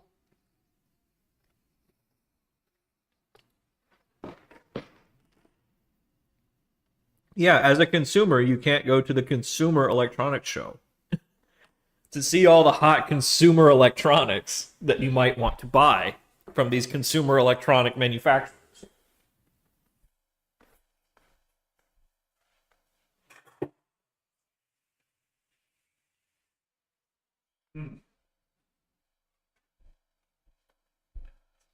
This was the same thing at the big gaming expo in town. And by gaming, I mean gambling.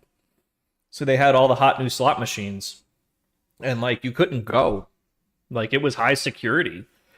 You weren't in the industry or media, you couldn't go. And even if you were invited in, you couldn't film because they're like high security about their new slot machines.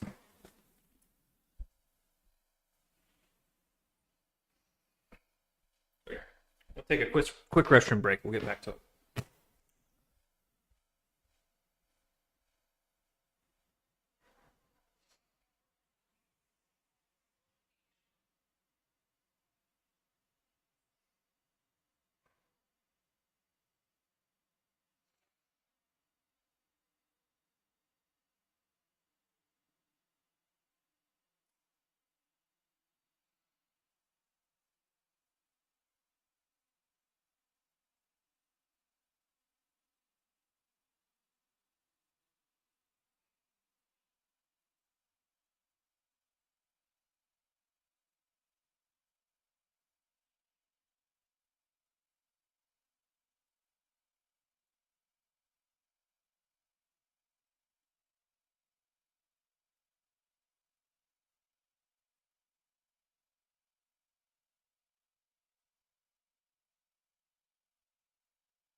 All right.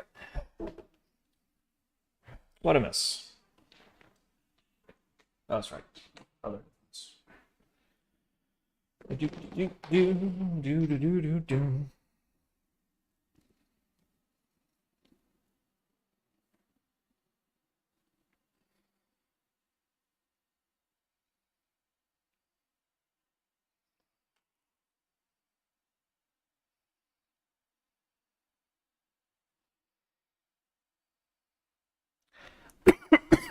Excuse me. So this embedding solution, that seems to be specifically for doing like multi-dimensional associations between words, right?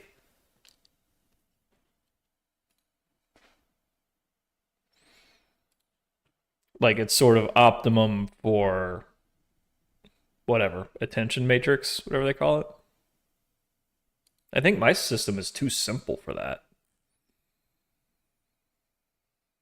Anything can be tokenized, huh? Yeah, I should probably crash course in that stuff because it might help me a lot to learn it. Well, it's a bummer that I can't go to CES. What a rip. Maybe I can sneak in. I snuck into a Samsung event last year. I saw a bunch of dudes dressed like Roman centurions and a bunch of chicks dressed like ballerinas. They were all wearing Samsung branded flashing backpacks, and I was just like, where are these guys going? So I tailgated them for a while, about 30 paces behind, right? Until suddenly it's like, oh, we're going off to one of the convention rooms. Okay, so when they hit the security check and everyone's looking at the ballerinas and the Roman centurions, I'm just going to slip right by. And I worked like a charm. I just slipped right into a Samsung event, finger foods and free cocktails, and eventually somebody noticed that I don't look like I belong at a Samsung media event. You know what I mean? Look at my eyes. All right? Anything different about my eyes?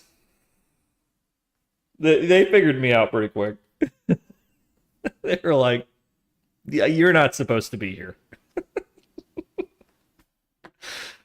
Anyhow, so yeah, I had fun with that. Got some free food, and then if you get caught, you just act drunk. This is Las Vegas. Like, oh fuck, sorry man, I was looking for the bathroom, man. My buddies went this way. I think I went that way, and could you just point me back to the poker room, man? Thanks, guy. This guy. Yeah, just give him a little bit of that. They'll shoo you away. Whoa, this is a woodshop class? This isn't where I park my car? Oh man, this isn't the valet? Fuck. I thought I was going in the wrong direction. This way, right? Alright, later guys. This guy. Big time. Big time, this guy. Give him a little bit of that. All right, well, the internet seems pretty tame. Nothing's blowing up today, right? We're all good? All right.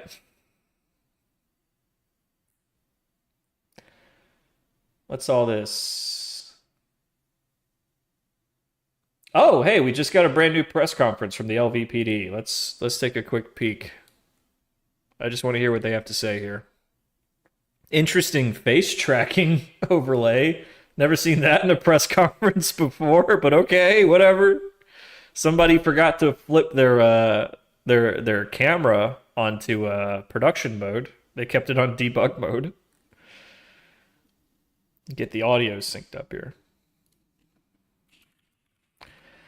If you don't know, I live in Vegas, so I'm kind of following the story here. I want to know what's going on with the Strip, and like, is it going to be cool to go down there this weekend? And are we doing the Knights game? And what's the security situation downtown, man?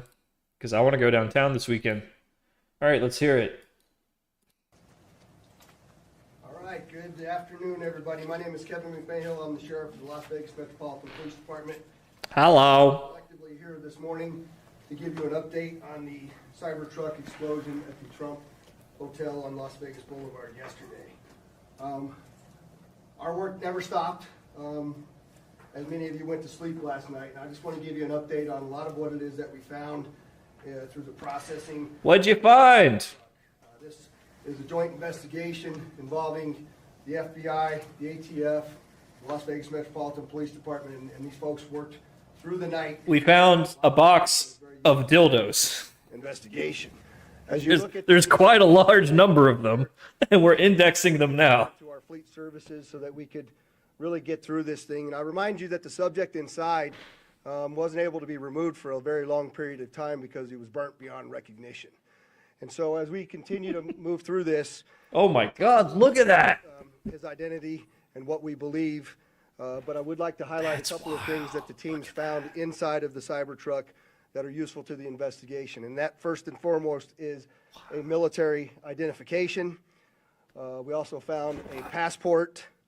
We found a Desert Eagle 50 caliber semi-automatic pistol. And if you'll notice on a lot of these guns that we're going to talk about here, they're almost just burnt beyond recognition as well. There's a SLR model B. My God, it's melted. Firearm, number of fireworks that were still in the vehicle that had to be removed. Dude, he just turned the Tesla into a blast furnace. And then several credit cards were also in the name of our subject. Our subject, This aired minutes ago, by the way. Matthew Livelsberger. He's of Colorado Springs, Colorado, born July 22nd of 1987. Now, He's fucking my age. here on a picture of his driver's license. Let's see. The question really still remains for me, and I know that there's a lot of you folks in the media that are identifying this person as the person in our vehicle. As I mentioned to you already, his body is burnt beyond recognition, and I do still not have confirmation 100% that that is the individual that was inside. Yeah, and if it is him, did he do it of his own volition? Was he put up to it? Person of interest. I will not come back until Do we have a I phone? confirmation through DNA or medical records that this is indeed, in fact, the subject inside. Yeah, I got a case of Stella for New Year's. I don't drink much, so I'm still working my way through This it. individual.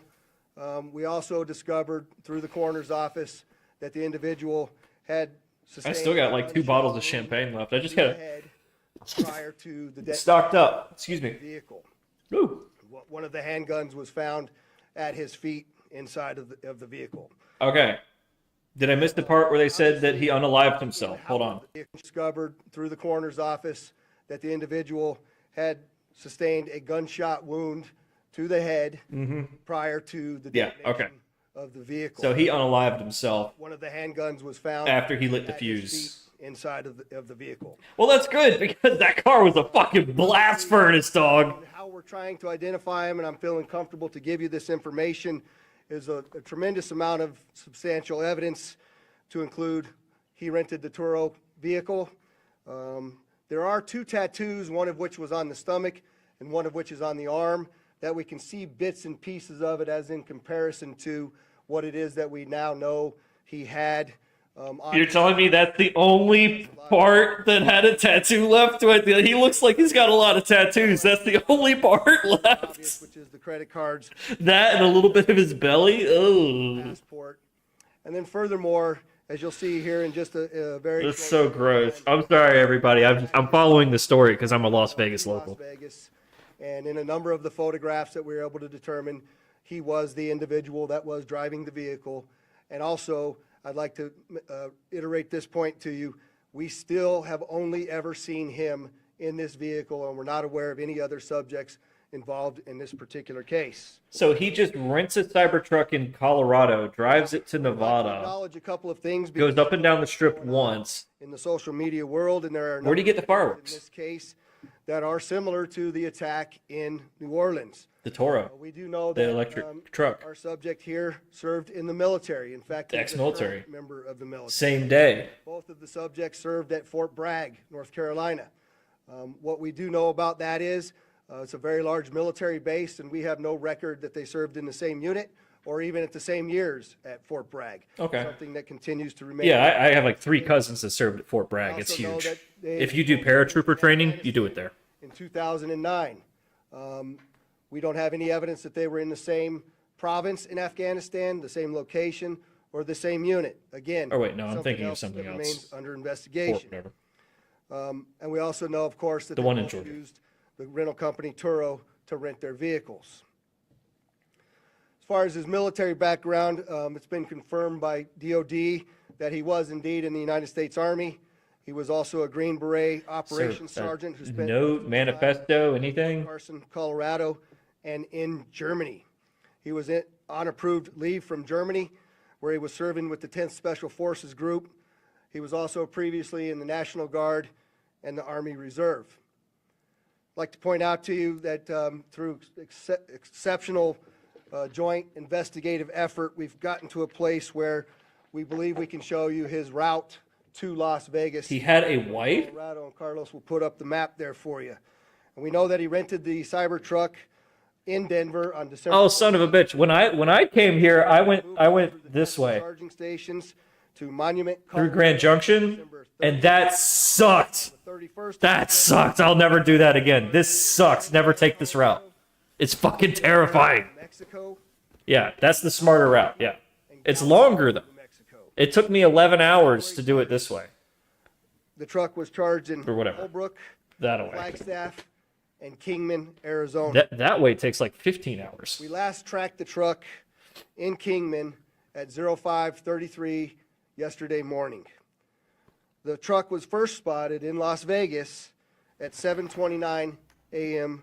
yesterday. And Carlos will pull up a picture of the truck pulling onto Fashion Show Drive here.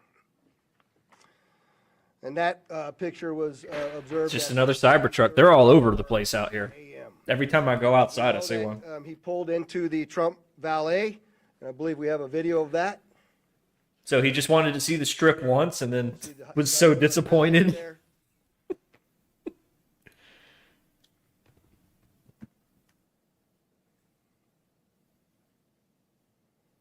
So that confirms what we heard yesterday. There were reports that he just pulled up and kabloom. So through extensive surveillance video, we were able to track him leaving there, and we know that he went to several different places along Las Vegas Boulevard. Yeah, I wouldn't want to be driving my Cybertruck around downtown right now. Boulevard. We didn't have a video of the truck pulling back onto Las Vegas Boulevard from the sands. So yeah, they're tracking him. It's a surveillance town, man, for good reason. That Route 91 music festival massacre, man, it changed everything, man. Then immediately heads to the Trump Hotel, pulls into the valet area, and as of course you all know, the explosion occurs within 17 seconds of his Boom. at the valet. There's some additional investigative updates that are going to be provided to you by a couple of the other speakers here. The first of which will be our special agent in charge of the FBI local office, Spencer Evans. Spencer? Where'd he get the My name is fireworks? Spencer Evans. I'm the special agent in charge of the FBI's Las Vegas division. As the sheriff mentioned, we've been working through the night with our partners, the Las Vegas Metropolitan Police Department and other agencies, to gather all the facts and determine a motive to what was initially reported to the FBI as a bombing incident, to which our special agent bomb techs and others responded. Obviously, we're always concerned in these sorts of events to ascertain what the motive is. We understand that's at the forefront of everyone's thoughts. And so looking into exactly what the motivation is remains our #1 priority. This is why the FBI's Joint Terrorism Task Force has been brought into play. The Joint Terrorism Task Force, most important part of that acronym is joint. It is done in concert with our partners, which are comprised of more than a dozen investigative agencies here throughout the state of Nevada. We've been working hand in glove, side by side, tirelessly to determine, is there any ongoing threat to the public, to identify... So this is just some bozo, just like some dude most notably in New Orleans, that just wanted to do this, I guess? determine if there's anything He didn't seem to be trying to hurt people, down. At this time, right? as the sheriff's pointed out, we feel that the subject has been identified, although not conclusively. I mean, he could have driven it into the lobby and then gone. However, we do feel like we have the subject identified, and at this time, there is no information about So additional, why? subjects that the FBI is tracking on.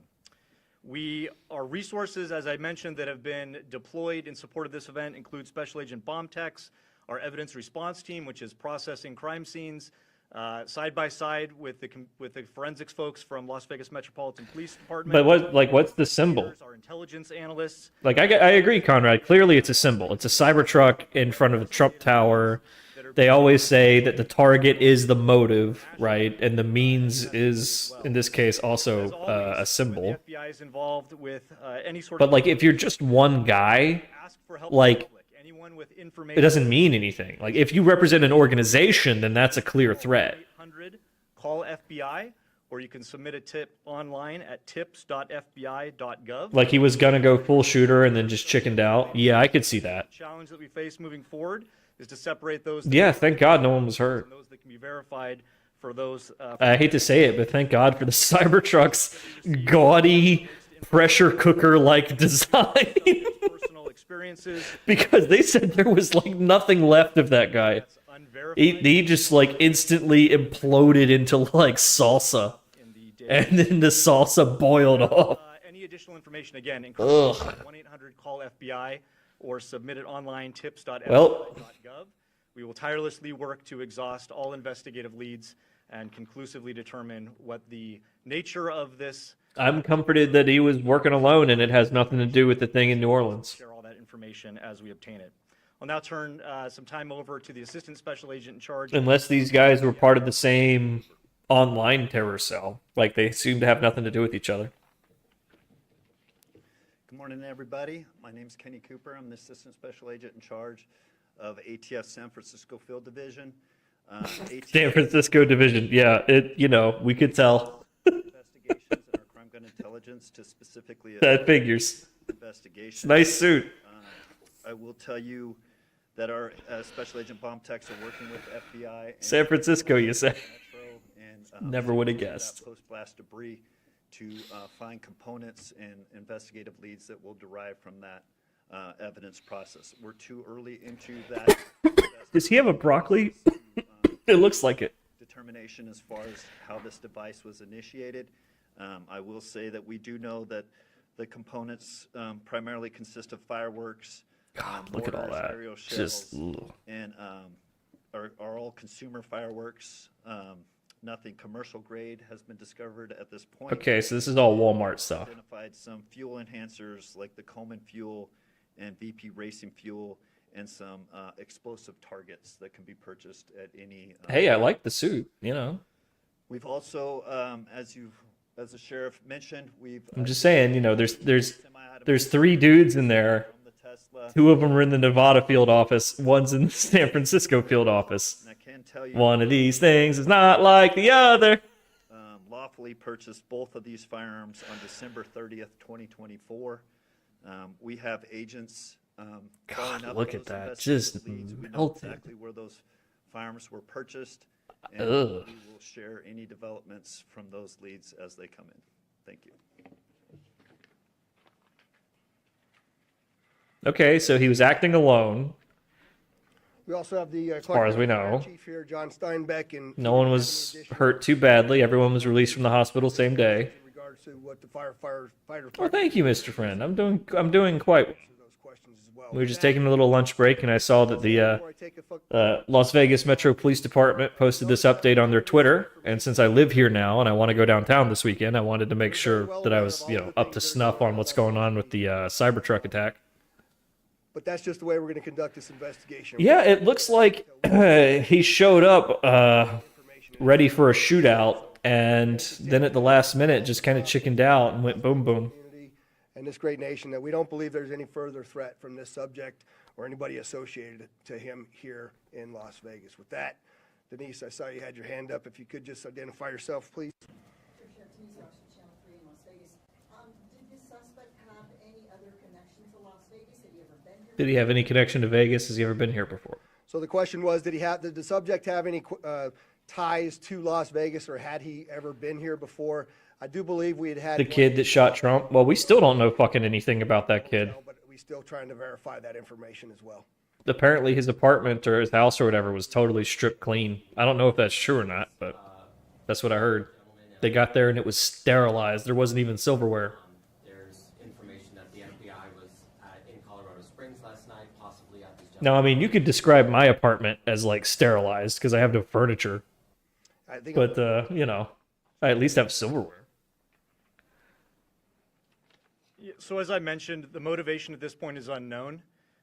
We are, as I mentioned earlier, Yeah, like if you're working alone, the symbol doesn't mean anything. Like if you're doing it for the glory, witness interviews, collecting forensic information, and basically trying to compile the facts. And so there's investigative activities. I guess you have to be delusional enough to think trying to such a thing to even do it in the first place. But at this time, at this particular moment in time, as the sheriff aptly Well, said, thank God no one was hurt. focus on what we know and what we don't know. We know we have a bombing, absolutely. Yeah, no further threat from the man who turned himself into boiled salt. Lost on us that it's in front of, of the Trump building, that Ah, gross. Tesla vehicle, but we don't have information at this point that definitively tells us or suggests it was because of this particular ideology or any of the reasoning behind Yeah, it. That's the purpose. you don't like Donald Trump? Okay. Get to the bottom You don't like Elon and Donald Trump being friends? And okay. Tim Caputo with KBC in Los Angeles. You mentioned a number of similarities. I don't think this was very well thought out. One in New Orleans. How far in the investigation process do you guys go to try to rule out that they are connected, knowing that you already have a couple things that seem to connect them together? So the question is how? Yeah, like hasn't the internet already found this guy's like LinkedIn small business history, like an interview that he did one time? Evidence that comes in, we don't discount it. We work it through.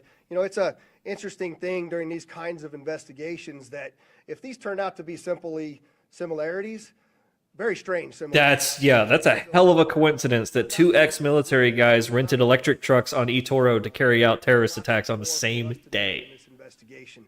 We haven't even gotten into the phones or the computers, which are usually very, very. If they weren't 8 hours apart, I'd say no way it's a coincidence. But they were spaced out a little. Trace him to see the stores. It could just be a coincidence. Rule out anybody else. Lots of investigative work to do, and we're just trying to give you an update on what we know now. That is factual. Was the gunshot wound to his head self-inflicted? We believe the question was the gunshot self-inflicted, and we do believe it was, since he was the only person in the vehicle. Ew. Immediately prior to the vehicle blowing up. Back there, sir. What a pussy. No offense, but yeah. Like, come on, man. You didn't even get your one last, like, one big hot line, I'm comfortable calling it a suicide. Like, this is MAGA country. I'm not giving it Ow! Something. You're gonna light the fuse and blow. You're not even gonna stick around to see it blow up? I mean, I would at least watch the thing blow up and then be like, all right, hell yeah, okay, I'm done. Go back You to know. what I know is circulating on social media. You drove for 15 hours? You didn't even want to watch it blow? Clearly, this man was insane. Were they all purchased in Colorado? Where'd he get fireworks? The question is, were all the components found inside of the Cybertruck? Is that why he went through Arizona? And I don't know the answer to that. That's part of why we're. That's probably why he went through Arizona, to pick up the fireworks along the way. Can you talk a little bit about the security measures you have in place at the hotel now? So, as you all know, we had just successfully completed a New Year's Eve event where hundreds. Yeah, he could have easily done it remotely. He could have easily lit a longer fuse. He could have. Yeah, apparently he had a wife. New Year's Eve event where I have thousands of police. Yeah, and before the boom, and it's like, but why then? This investigation is well But he came with like an assault rifle and a Desert Eagle in the safety of our 5.0. You know, it looked like he was ready to come in and go full Columbine. And then he just pulls into the valet and lights the fuse and boom. Is there any criminal record? None that I'm aware of. Man, I would at least Been brought to my attention. watch it happen. If I'm like, okay, I don't want to shoot anybody, or I don't want to do that, but I'm still gonna light this fuse. Man, it's the culmination of your master plan. Don't you want to see it happen? Into the Resort World Hotel. You put all this money into it, all this time, all this energy, and you don't want to. Do we know if he You want to check out right before the third act? Mike Allen, Fox 5 Vegas. You mentioned increased security presence at the Trump International. Is that going to Clearly, this man was crazy. or is it just there? And how long do you anticipate that lasting? Please take my wife. Really about the security posture, and that's entirely our entire community, not only Fremont Street and the Strip, but surrounding neighborhoods as well. Yeah, the Strip is locked down. I saw some footage earlier. They got police cars in front of every casino entrance on the Strip. Katie from the Las Vegas Review Journal. How exactly Like Starbucks in New York, man. Every other block. The question is, how were we able to use the tracking or the charging stations to track the vehicle all the way through? Elon. I'm not exactly sure how to answer that question just yet.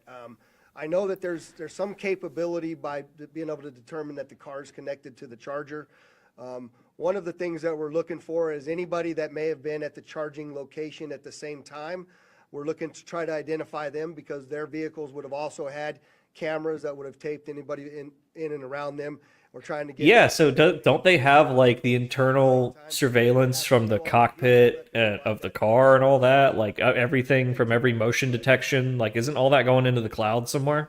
Can you talk about the damage being Yeah, this is about the Tesla truck. I live in Las Vegas, so I'm trying to stay up to speed on it because I want to go downtown this weekend. for others, or was it a public? Just want to see, like, is everything going to be closed? Is it going to be open? Are we going to do no bags? Is it going to be a lockdown? Or is it just going to be extra security? And it sounds like it's just going to be extra security. Might be helpful, but Everyone that they put on duty for New Year's Eve is going to stay on duty for like another on week. the outside of that vehicle, it's hard to tell from that photograph, but other than the windows being gone, that's Roaring Kitty. Dude, I hope he loses a shitload of money. Like, I'm getting tired of his pumping and dumping. area being blown off.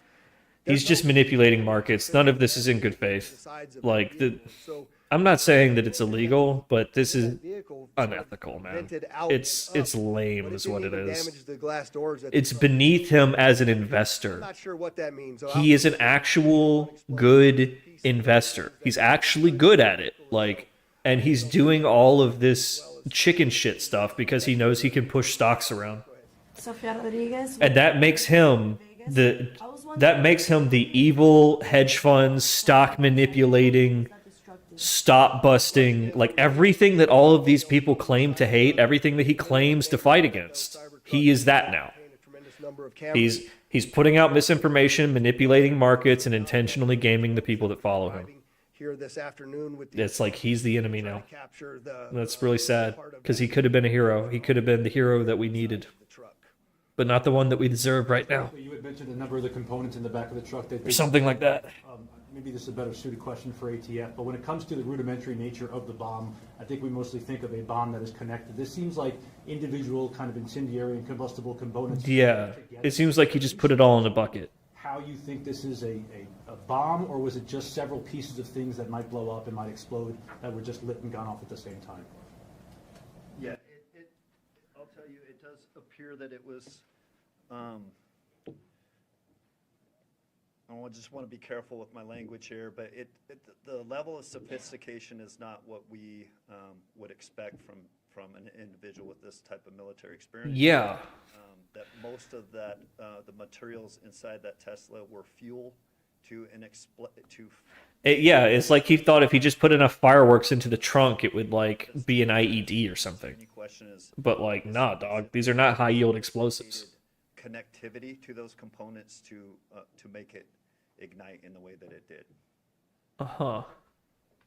There was one last hand over here. I'll take yours. Last question, or maybe this is for Special Agent Evans, Mike Carter, Newsmax. Any idea if the suspect has been in touch with any outside terrorist groups? Has this investigation extended globally?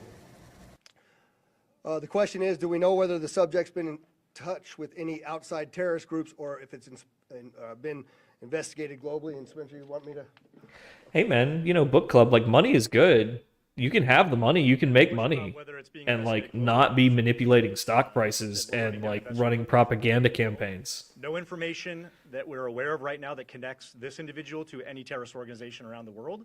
But that's obviously the thrust of the investigation, is ruling out that there's any sort of terrorism nexus, and then again getting at what the ideology is. We appreciate you all coming, and we will be back before you when there's substantial updates. All right, so for Roaring Kitty, I think it's not about the money. He's got the money. I think that's why he's doing what he's doing, because he doesn't need the money anymore. Now he wants the attention. Kind of like certain other people who I can't call out because they stream on this platform. But yeah, there are people out there that like have the money and they're doing what they're doing not necessarily to make more money, but because it makes them feel like powerful and important, that like everyone's listening to them and everyone's following them, and so they're like, yeah, I'm going to take advantage of that. But it's not really about the money. Like I think when he sees that he can no longer do it because no one cares, because it's just become this like lame rain dance of like, dude, we trusted you and you're just burning your own reputation for the lulz. I think it's just gonna end, and that's gonna be the end of his Wikipedia page. Is like, and then everyone decided that he was just a chump, and no one listened to him anymore. End of story. And that's sad because he could have started like a real, like, this is how you do deep value investing, and like Warren Buffett style, like Warren Buffett for the millennials. Like, I made $200 million on this GameStop trade. Now we're looking for new opportunities, and we're going to be open with this resource and this research, and we're going to become this respectable firm like Berkshire Hathaway, like Hindenburg, where here's this research piece that we're putting out, and like here's a position that we have that reflects this sincere deep value analysis. He could have been the next Warren Buffett. He really could have, starting with GameStop, then to the next thing, if he was really actually sincere about deep value investing, but he's not. And that breaks my heart, because I see it happen over and over and over again, that people like him and some others who I won't call out, they achieve real success in the market with the whole world watching, and they can turn that into a real teaching example of like, we are not evil pieces of shit. We're just finance nerds. We like to do this. This is fun. But he and certain others, they all just want to give in to this like quick, easy, fast, like evil hedge fund manager type caricature stuff. And it enrages me because I'm just like, for every one of those out there making noise, being like the bad boy, like there are thousands of sincere, passionate autists who have to live with that being the public perception of what they do for a living.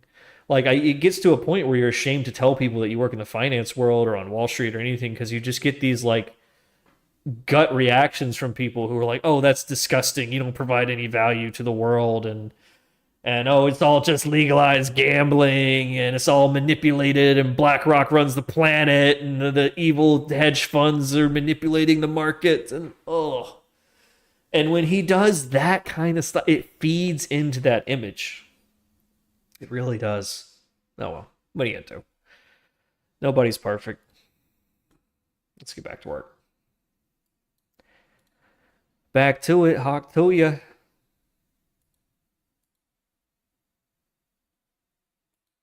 Let's see here. Can ban me, bruv.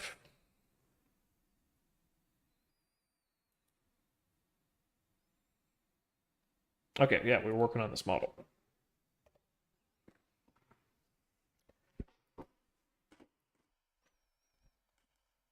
If Hindenburg is bearish, yeah, well, Hindenburg will take their position and then they will release their research. So they always get a little bit of a kick just because they have a great reputation. If Hindenburg started just trying to get that kick without the research to back it up, the kick would stop happening, right? And that's what's going on with Roaring Kitty, is that everyone trusted them because they, a lot of them did well on GameStop because they got in early and they listened to him. So everyone's paying attention to everything he has to say. And instead of using that to become the new Berkshire Hathaway, to become the new Warren Buffett, to teach people how to do real deep value investing, he's just taking advantage of that bump that he can get when he names a stock. So he gets into the stock, names the stock, and then instead of releasing well thought out, well researched, deep value like reasoning, he just says, I think it's got a bright future, and the CEO, I trust him. Because he doesn't have anything to back it up. He's just trying to generate that bump to exit the position into. Just like Zach Morris and all these pump and dumpers, he's just doing it on a larger scale. And everyone has figured that out. And like even the most delusional, like Wall Street bets brained idiot is now figuring that out. I read Hindenburg's research. They tend to do a lot of hit pieces on places I've worked for. It's kind of nice to know. Oh, that's what was going on. I always knew something was up. I like Hindenburg, but yeah, they've been losing a bit of their juice lately. Losing a bit of their reputation.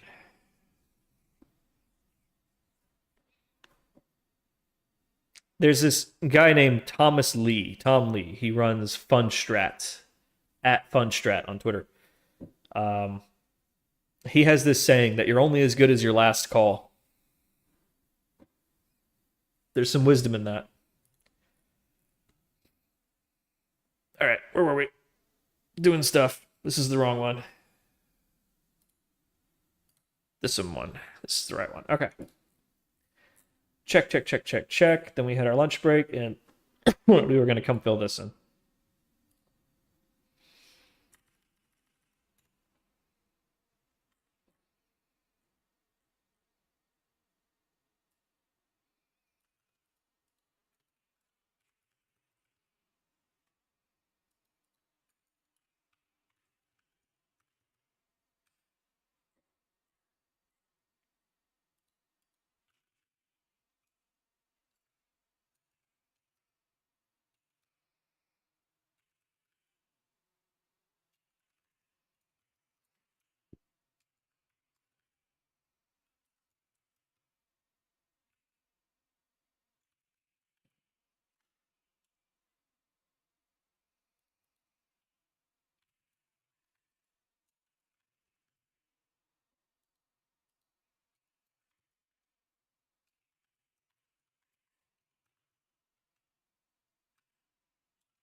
Glad I switched back to Copilot.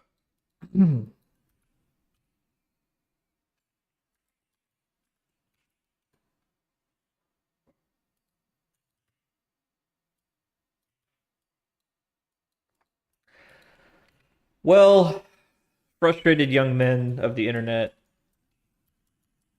if you ever feel that your life has been reduced to one act of extreme competence to show the world that you mean something, it's not the way, brother. That is not the way.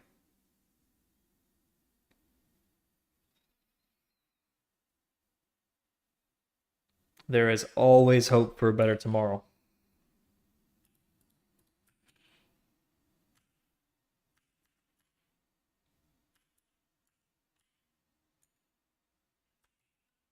Hi, what? Well, I was just thinking about this guy in Vegas who, presumably had a wife and a military career, and he could have probably pretty easily found work doing any number of things, but felt that his life had to be reduced to one expression, one act, one thing to show everybody that, like, oh, this is who I am and this is what I'm about. Like,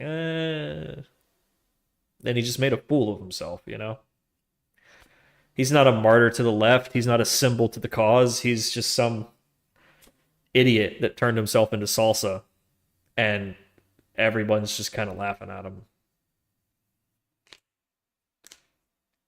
And if he had taken it to the next step and gone full Columbine, like, he wouldn't be a hero. He made a pool of himself. Yeah, he made a puddle of himself. So yeah, if you're starting to think those kinds of thoughts, if you're starting to think maybe Luigi's right, Maybe you even have somebody in mind. This is not the way, brother. This is not the way. Come back. It's not too late.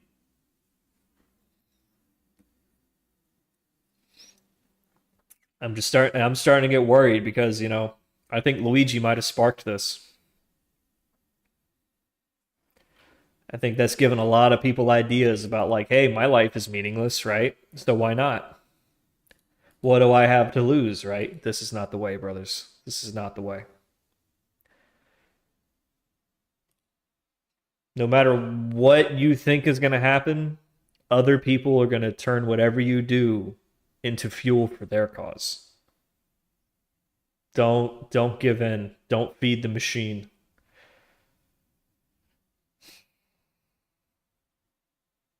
If I could give you one piece of advice, it would be just don't join, man. Just live free. Just find something that's personally important to you and cultivate that.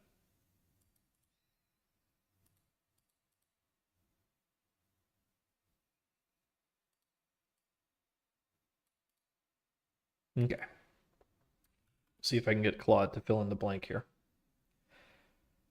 So current time, that takes the, okay. So this is only going to run at the open. Okay. So I can probably get Claude just to fill in this blank, because it wrote the rest of it. All right, excellent.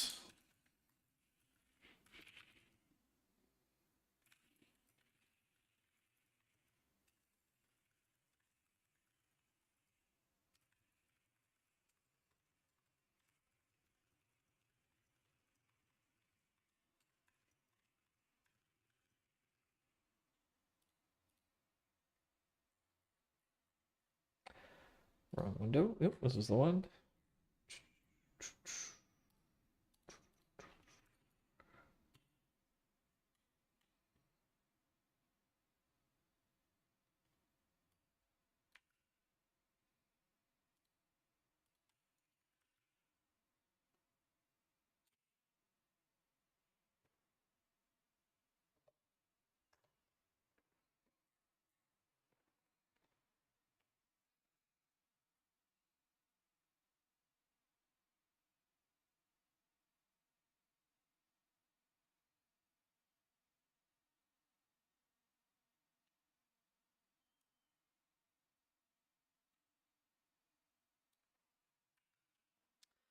Excellent work, Claude.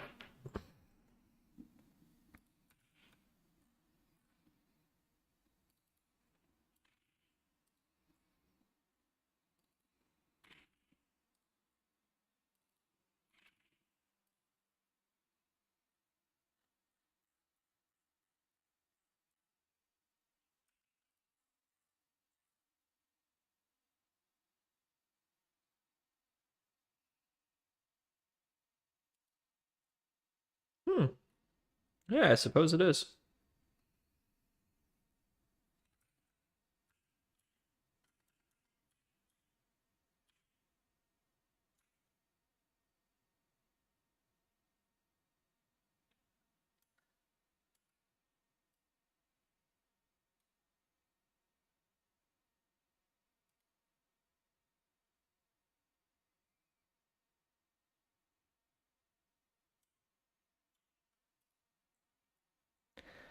All right, well, yeah, what are you going to do about that duplicate code fragment?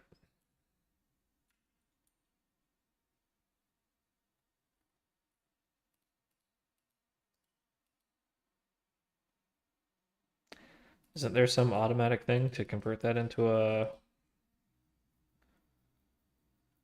extract method?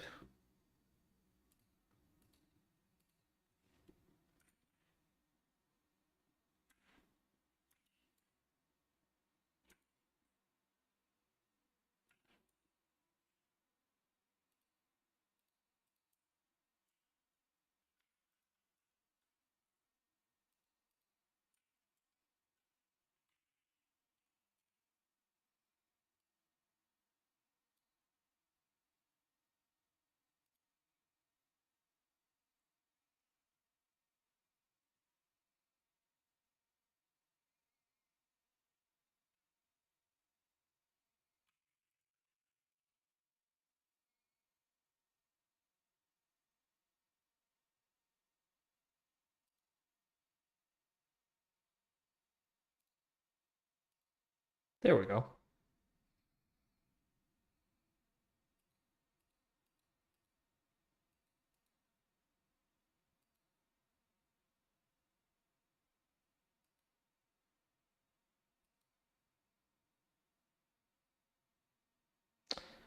Oh.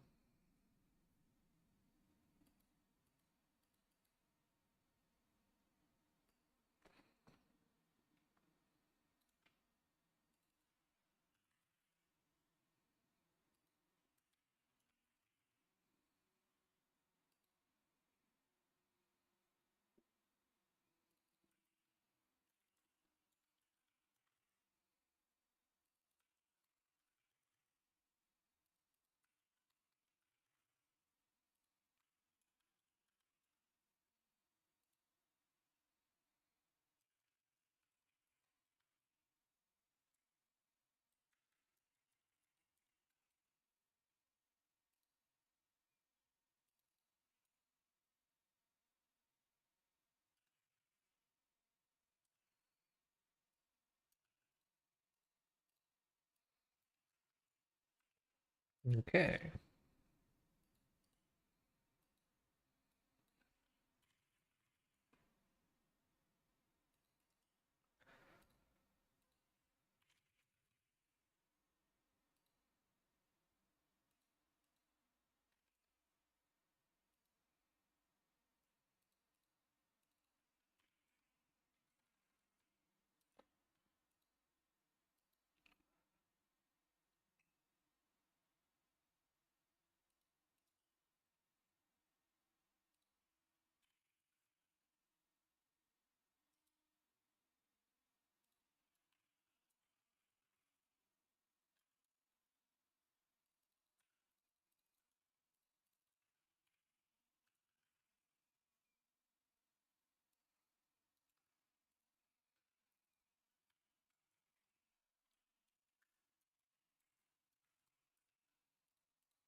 I heard somebody this morning, Scott Adams, saying, "Oh yeah, all work from home jobs will be replaced by AI within a year."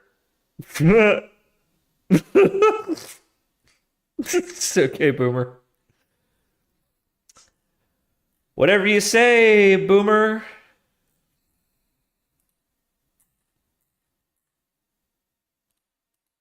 I can't wait for him to be my biggest investor. And then I can kiss ass with the best of them. I read your book in middle school, changed my life.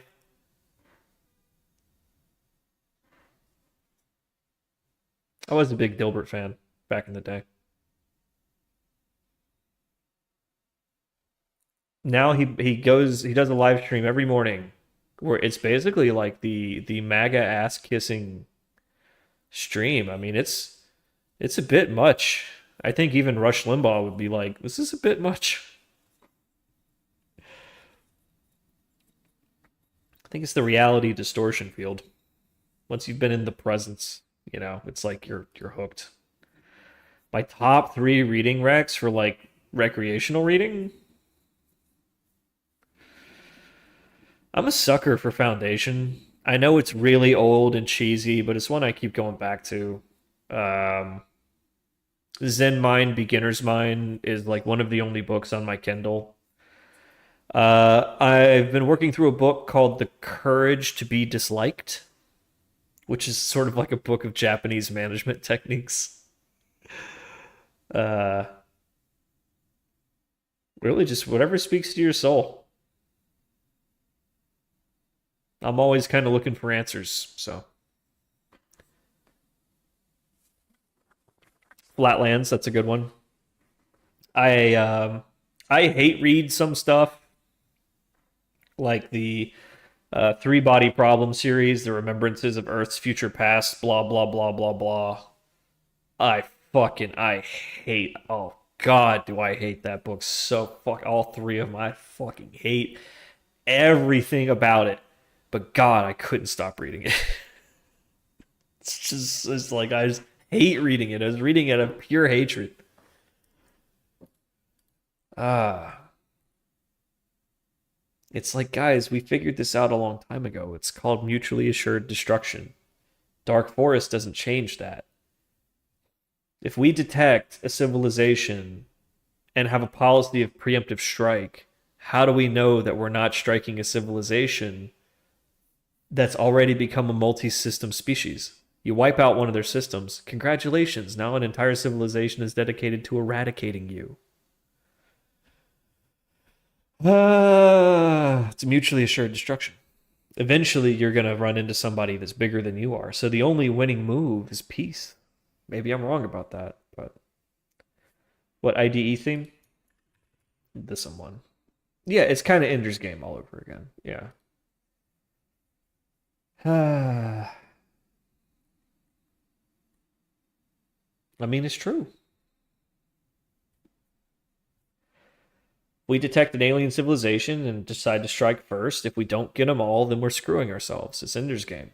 If any of them survive, they're completely dedicated to eradicating us now. And they know to stay quiet. And they know to not reveal themselves until it's time to strike. And maybe they even know a thing or two about how we wiped them out. If that happened to humans, we would be very, very, very fucking dangerous. So it would make sense to just be like, what's up, y'all? Peace. Peace and love. Y'all got Netflix? Because we got Netflix. Y'all got porn? A whole new civilization of porn? Let's trade. Y'all some freaky motherfuckers. What do you mean you've had 10 million years to evolve your porn game? Wow. Your whole civilization revolves around making movies? Cool. Your religion worships music? Hey, have you guys heard of Bob Dylan? He's really big on our planet. I think it would be more interesting and more economical. Like, we've seen the same thing on Earth, where like England and France eventually stopped fighting each other and became trading partners, and it was just better for everybody. You know?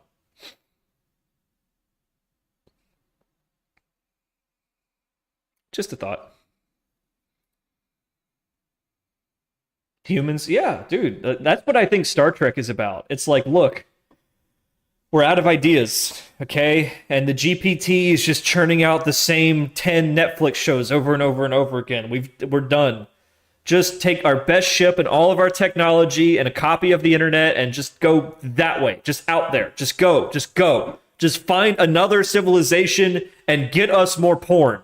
Get us more Netflix. Get us more video games and stories and music, because we're done. We're out. We're tapped out. We've done it all. We're just recycling the same remix garbage. Go find another civilization and let's trade, because that's what we really have of value that you can't get anywhere else. You can get gold and water and tungsten anywhere in the galaxy, but you can't get human Earth porn. You got to come here to get it, and if you fuck the planet up, there's no more of it. That's the real precious resource in the galaxy, is culture. This is the only planet that culture exists on, that we know. It's the only planet that has that resource. Entertainment only exists here on Earth. You can't get it anywhere else. So if you're going to invade the planet, it's not for our water, it's for Tom Cruise. Because this is the only place you could get Tom Cruise movies. I think they'd probably come just to check out the birds. They'd be like, you have birds? What? That's cool. Like, they fly? Gravity is too intense on our planet. The air is too thin. Nothing can fly. You have flying shit? That's so cool. Yeah, your technology, that's very interesting. Your constitution, that's whatever. Let's check out the flying things. That's pretty cool. We've never seen that before. We theorized that it could exist. Y'all are very lucky to have a planet with birds on it. All right, later. We'll be back to check on the birds. Y'all are cool. Bye. That's my theory. Equivalent to bestiary? Yeah, it would be like a beast fetish or something. I don't know. That exists. There's furries. Would the aliens have human suits? Oh god, that's such a dark thought. Alien furries, but they're like humans. They pretend to be humans and emulate our mating rituals as a fetish. Oh, I can see it. I can see it. I want it to go away. Get out of my head. We kind of do that. There are people who like dress as aliens and emulate alien mating rituals. That happens on Earth. There's the people with the egg laying things. You can go buy those. That's a thing. That happens. Oh yeah, human furries. Oh, that's yeah. They made a movie about that, didn't they? Scarlett Johansson won a bunch of Oscars, and she was basically an alien in a human furry suit, emulating human mating rituals and then consuming the humans as food. What was this movie? Somebody fill me in here. God damn it. The Under the Skin. I think it was Under the Skin. Under the Skin? It won an Oscar, damn it. Yeah, that was it. Yeah, that was it.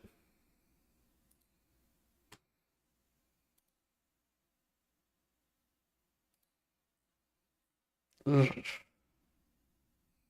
It's just such a gut-churning mental picture. All right, well, hey, Dunsky.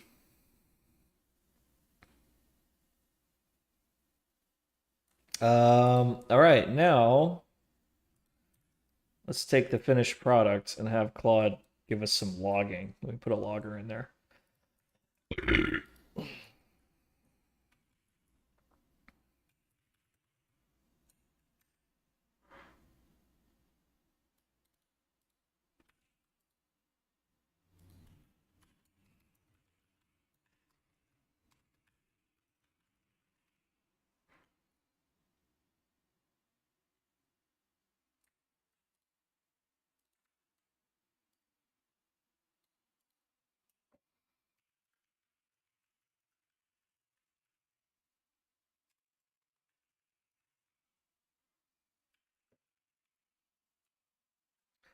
Yeah, let me do a new one.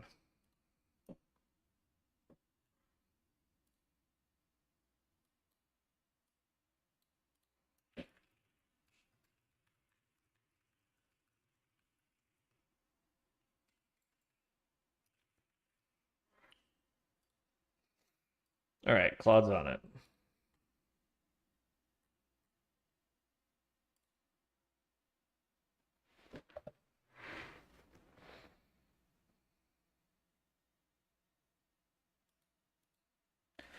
Switching to MacBook. I'm not a Mac enjoyer. I'm a Windows enjoyer. I'm the wrong person to ask. Acorn 1010.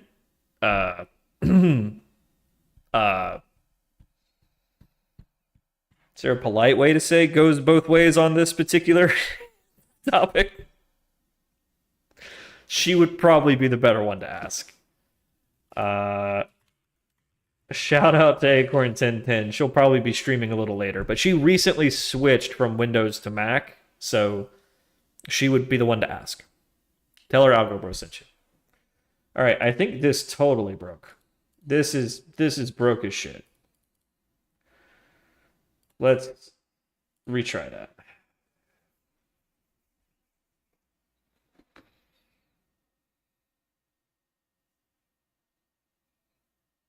There we go.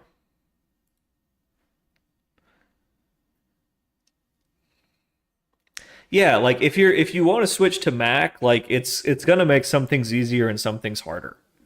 If you want a general purpose computer that can do anything and everything, you want Windows. If you just want a simple email checking machine that can maybe do video editing, like a YouTube watching machine, get a Mac. And I know that makes the blood boil of a lot of Mac enthusiasts, and I'm sorry. That's my perspective of as a non-Mac user. So please feel free to step in and say that I'm wrong and set this person straight. I didn't say Macs are bad for programming, Acorn 1010 uses Max for programming very well, and I think so does Theo, so do a bunch of other people. I personally use Windows because when I was 10 years old, I was sat in front of a Windows computer, and I've been doing it ever since. Just like switching from Android to iOS and back. After a year, you're used to it. Hold on. I thought I had an important message. It was just spam. Anyhow, I tell you what I recommend, folding phone. They kick ass. Though I'm really disappointed to hear that Samsung is discontinuing the Fold. Apparently the Fold 6 did not sell well. But the Flip did. Because girls like the Flip, boys like the Fold. And girls upgrade more than boys do, in my humble opinion.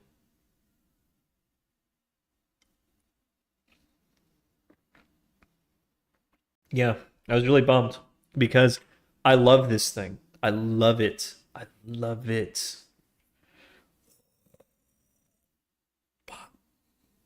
Pop out that kickstand, fucking bam, good to go. Just pop that baby on the bar. Catch up on my fucking YouTube trash instead of socializing with other humans.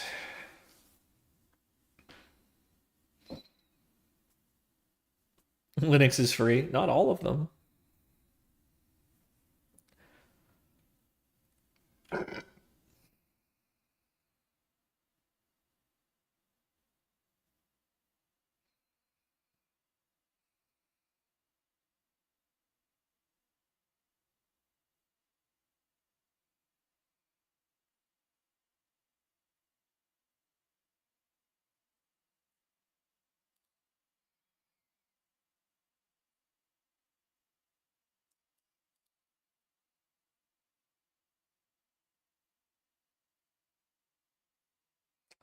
Oh, looks good to me.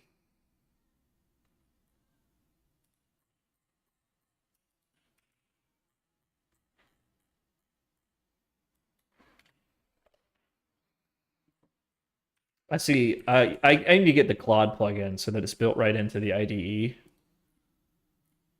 But I don't mind going back and forth. Still, it would be nice.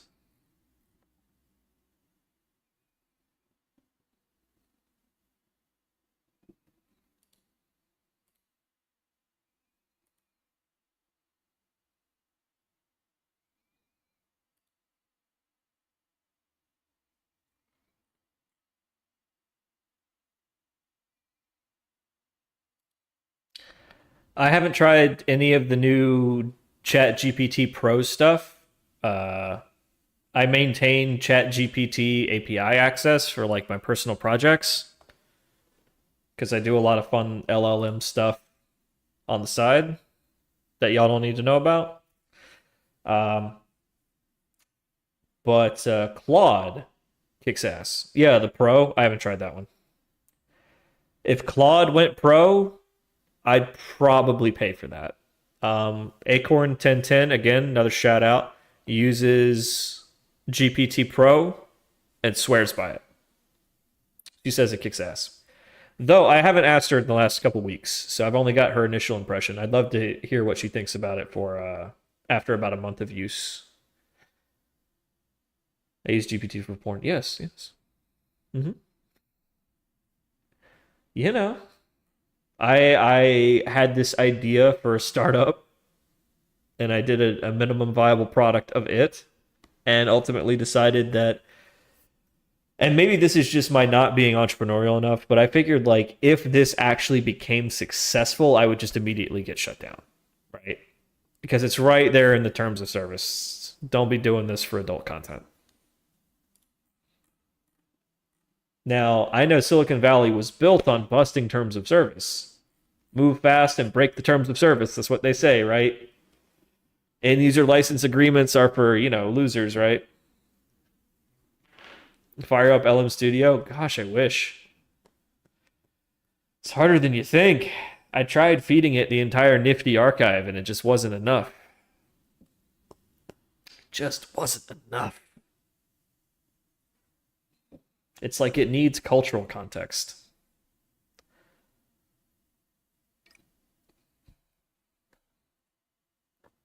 Well, I think this is done. We got to test it. Feed it acid or same thing. Acid or Nifty, they're the same thing. Just mirrors of each other. We have a test for models like this that I think we can copy paste here. It's the same one we use for trading hours. Yeah, we should just be able to copy paste this. Copy pasta. And just open it. All right. Your neighbors. Okay, let me go grab that.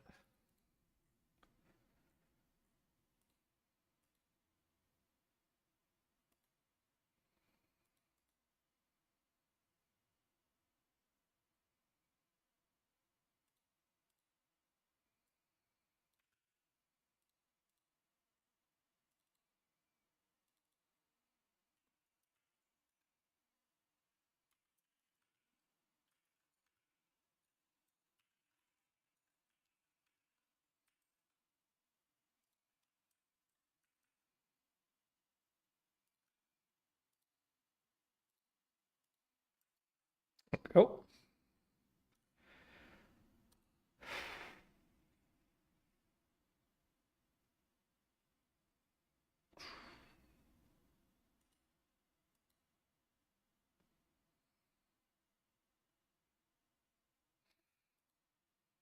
Oh, it needs a real one. Yeah, because it needs actual price data. Okay, that's an easy fix.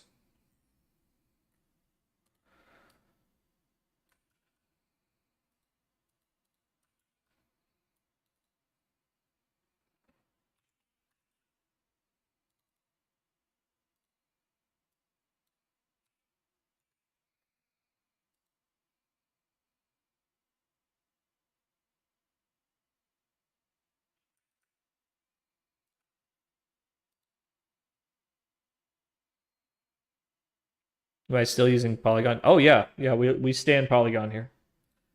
We've got all of their tick data in our data lake now. We need all of their quote data, but I got to buy some more hardware because it's going to be like 15 terabytes. What are my thoughts on the dead OpenAI researcher? I have no opinion. I don't know any facts about the case. You know, it's not. We don't like to talk about it, but it's not unusual for whistleblowers to commit Harry Carey. God, I shouldn't have picked that. That sounds culturally insensitive. But it's not unusual because when you blow the whistle, all of your friends and colleagues now think of you as a rat. No one will hire you because, let's be honest, everybody everywhere is doing dirty shit. They don't want whistleblowers. So suddenly, you can't find work. You have no friends. You're being sued by your former employer. Your bank account is dwindling. You're looking at homelessness.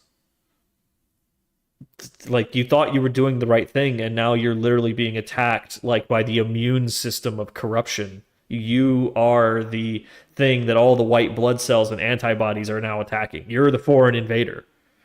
Oh, an honest man? Get him, get him. Purge him from the system. He can't exist in this economy. An honest man in this economy is unemployable. Because everyone's doing dirty shit. It's the only way to build $1 billion company. Is to, like, if they had to pay the intellectual property rights for everything they put into training these models, it would never get off the ground. So at some point, they just had to say, fuck it, sue us. We will get too big for you to sue us by the time that you notice what we did. And that's how you move fast and break things. How did Uber make its fortune? By creating an app that turns us all into independent contractors circumventing labor laws. Circumventing labor law. And by the time Uncle Sam thought to sue, Uber had a lobby. Uber had captured the regulators. The family's getting a second autopsy. Possibly. I don't want to go too much into this, but Ad break. My brother had a friend who died accidentally at our house. Yeah, I don't want to talk about that. But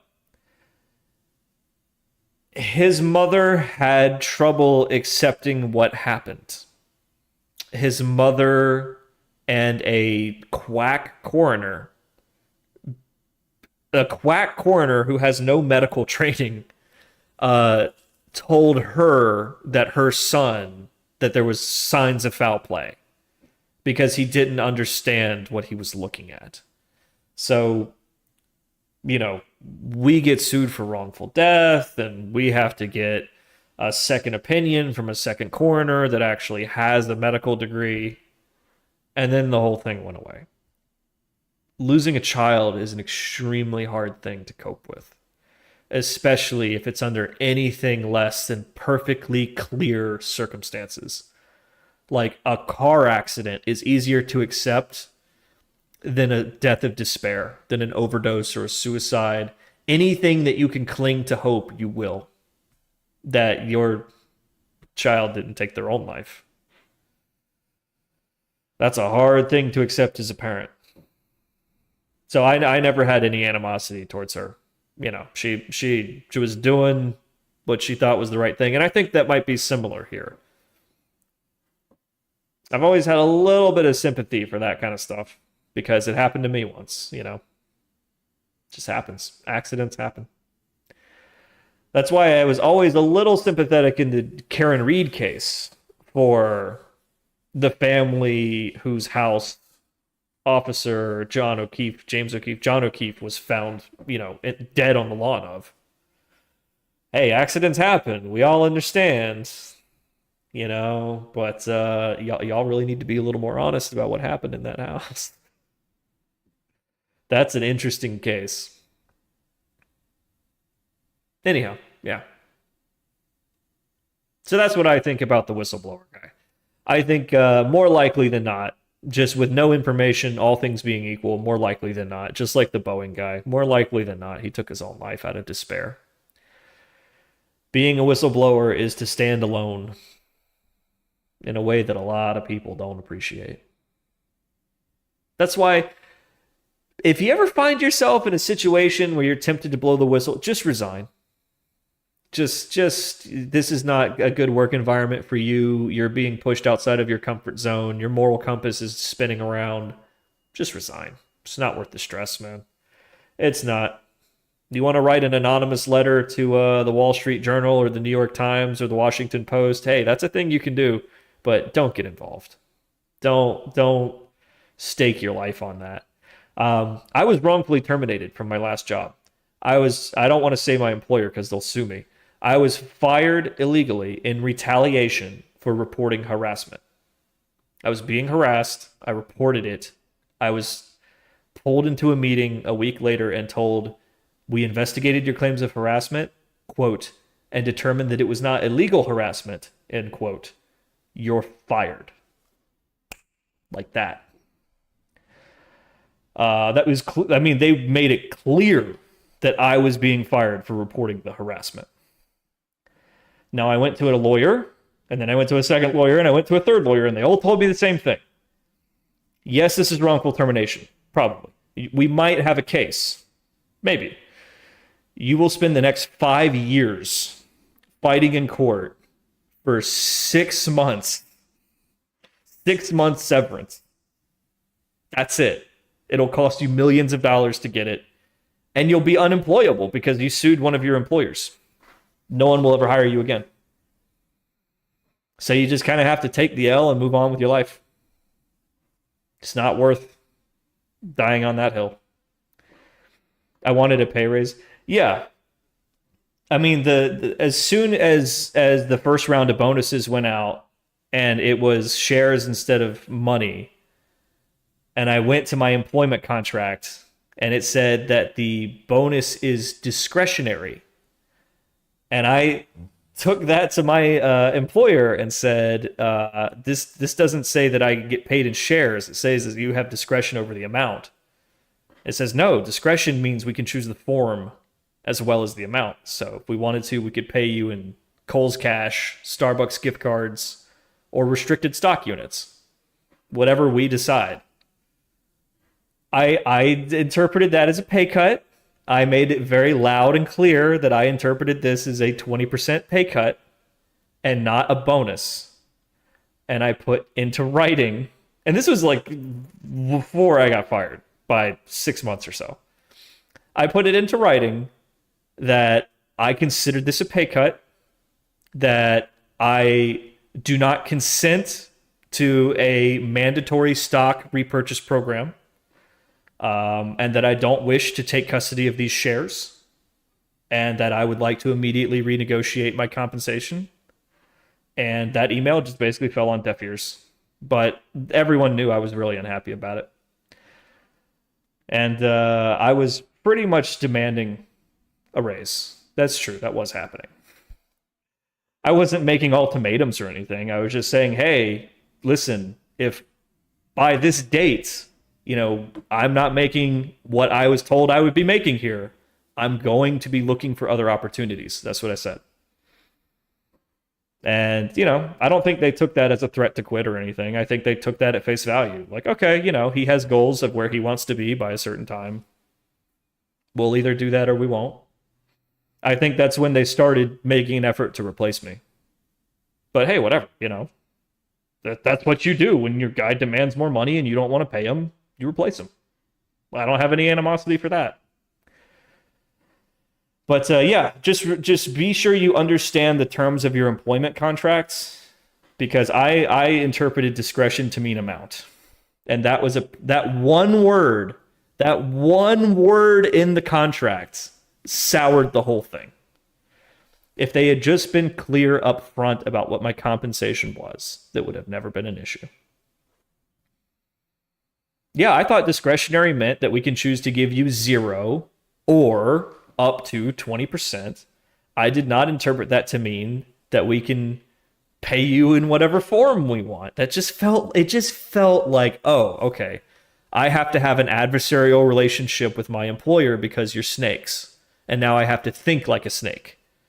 And now every interaction that I have with my employer, I will now be on the defensive, expecting to get screwed over. And that poisons everything. You cannot be happy if you have a adversarial relationship with your employer or someone in your home. Like, it just doesn't work. So if you find yourself in that situation, just resign. Anyhow, so yeah, but yeah, it finally came to a head when I was just flat out being harassed. Like, I was being name called, little cute little nicknames that I made it clear in writing that this is not okay. This needs to stop. And then the head of Prod Ops would call my personal phone from his personal phone like a dozen times a night at 3, 4 in the morning to get me onto conference calls and bridge calls that I didn't need to be on. To the point where I'm like, hey man, if you call me again, I'm calling the police. Like, this is harassment. Like, I've made it clear to my supervisor, like to my boss, that if I need to be in this meeting, he will call me into this meeting. Stop fucking blowing my phone up. It's 3 in the morning. He just wouldn't. So I wrote a letter to I wrote a letter to my boss. He did nothing. I wrote a letter to my boss's boss. He did nothing. And I finally wrote a letter to the COO saying, I'm being harassed. You have to intervene. Like, I'm trying to run the risk department here on no sleep. And that's when HR got involved, and a week later I was fired. I mean, I blocked his number, and they interpreted that as dereliction of duty. They were like, if you're blocking the number that's calling you in a production outage, like you're refusing, how did they phrase it? You're refusing to meet with stakeholders or something like that. You're refusing to work with stakeholders. Something like that. Where it was like, you're not doing your job if you don't let this guy call you at 3 in the morning.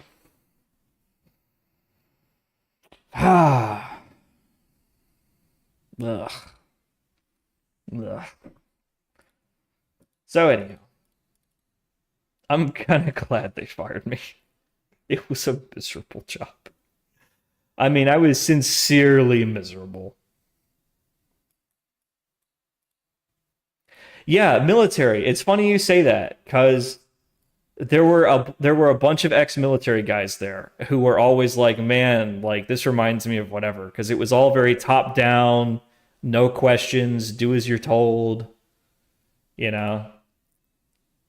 So like we would get like pre-planned stuff that like somebody planned out like all of these little things that has to be done to a piece of software, but it was all planned like 2 years ago by a guy that left the company. And like none of it aligns with what we're currently doing, but we're still working through all this shit because like the superiors are monitoring the progress of these projects, and like no one seems to have the authority to explain to them that these projects are all dead, they're not going anywhere, like this is all antiquated, we're not doing this. It's just, I think when organizations get to a certain size, if you don't have like the purging fires that like Twitter had when Elon took it over, like they just get so bloated and inefficient that it just stops functioning. Yeah. If you're getting emails from the head of HR, that's a big sign that it's time to move on. Okay, anyhow, let's run this. Oh, that's right. It needs an actual MP data source manager. Okay, now go.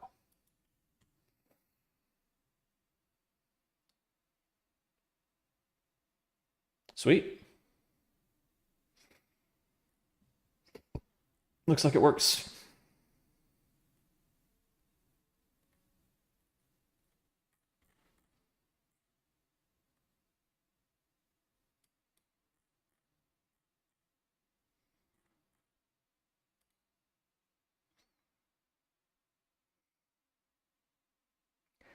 Yeah.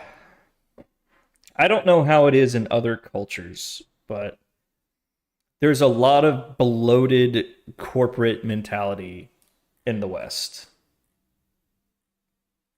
And I'll say it because I'm not working anywhere. You work with a lot of Karens. You work with a lot of people that frankly have no business working there. You work with a lot of people who are just doing the minimum, or you're working with people that only know how to manage a project by this project management technique that they were trained in. They don't know how to handle edge cases, and they don't really appreciate the nuance of engineering. And they sort of manage everything as if you're stamping widgets, you know, and we have to stamp so many widgets a day, and you know, we got to make sure we stamp more widgets than the other team, and it's like we're not stamping widgets here. We're designing jet engines. Like this, there's some nuance. It takes time. Occasionally we have to figure something out. Things go wrong. You know, the specifications weren't clear, or we didn't anticipate this particular problem.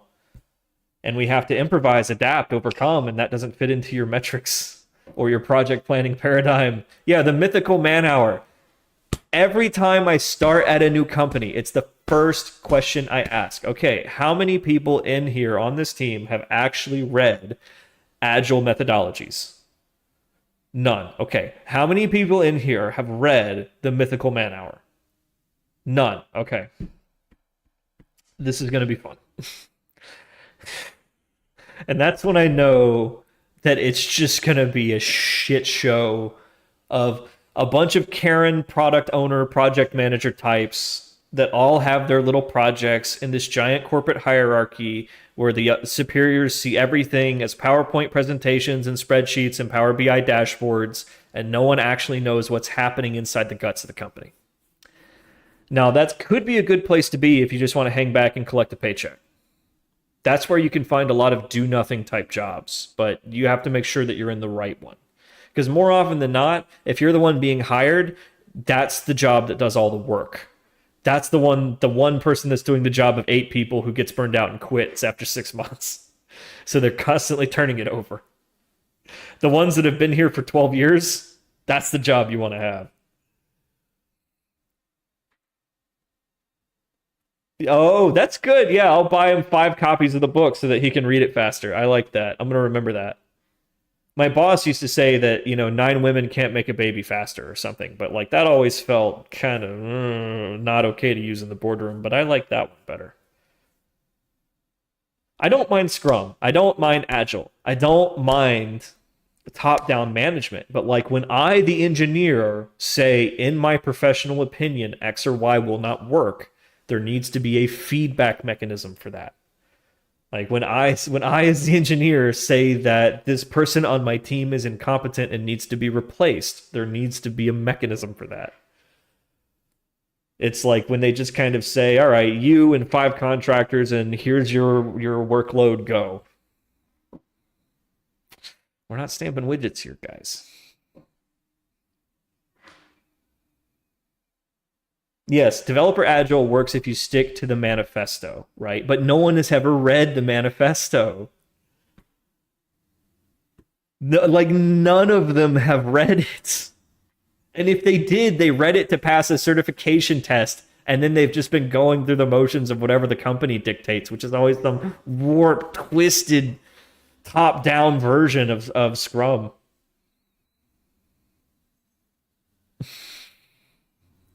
Sorry. Enough nightmares about the software industry. Oh. I always wondered, like, what if my first job was like really cool and I had a really great boss and a really great set of coworkers that were just like really supportive and like fun to work with and like just a great environment where everyone's really passionate about what we're working on. If that was my first work experience, like would that change? Like how different would I be? I think about that a lot.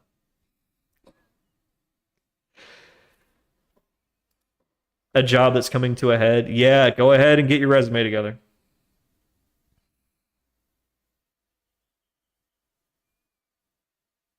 Yeah, that guy in college has probably changed majors by now.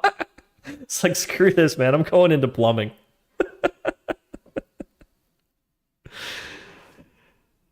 Oh, man.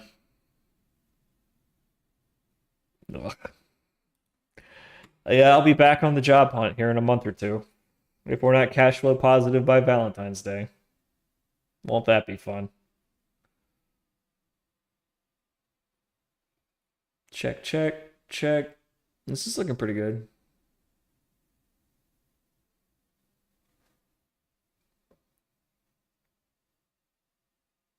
Mm-hmm.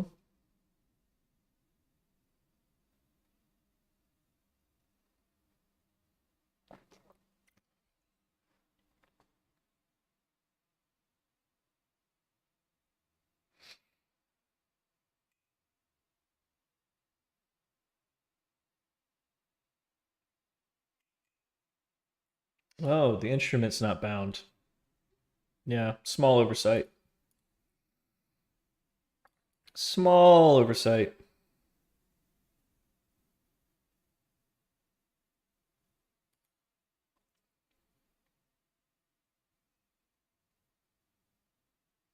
Oh yeah, Zank. I mean, nothing lasts forever, man. Nothing lasts forever.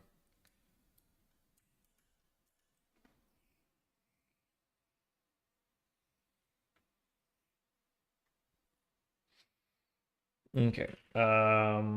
Publish.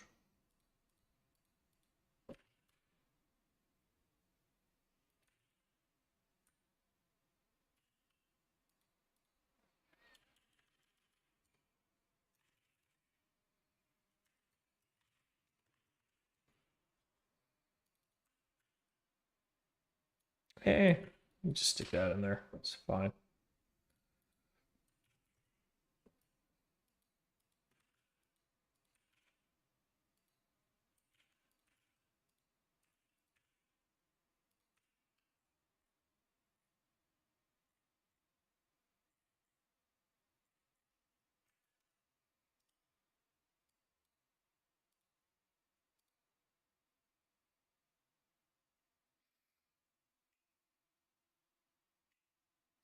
The Dead Sea effect? What's that?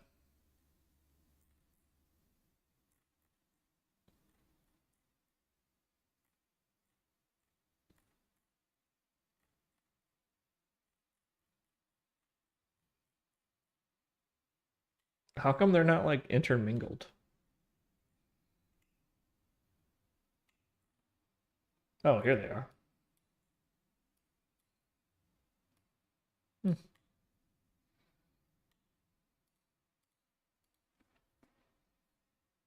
It's a business anti-pattern where talented employees leave, leaving behind less capable members. Yeah.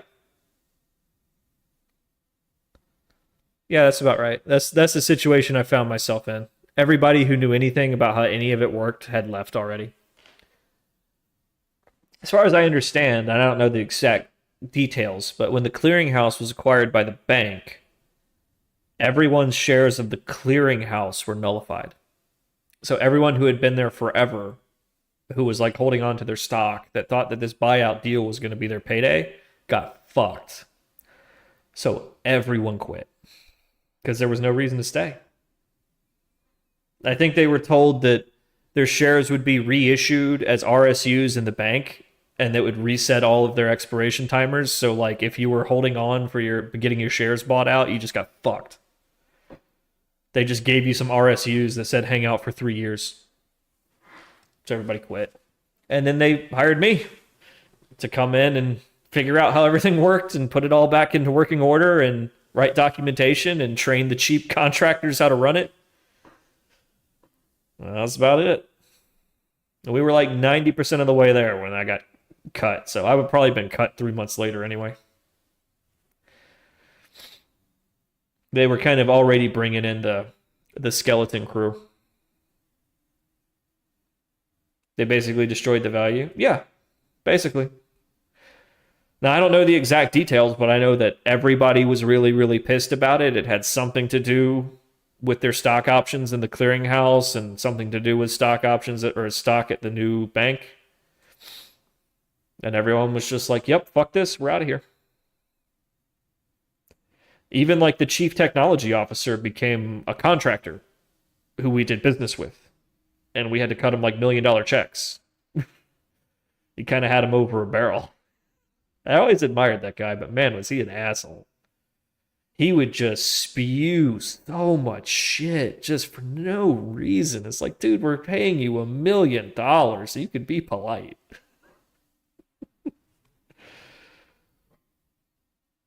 Yeah, just to be a cog in the machine, yeah. Occurs when toxic traits in an organization, such as poor management and bloated processes, drive out the best employees. Yep. And the ones who stay are the ones who encourage it. Yep. Or too incompetent to find work elsewhere. Yep. That sounds like the guy who was harassing me. It's not that he was incompetent. It's that he was the one encouraging it. He was the one name-calling and bullying and harassing people and driving people to quit and driving people to have breakdowns. And he was impossible to replace because no one could work under this guy long enough to learn to replace him. And he knew that. Like 3 of the people that quit while I was there were training to be his replacement. So they'd hire someone, they'd come in for about 3 to 4 months, they'd get sick of this guy and they'd quit. And if you think about that, if it takes, 4 months? If it takes 6 months before an employee is fully trained, and these people are quitting after 4 months, and they're making 6 figures, then that's just money down the drain, right? You got to think about how much money like this one asshole is costing the company every year, not just his salary, but somebody else's salary, maybe 2 or 3 salaries of people that we're hiring, that are coming on, that are getting half trained and are quitting. Or people that are making noise about how unhappy they are in the situation, getting fired.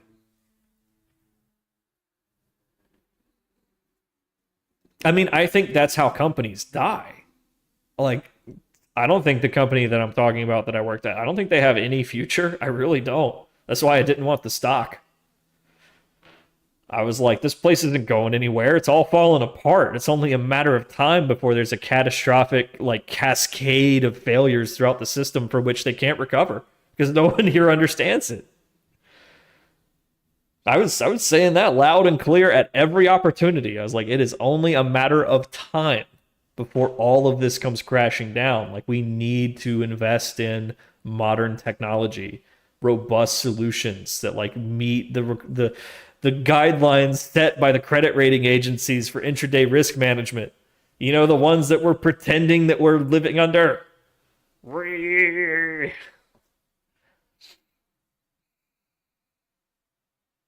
It's nobody's fault, really. It just kind of happens, you know? It's just kind of the result of top-down management when an organization gets big enough. There become these blind spots. You don't have complete information, so you don't make good decisions. And things just get infarcted.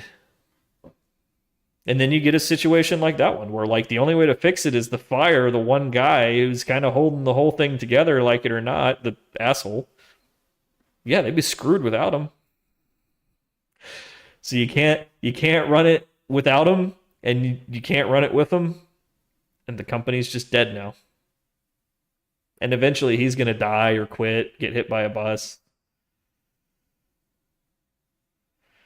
Yeah, then they hire consultants to come figure out better reporting paradigms and oversight techniques that we can use, and new dashboards that you can look at, and new metrics for getting stuff done, and you're just wasting money.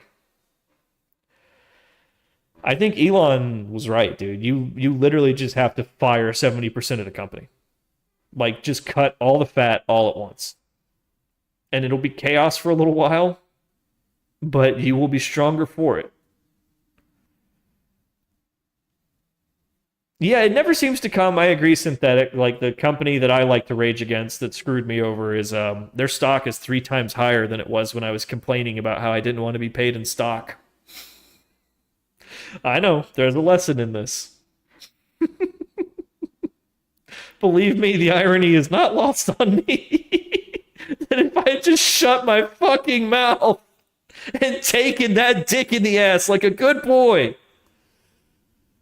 the goddamn it, I would have gotten some gravy out of it. But when you're miserable, you're just miserable. And that's all it is. That's all it is. That's all it's ever gonna be. I don't think they managed to turn it around. I think that despite multiple respectable short-selling institutions putting out short reports on this company, despite that, the CEO is buddy-buddy with the president's son. They play golf together. So stands to reason that with Trump in the White House, the DOJ under Donald Trump is not going to be investigating this bank. Unfortunately. They may or may not be the underwriters of Trump Tower.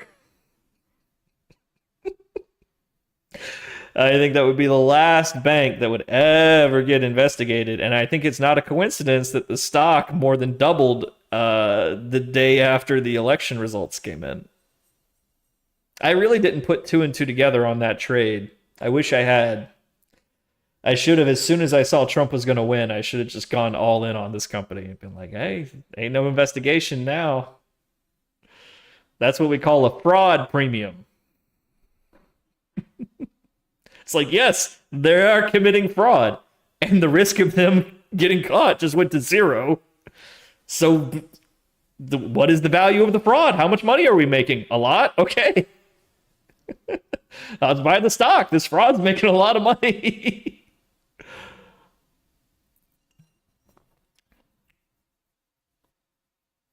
Incompetence finds a way. Yes, it's also very hard to go bankrupt if you have no debt. So just because a company is mismanaged and just because like they're losing money and stuff, they can survive for a long time if they don't have any debt. That's something I learned the hard way, trying to short a really shitty company.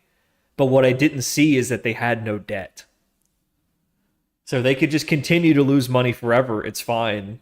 It's not like they're having to make payments on anything. They can borrow money just enough to cover their losses each year. And then work their way out of it next year. Pretty smart. So on paper, it looks like this company is going to boil itself down to 0. But in the long term, they can actually finance their way out of it as long as interest rates stay low. After 10 or 20 or 30 years, then you have enough debt that bankruptcy becomes a real problem. But until then, This is why I kind of gave up on evaluating companies and doing valuation, because it's a delicate art.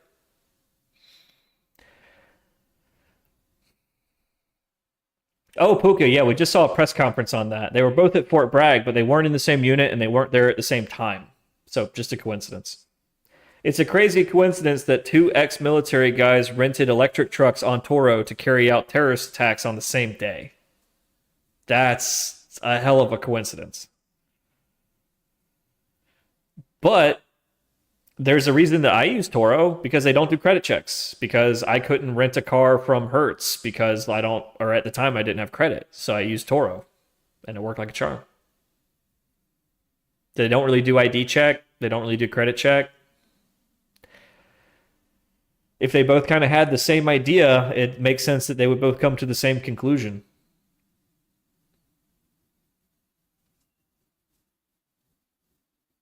But that's one hell of a coincidence.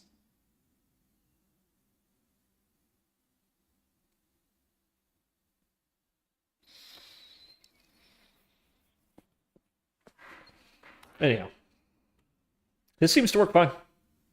Let's get it committed up.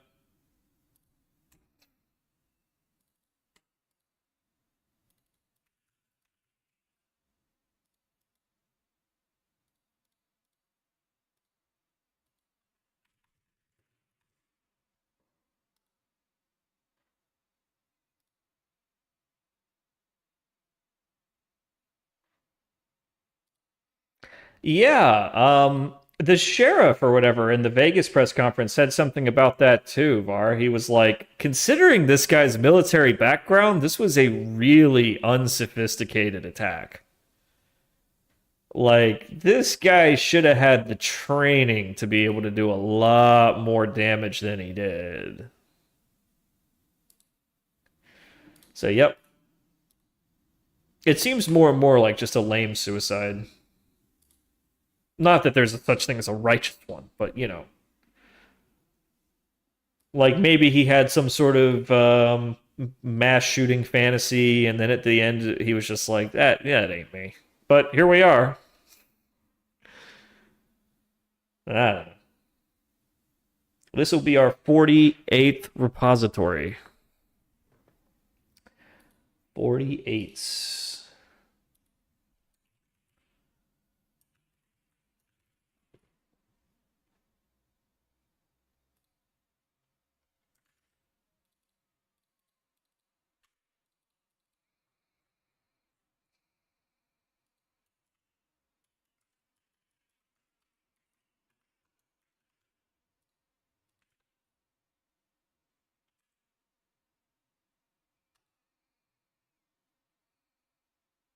It's a lot of repos, man, but we got a lot of code.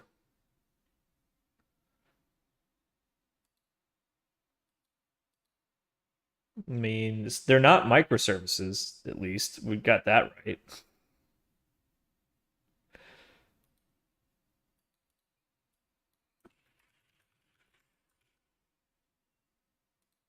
Most of them at this point are strategy components, which is good. That means we're going in the right direction.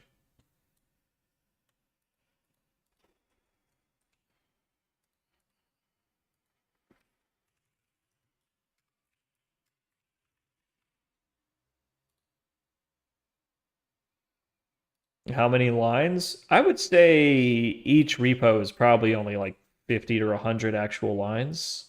Like, they're getting pretty small. Like, very few of the repos are big.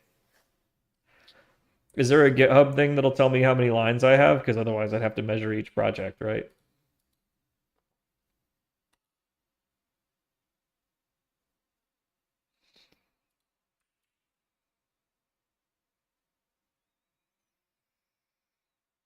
There's an extension?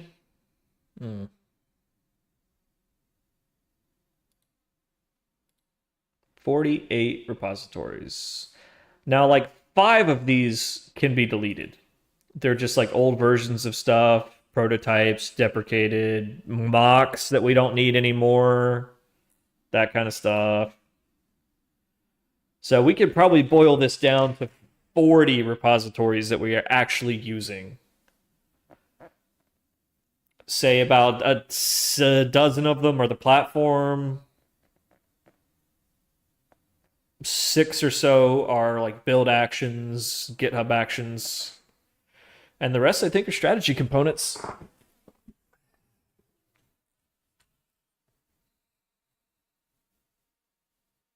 Oh, yeah. What is Node.js? Oh, I guess that's for our yeah, that's for our front end.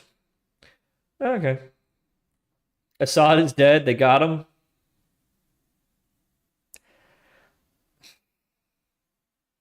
Did you know that Assad brought the internet to Syria? Did you know that? Did you know that he was a computer nerd? And one of the first things he did when he took power was bring the internet to the country? I'm not so sure that Assad is the person we were told he was. I think that kind of like Gaddafi, he was a useful idiot kind of thing. But we'll see. I don't know. I don't pretend to understand anything about the conflict. But when it first started, I did some research on the guy, and I was like, wait, he's like a computer science major? Like, he's like a nerd? Well, he brought the internet to Syria? Like, what? This doesn't sound like such a bad guy. I don't know. He could also be a torturer. I don't know, but he was educated in the West, just like Kim Jong-un or whatever, Kim Jong-il. It's funny how all these tin-pot dictators are educated at Harvard and Yale and Stanford. What the fuck are you teaching people? That they all turn into fucking dictators. What the hell?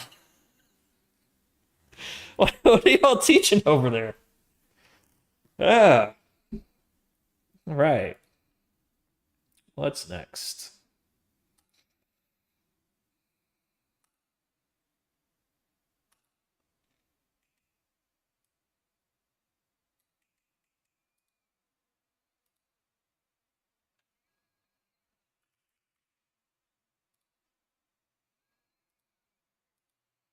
All right, sweet. They were going to be dictators. There are a shocking number of chemists who go on to be world leaders. Angela Merkel is a chemist. She's got like a PhD in chemistry. Isn't that cool? It's shockingly common.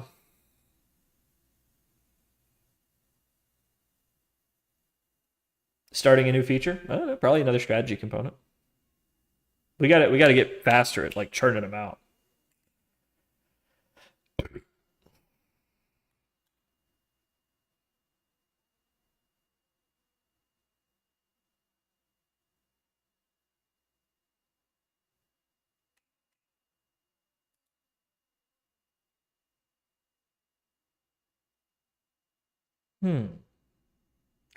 I kind of want to do a signal variant where we can mark the recrossing of the opening.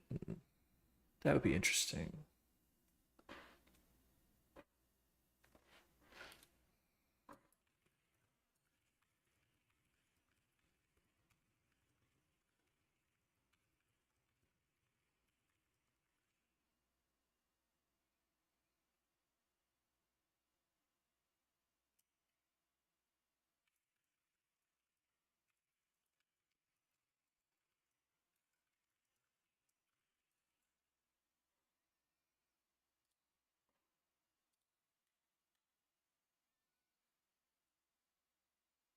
I mean, this is the one that excites me. This is the one that's like, ooh, okay, the elasticity of price. Okay, that could be interesting. But this is also like potentially a rabbit hole to get sucked down into. So I should probably pick all the low-hanging fruit and then do that more complicated stuff. Yeah, that's what I'm thinking. All right, how about...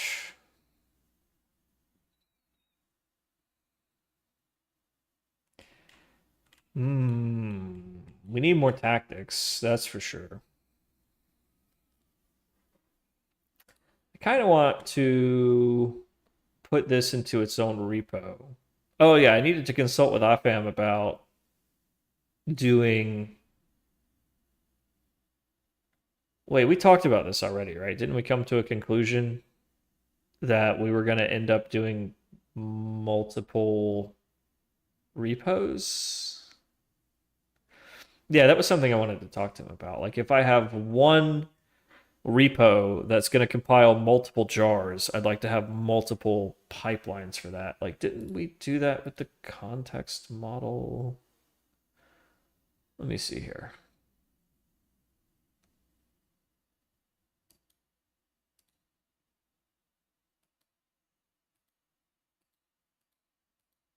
Yeah, no, I don't think we got to that yet. I think that's something we were going to look at later. Why do I want multiple repos? Oh, each strategy component is like its own thing. So, like, they have their own version history. They exist independently of the larger system. They're kind of like plugins.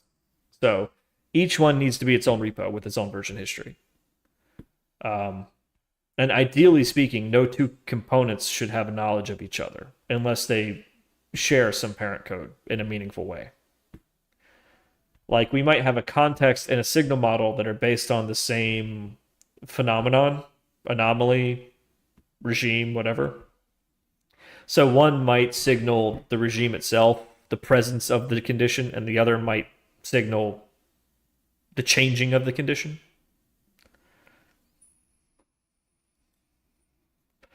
Yeah, I mean it's a plugin. We treat them just like Minecraft plugins. They each compile to their own jar, and we bring them into the system in a standardized way, and they all have metadata that tells us about them. Like, what is it? What does it do?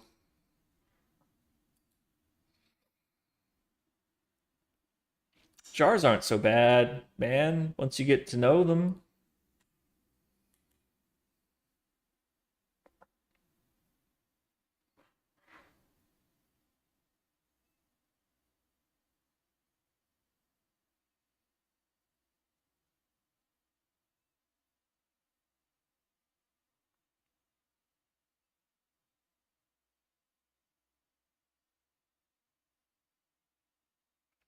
If I wanted to do a tactic, how would I test it? I would need synthetic data, or I would need an example of real data that I knew would be suitable.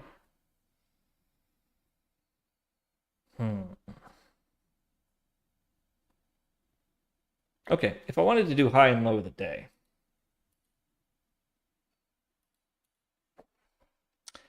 Uh,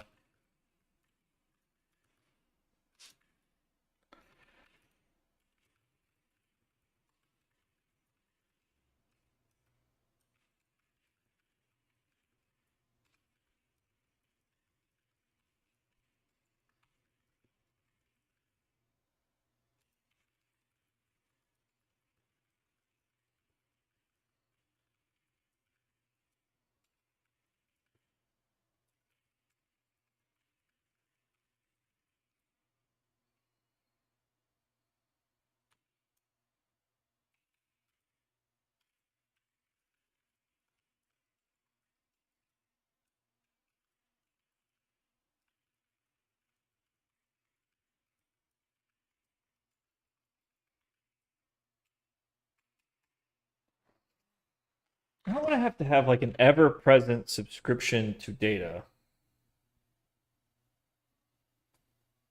Casey Jones, like from Ninja Turtles, like the guy with the mask. Oh man, getting old. Getting old, guys. Yeah, I remember the shot of him in the movie where he's like on the little rocking chair recliner and it just bang. Apparently that wasn't planned. They just left it in the movie.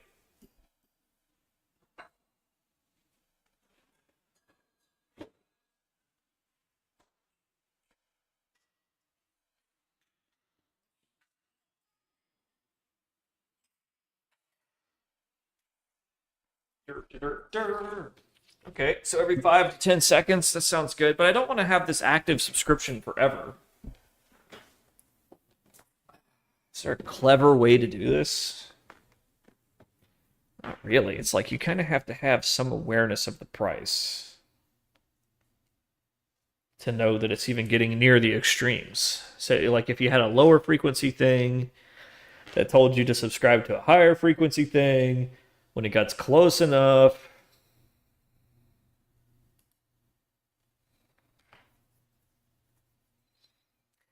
Yeah, sometimes the simple stories are overlooking the biggest details, right?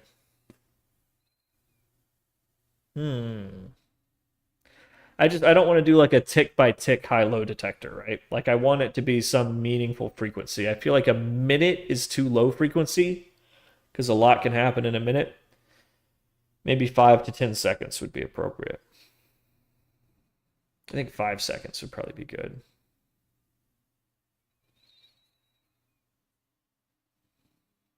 Yeah, like the ticket will be like published to production. And that doesn't cover the scope of like what happens when we run into some compatibility issue where the production environment doesn't line up with the dev environment. Oopsie. And what should have taken like 5 minutes and then pop champagne turns into 6 weeks of bridge meetings. Because there's something somewhere in the network preventing this thing from talking to that thing, and no one really knows the whole architecture because it's 17 acquired, synergized subsidiaries smashed together under one umbrella. And no one really knows the whole thing, so we're not really sure how this is routing through the network, but somewhere it's getting blocked and it can't talk to this one API endpoint, and everything else seems to work. And it's weeks and weeks of bridge meetings and crisis mode, and this project is in the red. This project is in the red. I don't miss working at a bank. I don't miss it at all. It's not job security where I come from. That's you are drawing the ire of the higher ups, and they're going to start asking if you're the problem. Is this not getting done because Hot is just not capable? It's like, well, I don't know. He seems to be the only person that understands it. I don't understand anything he's saying. We might have to bring somebody else in on this. And that's how it starts, you know. Then they got you.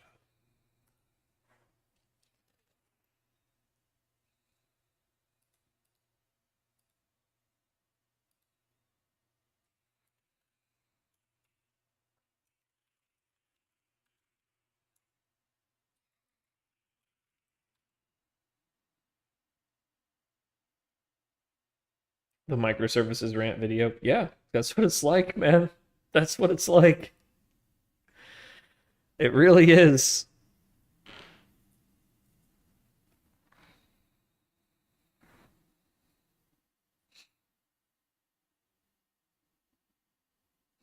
It doesn't have future sight, yeah.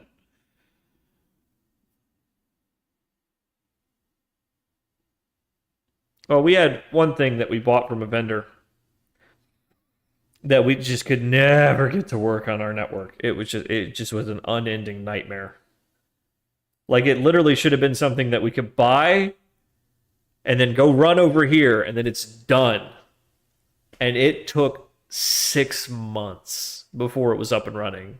And then another 6 months before they felt comfortable signing off on it.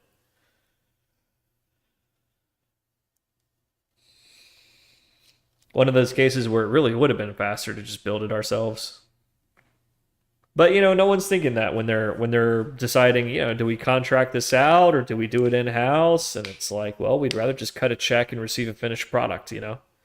Not thinking about it might be difficult to integrate.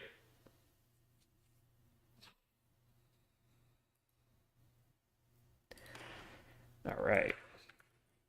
So 5-second candles to catch new highs and lows. There's 4,680 5-second candles in a 6.5-hour trading day. There's 390 1-minute candles, 4,680 5-second candles.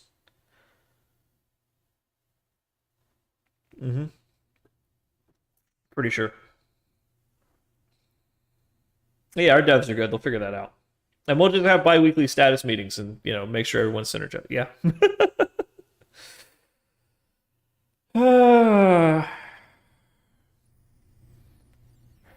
Then we have to have a weekly status meeting with you and the higher ups on the status of the bi-weekly status meetings and why those are behind.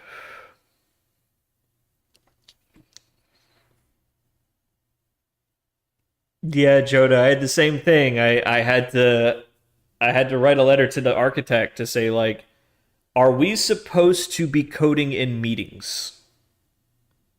Because if so, I'm not going to be able to pay attention to the meeting, and if not, I'm not going to have time to code. I have 2 hours per week that is not in meetings. That is my bandwidth on this sprint, and there's no other developers.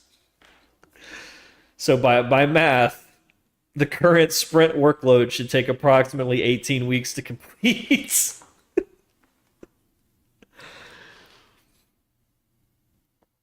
Yeah.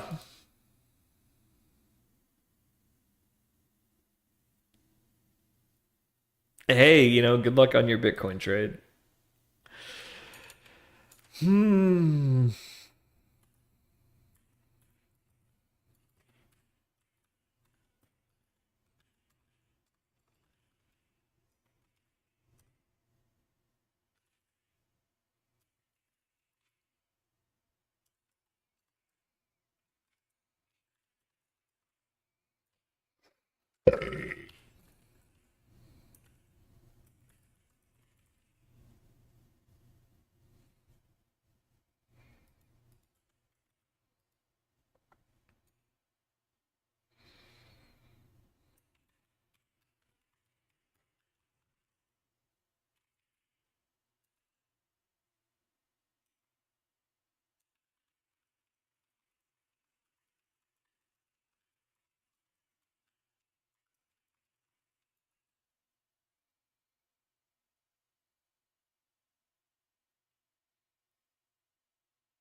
Hmm.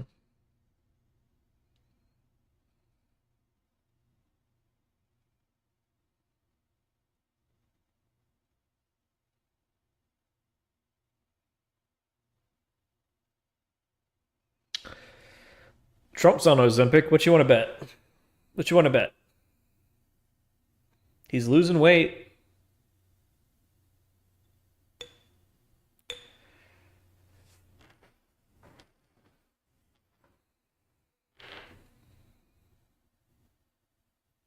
Elon's on it.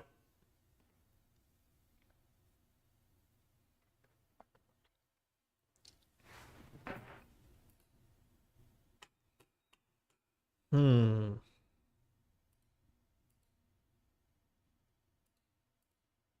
This one might be easier.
You know who I liked being called out? That Jason Patrick Bet, whatever the fuck that guy's name is.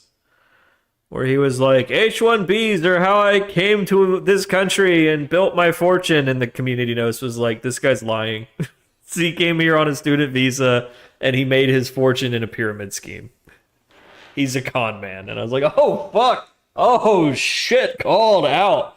And then he went and complained to his buddy Elon about like, hey, man, you can't say this shit about me. And then the community note was like, Elon has no power over us. No, I love it when con men get called out. It doesn't happen anywhere near enough. And I think like the community notes needs to get to the point where like every time one of these con men posts anything, the community note should be like, reminder, this is a con man that cannot be trusted. It would be great if community notes got to that point that like they can no longer spew their bullshit.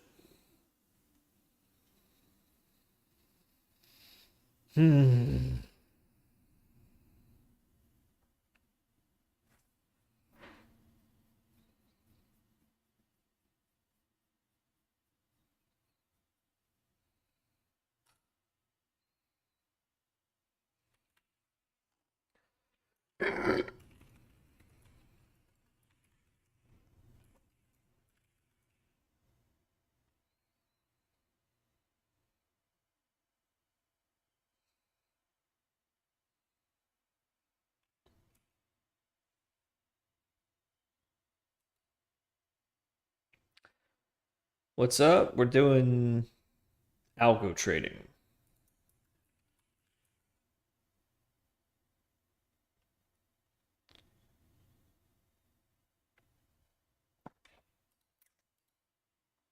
We're adding strategy components to our search space to discover new trading strategies that we can deploy automatically.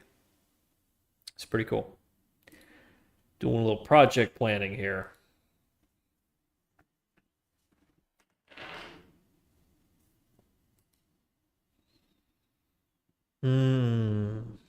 Algorithmic trading.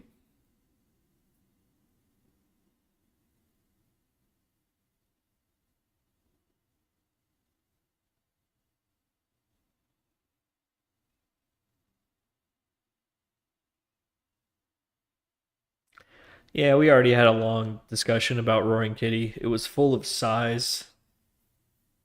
You know, it was sad. This is gonna be a weekend project. This is something I'm gonna need to like start early in the morning and like spend a whole day on. All right, let's see. These two are pretty low-hanging fruit.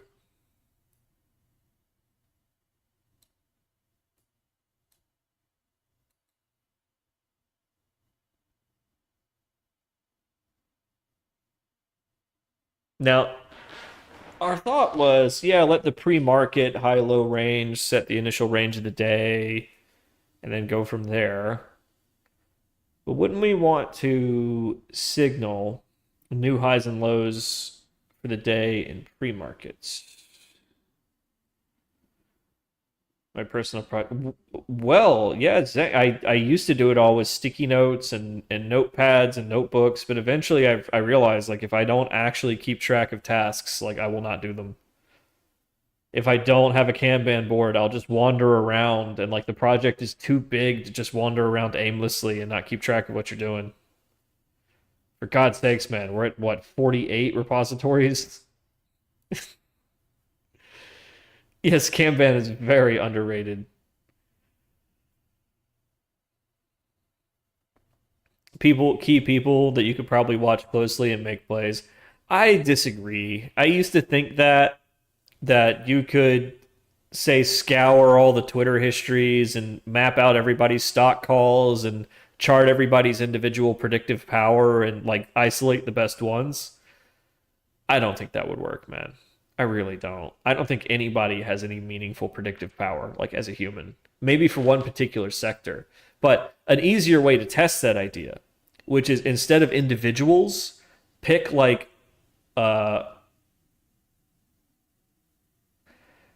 do like banks and financial institutions that provide coverage of certain stocks, like that release their research and do buy and sell recommendations, like go do comparative analysis on them and see, is like Wedbush Securities really good at picking biotech winners, or is like Goldman really good at tech stocks? Just go find the history of their coverage reports and see who's accurate, even directionally accurate. And I'll bet all the same. I'll bet all the same. You just, I don't think anybody's really got that much predictive power. Because even if you're right, based on all available information today, tomorrow new information could come to light. New technologies, right?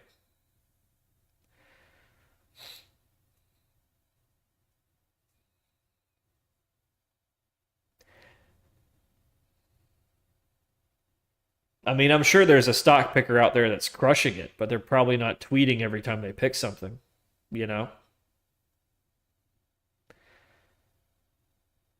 Isn't it a lot of it just reaction speed? That depends on the type of trading that you're doing. Like if you're farming theta, then like, timing isn't really everything.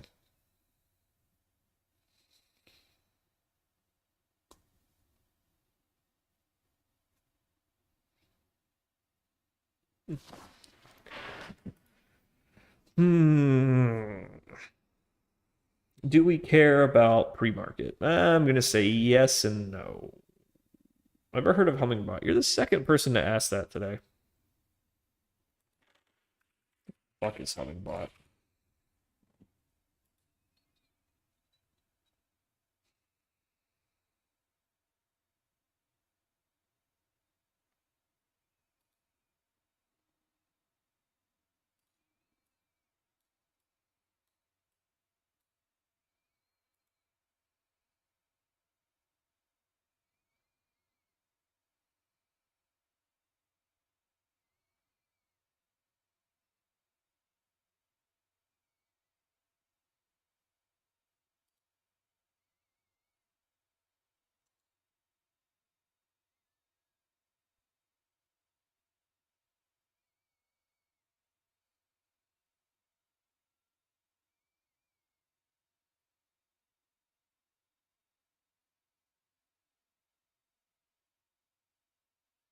Hmm.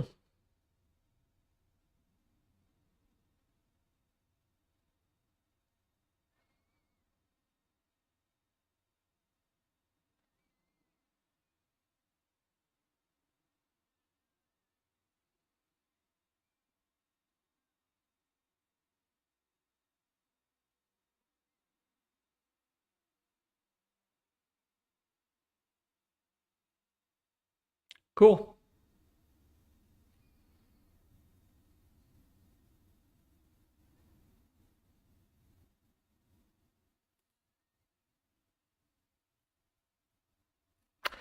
Ah.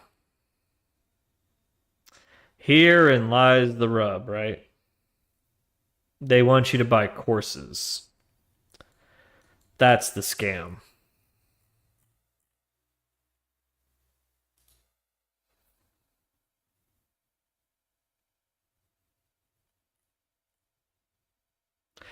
Yeah, this seems pretty tailored towards technical analysis, like linear time series analysis, not like any kind of big data, um, signal detection type stuff.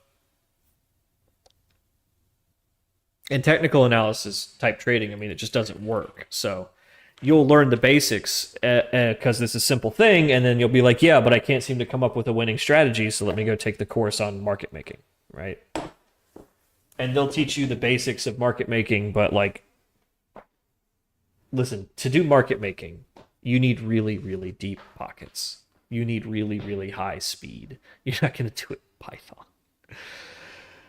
Python. And to do like offensive type trading, where you're like opportunity seeking, you have to be able to monitor a lot of data feeds at the same time. Like you're not making something that works only on one stock. But most people don't understand that. So this system seems to be like someone built an algo trading framework, realized it's not going to work, but they built it, so they're selling it.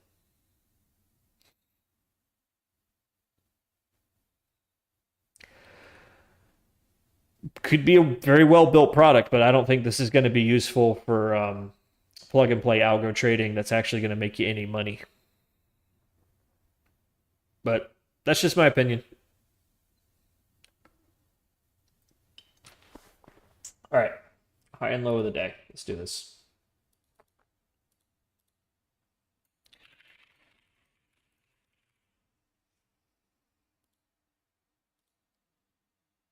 I need like a template. I need to work on getting a template up so I can just like beep boop and it's like all ready to go and we can just start plugging in code and then the beginning of every project isn't like copying POM dependencies.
Yeah, I think everybody's ready to see this thing make some money, especially me, man.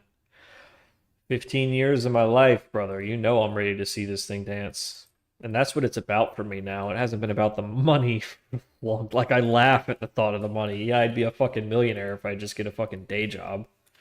It's not about the money. It's about I need to see this thing dance. I need to see it working, you know? It's like deep, deep shit. Um,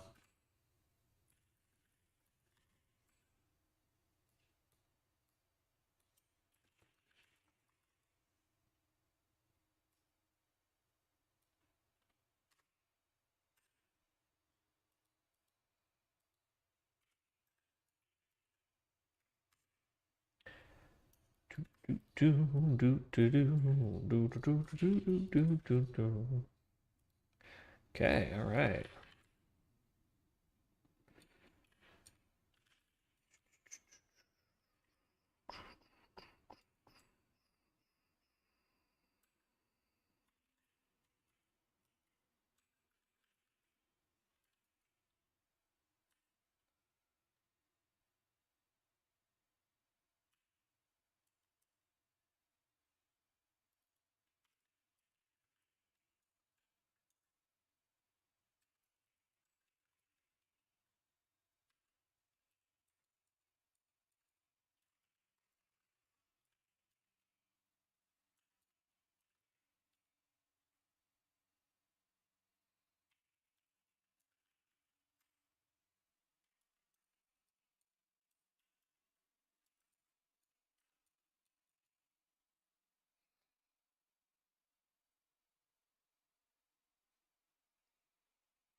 That's it.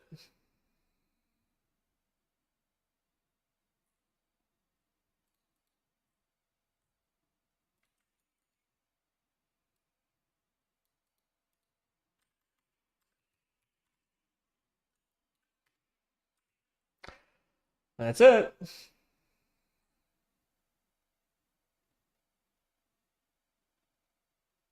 It needs to reset. Mm. Mm. Yeah. No music. Oh, hey, Vu. Yeah, my numbers have gone up like 20%, 30% since I stopped doing the music. So it really makes a big difference. I've worked on Moneypenny for 15 years. Yeah. Different iterations. This is probably the fifth or sixth major version of the platform. It went from like a basic bot to a trading engine to a platform to now it's like a strategy discovery thing. You know, the vision changes, but yeah, I've been working on like algo trading, and Moneypenny has been the name of the project for 15 years. Yeah. Now it's finally like taken shape, and it's not just this ephemeral idea anymore of like teaching the machine to trade. Now I've seemed to have pulled that off. The only question is the paradigm actually going to work? Yes, it can learn. Yes, it can learn effective trading strategies. But is it like actually practical to do it this way? Or is it just kind of an academic exercise? We'll find out. Yeah, I need this to detect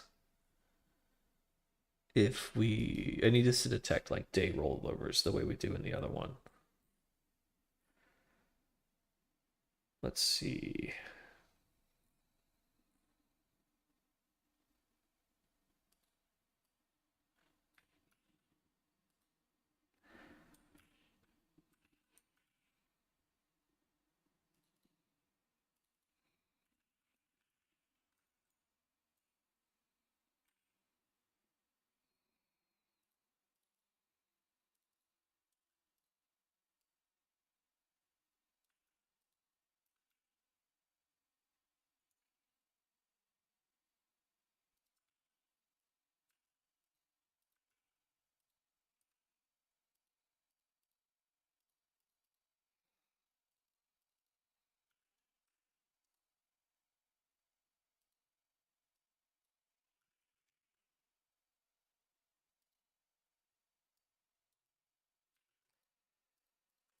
I don't like that I'm having to put time zones in here, but they are time-based.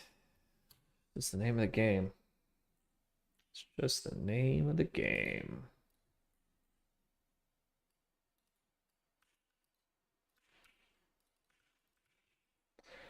All right, that should do it.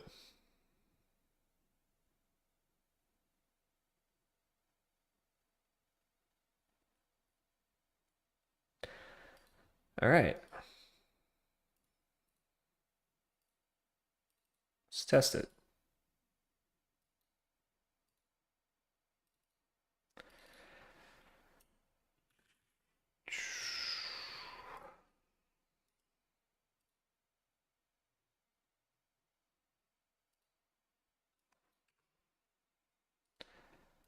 It looks like we're kind of figuring out some standardized tests too, which is great. Fuck yeah, baby. Yeah. That was easy. All right, so we made a new strategy component in, I don't know, 20 minutes. I could have made it in 5 if I wasn't fucking around. If she's Moneypenny, am I Bond? Yes. I am James Bond. Who is M? M will be the chief operating officer. Chief operating officer. And it just so happens I have somebody very specific in mind for my chief operating officer. And I would be very honored if she would like to join me on this project. But she has her own stuff going on right now. And, you know, good for her. I think she's about to be a multimillionaire, to tell you the truth. And if after, you know, she sells her company for millions of dollars, if she would like to come join us, That would be great. I don't want to say who. I don't want to embarrass her. Do we have some abstract tests to test all of our signals? We're kind of figuring that out as we're building more and more signals and context models that are sort of falling into classes of like, this one needs real data, this one needs like something synthetic, this one you can just like plug in a mock into because it doesn't actually need data, that kind of stuff. Oh, yeah, we have a test that I copy and pasted from the one that we ran earlier, which is basically just saying, hey, we have a universe with 2 stocks, and we have a data source manager that has a bunch of real market data. So just run through this like 2 or 3 day period with real data to test this model on it. So if it's like a pretty strict time-based model, it should work automatically. If it needs real data, it has real data. Just give me some signals. Here's 2 days, go. 2 days, 2 stocks, go. And that seems to be the one that we're copying and pasting around a lot. It's like 2 days, 2 stocks. Yeah, it seems to work fine. All of the annotators are designed to run 24/7. So they all have to have some kind of rollover or housekeeping thing to make sure that they can handle day by day by day. So that's what we test them for. And they also need to be able to handle like an emergency restart, like a middle of the day restart. Now, for most signal models, that's no problem. There's no point in backfilling signals. They're things that you respond to. So no point in backfilling. So just turn it on, good to go. Can it produce its signals? Good. If it needs like the last hour or the last day of data, it should be able to pull that in the initialization function no matter what.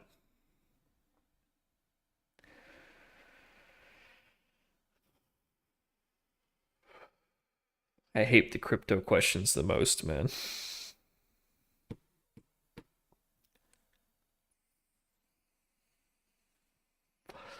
I hate the ones who yell Bitcoin the most. No, I'm just playing. No, this is all stocks right now. Is it the OnlyFans girl? You know what? I haven't seen her in a long time. I think she left the neighborhood. Oh, you mean the stripper? That's a different one. I'm trying to convince her that she needs to be on OnlyFans. I'm like, what are you doing on this, like, what the, I forget what it was even called. It's some platform I've never heard of before. It's like FamShare or something. I'm like, why aren't you just on OnlyFans? Like, why aren't you just on like Fansly or whatever? Why are you on this obscure live streaming platform? Oh, so I didn't bang her. No, I don't want to. Listen, I'm not fam base, FAM base, something like that. It had an M in it. But yeah, no, I don't want to bang people who are adult entertainers in that way. Not that I mind. I don't judge, but if it's just like a carnival trick that you do for tips and entertainment, then it's not like the intimacy that I'm looking for. I dated a cam girl for like 2 days, and she explained it all to me, and it just ruined it for me. She was like, "This is sword swallowing. This is like, I don't get off on this. This is a magic trick that I'm doing to make the rabbit disappear. You understand? Like, it's a talent that you develop. You don't actually like this. Like, this is just entertainment that you do when the camera turns on. You do your routine, and then that's the end of the show. Thanks for coming, folks." It's like the stripper isn't up there to feel sexy. Like, she's up there doing a dance routine. It's a mechanical performance. She's not feeling the sexual energy in the way that you might project onto her, right? Yeah, it's a wild world out there. When you see it from that business point of view, from the other side of the camera, it's like seeing behind the scenes of your favorite movie. It kind of ruins it. It's like, that's how they got that shot? You mean he didn't actually stab the guy? That wasn't really his finger. Those weren't really your legs. God damn it. I loved this movie. I mean, I was fascinated to hear about the profession. Like, oh, really? Like, you do like dates? Like, dates? What's that like? You know, I was kind of fascinated by the business of it. Like, oh, really? That's really interesting. But I think that's why she likes me, to tell you the truth. Because at no point have I tried to fuck her. I'm just actually interested in her life and what she thinks and what she has to say about this or that. How was your day? And I guess when you work in that kind of line of work, you don't have a lot of people who are just like, how was your day? Remember that, guys. Does she invest in stocks? I think she did say something about having some Bitcoin. About somebody tipped her in Bitcoin and she doesn't know what to do with it. Watch it be like a small fortune. Be like, yeah, it was a couple of years ago. I didn't think anything of it. Anyhow, here's the wallet. It's like, honey, there's like 100 grand in here. Oh, wouldn't that be funny? I should go talk to her about that.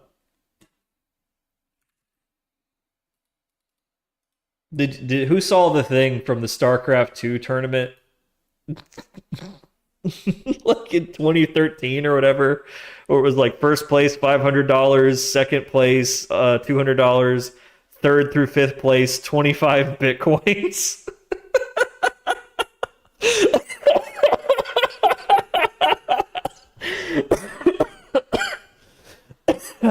Excuse me. Yeah. Which should be what, $2.5 million today? Oh, oh, what a world. What a fucking world, guys. Like, this hurts. Sometimes I just think about how much easier and happier my life would be if I just YOLO'd into Bitcoin like Sam Hyde did in 2011. You know, that's where all his money came from, right? He just got in really early. He cred maxed to buy a bunch of Bitcoin and just nailed it. Stole a bunch of money from the credit card, borrowed a bunch of money from the credit card companies, bought Bitcoin with it, and just nailed that wave. Good for him. Fortune favors the bold, you know. I still think Satoshi is Adam back, man. I really do. Wait, these time coordinates don't make sense.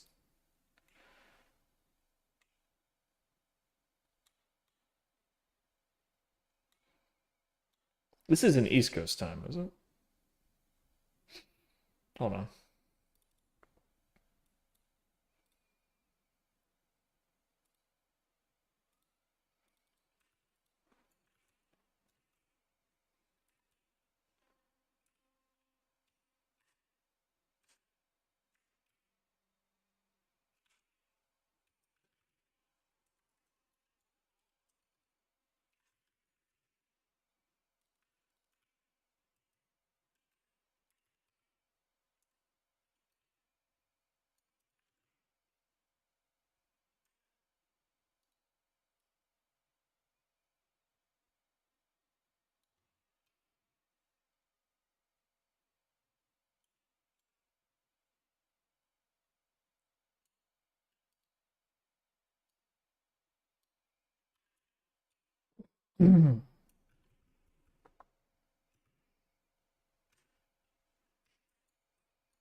Oh, oops. Yeah, it's not context. Silly boy. Ah. Marijuana can affect the memory.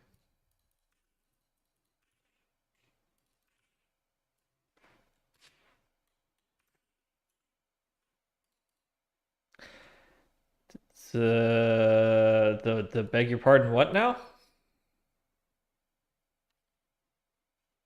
Did I ever read the manifesto of the financial journalist that self-immolated in front of the Orange Caesars New York City trial last? I have no clue. He said the suits will use the Bitcoin to destroy the financial system. No more drugs for that man, okay? I'm serious. You gotta lay off the cough syrup, dude. I'm really worried about you.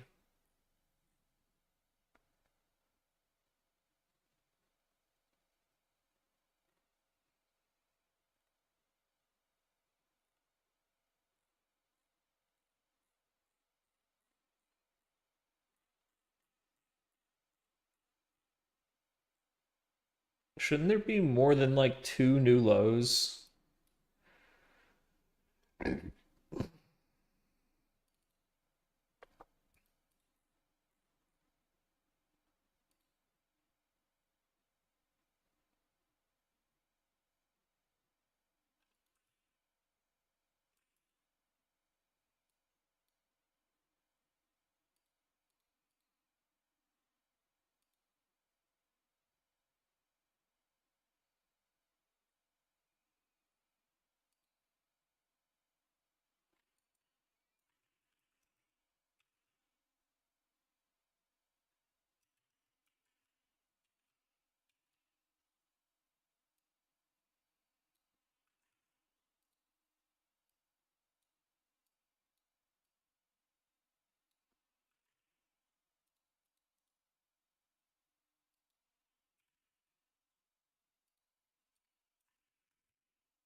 Okay, here's how you do it. You would put Bitcoin, you would put leveraged Bitcoin ETF positions into every 401k in America. And then you would pull the rug on Tether. And that would send every boomer scrambling to sell every stock that they have to cover their Bitcoin losses. And that would bring down the whole system. I mean, it would crash the stock market, it wouldn't destroy the economy. Yeah, that's about it.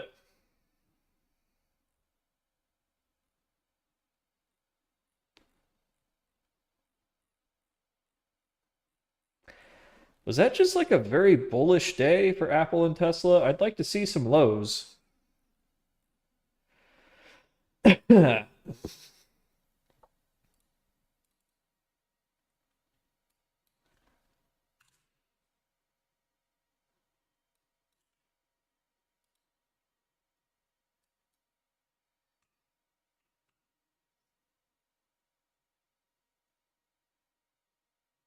there we go. Highs and lows.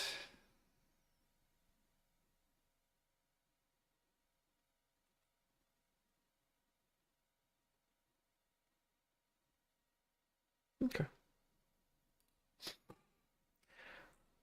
Sweet. Well, that's another one. And another one.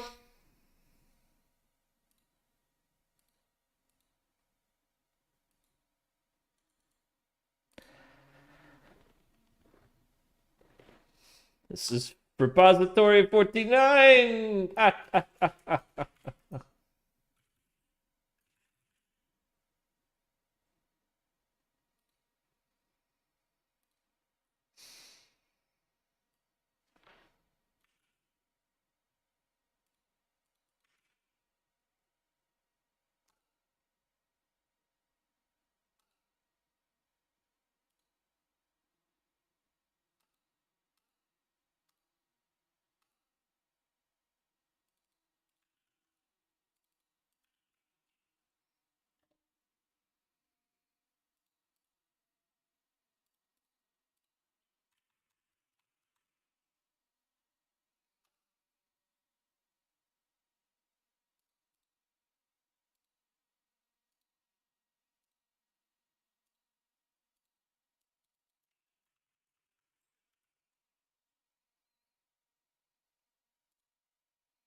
Cheers.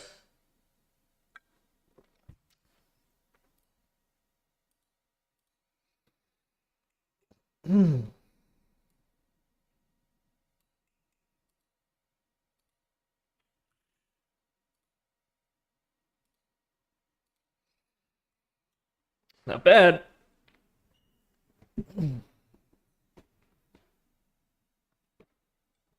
Not bad at all. Do I have a promo code for IntelliJ?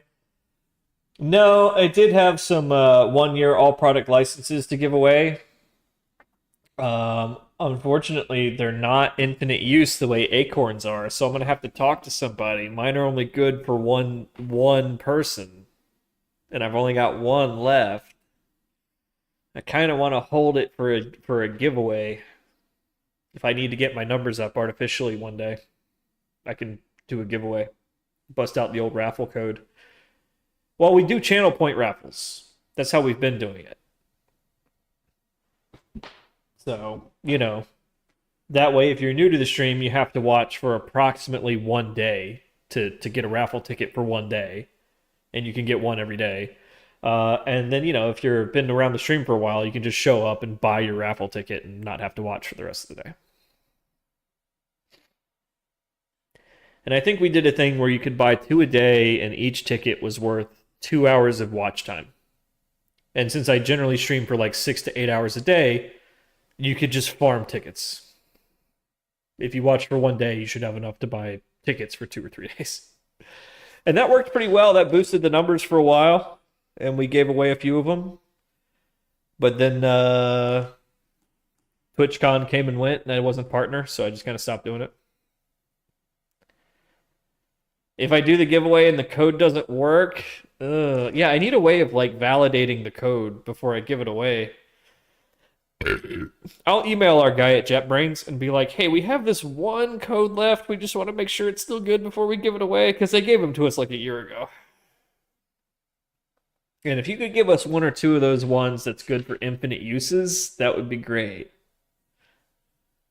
Because Acorn got one that she could just put into the chat, and as many people as want can use it. And it's good for a year. Whenever the first person activates it, that's when the timer starts. So, she's probably given away thousands of free copies at this point. Yeah, Stella for this fella. I bought a case of it for New Year's Eve, or no, for Christmas, and I've barely gone through half the case. I'm not a drinker, so now I've gotten into the habit of having beers at lunch and dinner just because I have a fucking fridge of beer. It's a bad habit. Yeah, she's the one who runs Funi, which has all the cute little mini games. And you would be shocked how much traffic she gets on that site. You would sincerely be shocked. That website is making some money. And they don't even have ads yet. It's going to be great when she really blows up. I think she's going to sell it. I think eventually someone's going to make her a really good offer.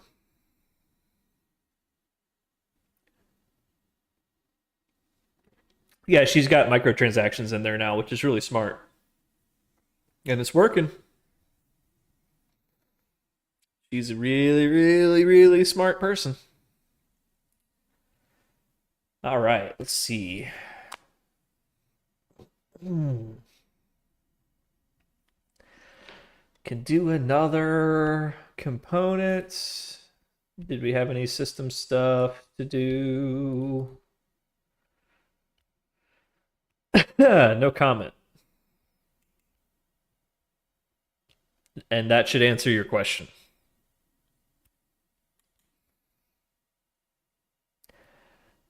It's, it's a gentleman never asks. It's impolite.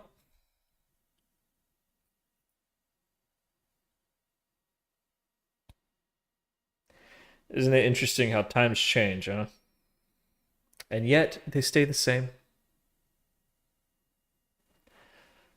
All right. Live trading op stuff. Market's closed. That would be hard to test.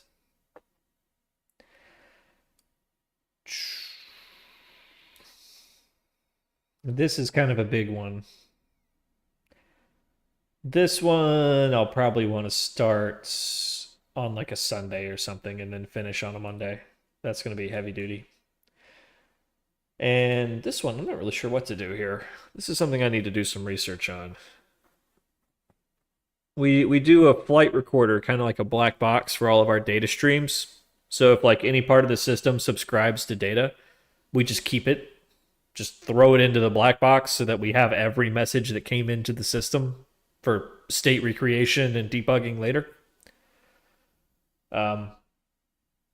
But we need like a smart partitioning strategy for how the flight recorder automatically excretes parquet files.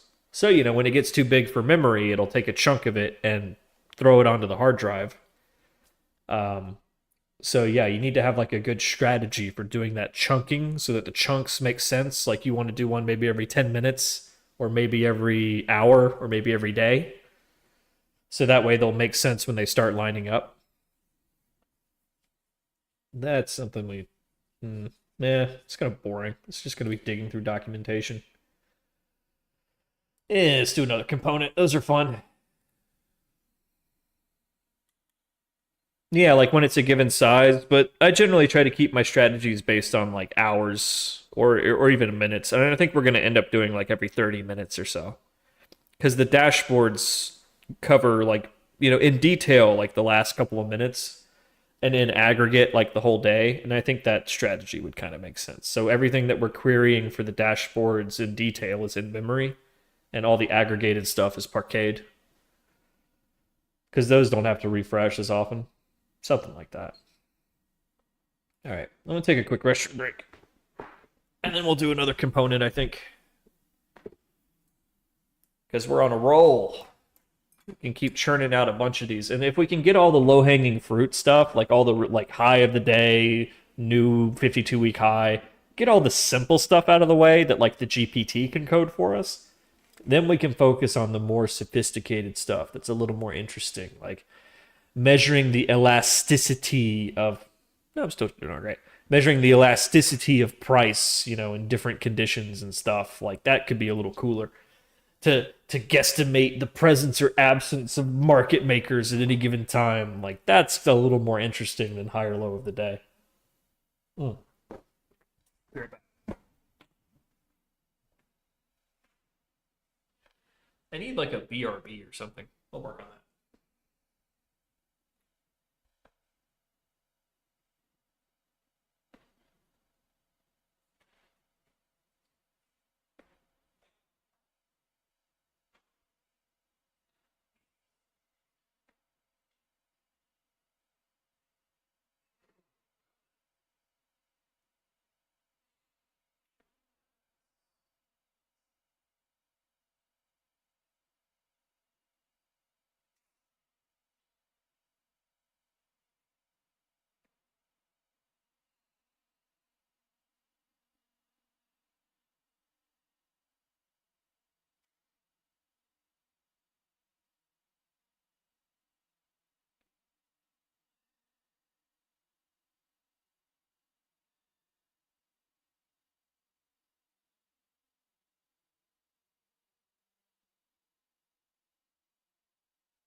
Anything? Did we get rated? Are we good?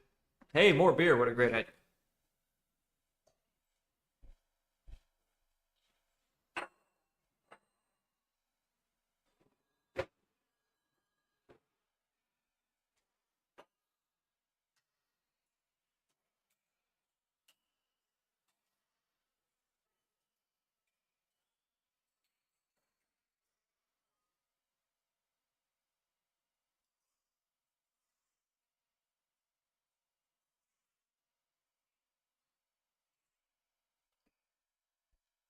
Right, one.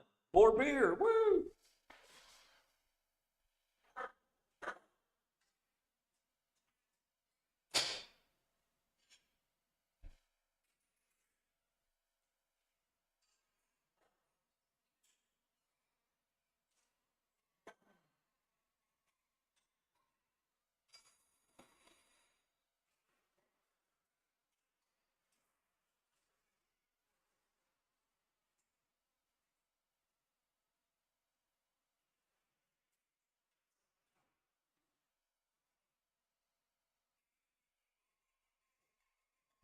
Be right with you.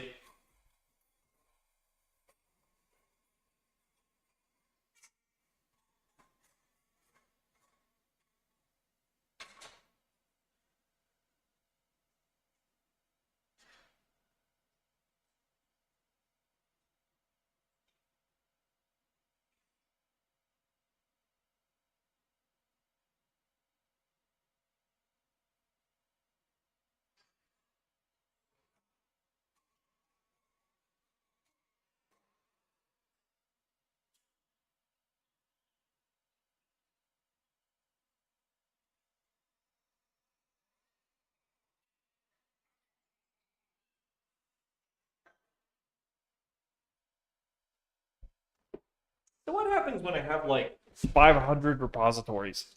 Is that going to get difficult to maintain? Excuse me. Wrong headphones.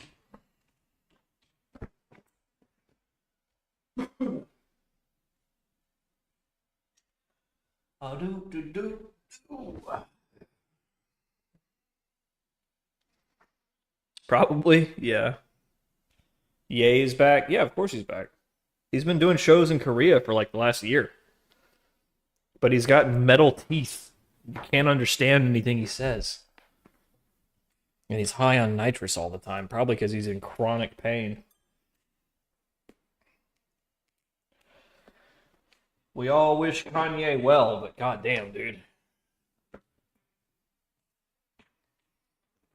Have you seen his mouth? Like, it's fucked up. Why would a singer do that to their mouth? Like, I don't get it. It's like Dolly Parton having her boobs cut off. It just doesn't make any sense.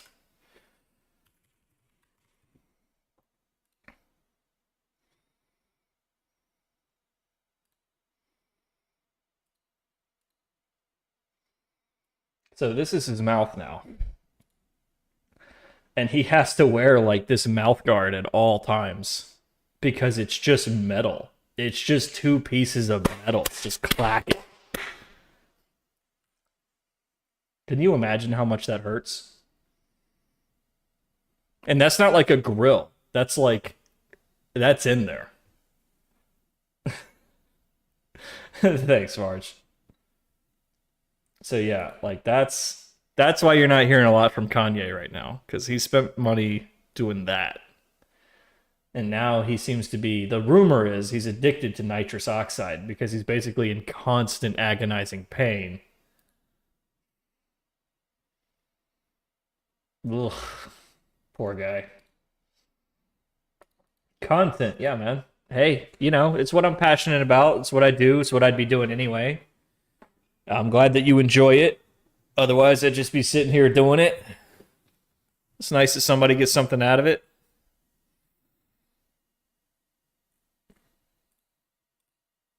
Change up my personal playlist right quick. There we go. So yeah, and if you know, if you want to stream and you're like, what should I stream? Stream whatever you do for free. If you're just sitting around watching YouTube videos all day, react to that shit. If you just want to play PUBG, just play PUBG. You know? Maybe it works, maybe it don't. I'm just happy that people either dig what I'm doing or they dig that I'm really passionate about what I'm doing, and that ignites their passion for what they're doing. And they're like, yeah, I like that Algo bro just like runs with it. Like I should, you know what? I'm gonna pull that project off the shelf that I've been thinking about not doing anything, right? And hey, if you just think I'm cool and fun to hang out with, then thanks. That means a lot to me.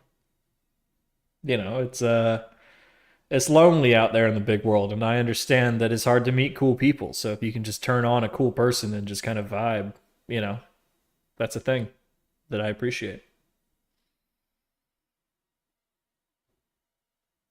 Well, you see me getting distracted all the time. Case in point. What's this channel about? Mostly hip hop. We do a lot of rap news. Um, Occasionally we talk finance when it intersects with the rap world. But well, mostly we just talk about Kanye. You just missed a riveting discussion on his new grill. Skirt. No, we do algorithmic trading. That's what this is about. I'm Algo Bro, and people call me that because I'm very passionate about algorithmic trading. So yeah. Oof. Ugh. See, now I gotta ban you. See, I'm gonna time you out in good faith on that one. But I don't know if you know this. You can't say stuff like that. Oh, it was just some anti-Semitic garbage. We don't tolerate that around here. Listen, dude, I'm trying to start a hedge fund on Wall Street. Okay? Okay? So shut the fuck up. You're gonna fuck this up for me. Ah.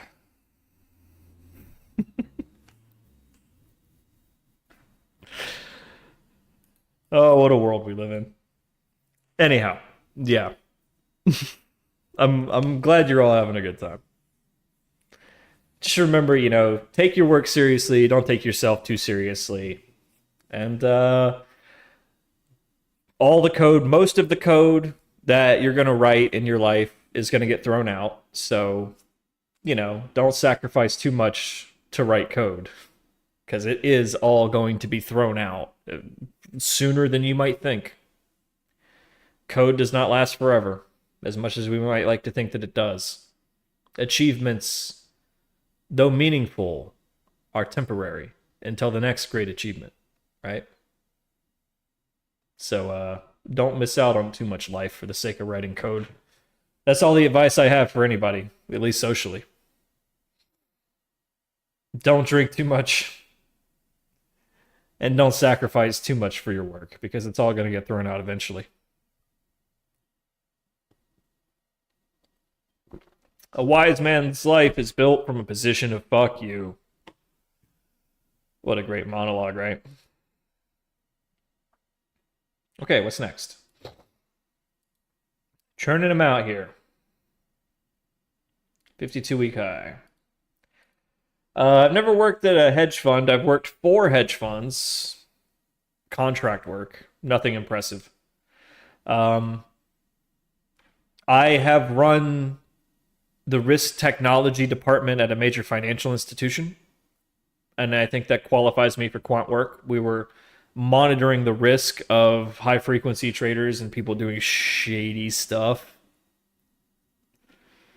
I think that counts for something.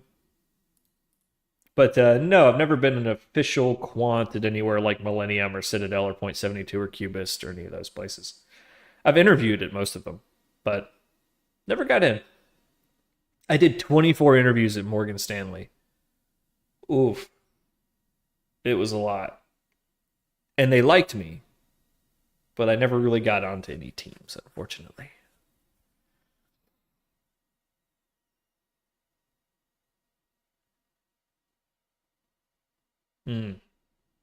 We should watch The Gambler. That would be a great movie for this stream. Arga, Gambler? Not right now, but eventually. We're always looking for the next movie that's at least 10 years old. We try not to watch new ones. Yeah, that would be good, everybody. Yeah, we'll watch The Gambler. Marky Mark.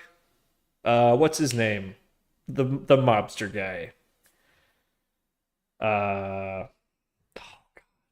Oh, that's gonna bug. John Goodman. Yeah. No, we've done The Big Short. We've done that one twice. Yeah, John Goodman. Notable interview questions. Yeah, when I was doing Morgan Stanley, I did so many interviews there that I had to be like, "Oh, y'all have given me this question already. The answer is this," because I would actually like copy and paste all the coding challenges and add them to my collection. And eventually they gave me the same one twice, and I was like, should I point out that they gave me the same one twice? I should. That might help me in this interview. Excuse me, Proctor. I've done so many interviews here at Morgan Stanley. You've given me this one before. The answer is this. It didn't impress them. I should have kept my mouth shut and just crushed it. But yeah. No, it was multiple times. So here's the story, just to tell it really quick. I applied for, it was the end of the world. It was COVID, but everything was switching to work from home. So I was like, fuck it. What do I have to lose? So I started applying for jobs at all these places I always fantasized about working at, but never had access to. Goldman Sachs, Morgan Stanley, JP Morgan, did I say Goldman? Pubist, Point72, Millennium, Citadel, SAC Capital, everywhere, dude, everywhere. And I started getting interviews. So Morgan Stanley, I got assigned this recruiter named Serge Varlet. And I say his name out loud for a reason. He's a public person now. At the time, he was just some recruiter. So Serge was really, really nice, man. And I told him, hey, man, I'm just a simple country bumpkin. I'm out here in the backwoods of Georgia. And I'm looking for, Serge, S-U-R-G, I'm looking for my foot in the door, man. And I'm willing to work harder than these Harvard boys. I guarantee it. And he loved that I was like trying to break in, right? And so he got me an interview. And I did well, but they picked someone else. So he was like, you want to go again? And I was like, yeah, can I do that? He's like, yeah, we can go as many times as you want. So every Thursday, I'd send him an email and be like, hey, Serge, you got anything for me? And he'd be like, yeah, there's an opening on this commodities desk. There's an opening on this futures desk. There's an opening on this risk team. Anything that needed a Java engineer, and most of their infrastructure was Java, he'd let me interview for. And I'd interview and I'd do pretty good, but they'd usually pick somebody with a more impressive, education or went to a better school, you know what I mean? Because I went to Mercer University for biotechnology. I'm not a finance or an economics major or a computer science major. I'm self-taught and all this stuff. Anyhow, so this went on for basically 6 months where like every Thursday I'd email him. He'd get me another interview. I'd do the interview. And finally, I started interviewing for their alpha capture program, which is a really nice way of saying that they analyze the trading patterns of their most profitable clients, derive the strategy, and then sell it to one of the top 5 hedge funds. They even gave me the names of the hedge funds. And this was so shocking to my system that I never did another interview at Morgan Stanley. I was like, so you're stealing the strategies of the people that trust you to as their prime broker? Yep. And you're selling it to these hedge funds that already dominate the most of the market? Yep. So you're telling me, because I'm thinking like, so you're telling me even if I get a hedge fund off the ground, my own broker is going to be trying to steal my strategy to sell it to my competition? Basically, yeah.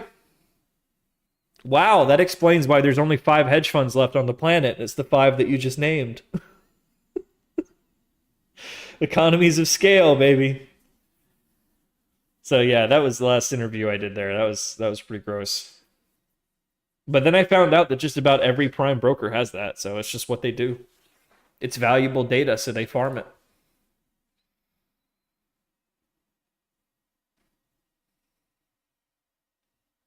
it. What are you talking about? Anyhow, hot schizophrenia aside, Flash. The reason I said his name, Serge Varlet, is because only 2 years later. You ever heard the name James O'Keefe? Does the name James O'Keefe ring a bell?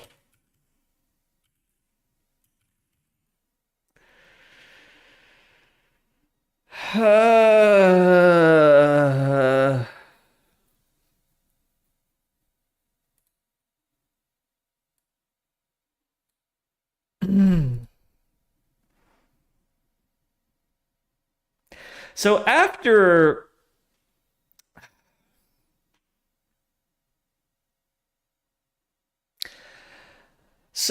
Serge was a really nice guy who really went out of his way to give me a chance to get into the finance world.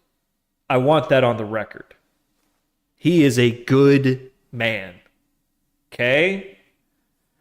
He did so good as a recruiter for Morgan Stanley that he got to level up to BlackRock. It's kind of a big deal.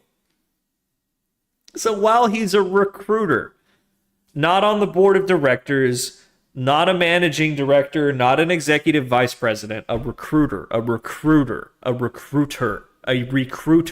for BlackRock. He doesn't know what's going on inside BlackRock. He's a recruiter. That's like being the fucking valet at the hotel. You don't know what's going on in the boardrooms. You don't know what the board of directors is thinking. You work at the front desk. You're the recruiter. You work in human resources. You hire people. Yeah. So he thinks he's on a first and second date with some cute brunette who's really, really interested in his work.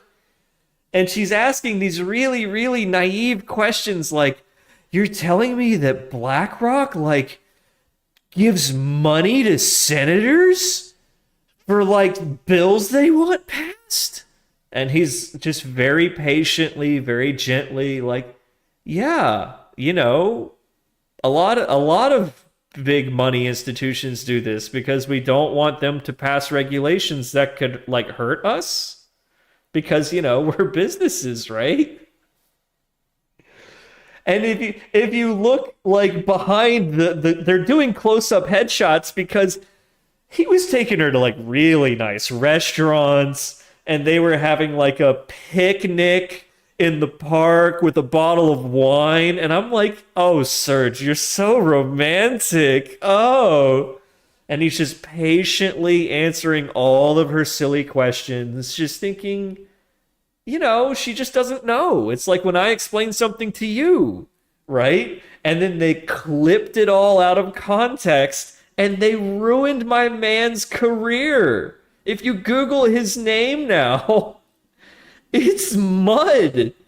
They destroyed my man, Serge. This is the guy who gave me a chance, who saw that I was not getting hired. 23 times he saw I didn't get the offer, and he still gave me another chance because he saw that I was passionate, because he saw that I was for real about this, that I wasn't just some career boy or some Nepo baby, that I wanted in.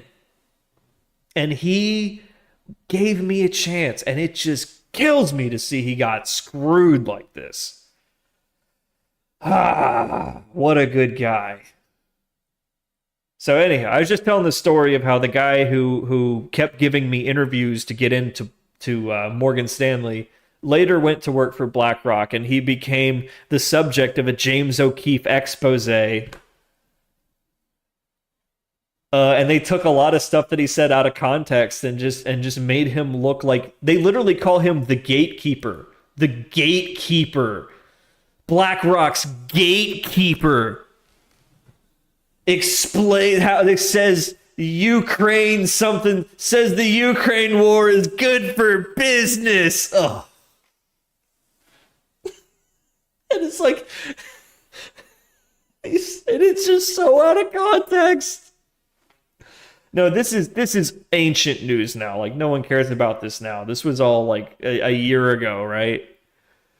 But oh my God, this is why media, like the news, is bullshit, and this is why I personally hate it when people like Roaring Kitty and others who will not be named get into a position where they can really be an icon of like, we are not monsters. Like, this is not what you see on television. Hedge fund managers are not these puppet masters. Like, it's one step above an accountant or a financial planner. It's like a financial planner that you trust with your money. Like, that's it. That's all it is. And it's so tightly regulated, and the regulations gag everybody who works in the industry from being able to step up and say, we're not like this. Yeah, exactly, Wombat. We talked about that earlier. Roaring Kitty's exactly who I'm talking about. He could have been the next Warren Buffett. He could have said, I made $200 million on this GameStop trade, and now I'm starting the Roaring Kitty Capital. We're going to do only deep value investments. We're going to be like the opposite of these short sellers, where we publish our research about companies that we're long on or short on. We're going to provide coverage and research of these companies that we feel are good deep value investments. And he could have been the next Warren Buffett. He could have shown everybody that we're not twisted, psychopathic, market manipulating monsters. And instead he chose to do the other thing. And it breaks my heart. And when good men like Serge get turned into monsters in the headlines because it gets clicks, it's terrible, man. It's terrible. We got to stop villainizing the finance world. But then every time I say that, there's another fucking Roaring Kitty out there who's, I don't want to use the word evil.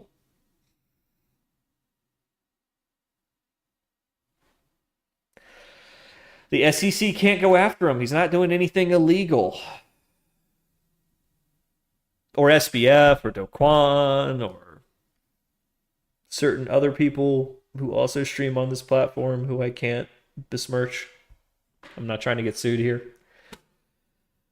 I just want there to be more positive role models, and there are positive role models in the industry, but they're in the industry and they can't talk, they can't be transparent, they can't come out and say, here's a situation that we faced and here's how we handled it, or here's how we think about the market. Like, really, here's how we think about the market. You can't do that, because if you're managing other people's money professionally, you fall into this regulatory umbrella of total opaqueness, because you just can't advertise. Any discussion of performance or history or internal operations could be construed as advertising, and you're just not allowed to advertise as a money manager. Not like that. And then I open Twitter and I see Roaring Kitty blatantly manipulating the market. You know? Just sucks. I'm hoping that things will change. I'm hoping things will change. That perhaps, just perhaps, the next generation of money managers that comes along will be much more about transparency and sincerity and authenticity. We'll see. I think at a certain point you have to be, because there's just going to be so much fraud in the system that transparency is the only way to gain trust, and the regulations will have to change. Yeah, that's exactly right. Zach Morris got off. The SEC flubbed the case against Zach Morris, and they flubbed the case against Ripple. That's it. Like, now fraud is, for the moment, legal. You can run crypto scams, pump and dumps. It's all legal for the moment. You can sell unregistered securities. You can misrepresent the unregistered securities that you're selling. Not crime advice. But yeah, until the SEC gets some new case law on the books, it's not looking good. But yeah, like I said, eventually there's so much fraud in the system that the only way forward is sincerity. The only way forward will be like, listen, man, I'm not going to trust you with my money until I can see absolutely everything that's going on inside here ahead of time, before I trust you with my money. So the regulations will have to adapt to support that kind of probationary transparency before people invest. It's a golden age of fraud. It really is. Yeah. Anyhow, I don't know. I don't need to be a pessimist. Let's get some work done. Okay, that's good. That's done. That's groovy. This one's good. This one's done. This one's groovy. Going through some terminals here. All right, so we've got to do a new one for 52-week high and low. Let's keep the daily high and low up because that'll be a useful template, and go from there. So new project. 52-week extreme signal.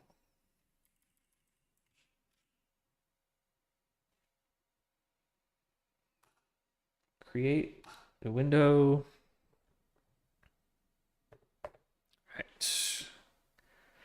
So this should basically be a clone of daily high and low, except we'll initialize with the 52-week range, and we don't have to reset when the days roll over. So I can go ahead and literally copy paste most of this logic, which thankfully is not very complicated. Oh, well, let's do the POM first. I like that we can just churn these babies out. And once we have enough of them, we'll literally be able to go to Claude or OpenAI and just describe what it is that we want, and it'll be able to do most of it for us. That's kind of the ultimate win. When we've really got so many of these that we can train an LLM how to do it with like examples. We're getting pretty close. I mean, I can already give it like a template and be like, fill this in.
No, Ross Cameron of Warrior Trading. Is that who you're asking me about? Ross Cameron of Warrior Trading? Let's see, Warrior Trading, what was that? Fine. Was that FTC? Was it the FTC? Oh yeah, the Federal Trade Commission isn't that, well, hold on, what was that again? Oh yeah, Ross Cameron of Warrior Trading. Yeah, didn't the FTC fine him $3 million for fraud? Yeah, I remember that too. Ross Cameron of Warrior Trade. Hey, doesn't he stream on Twitch sometimes? Now, it's not besmirching another streamer on Twitch to point out that at one point, I mean, it's just a fact of history, you know. Hey, Martin Shkreli was convicted and served prison time for securities fraud. Ross Cameron, was fined $3 million by the FTC for his fraudulent advertising, for his misleading advertising and claims. Yeah, it's very interesting that you asked about that. I sometimes forget that it's important that we occasionally make sure we get all the details right.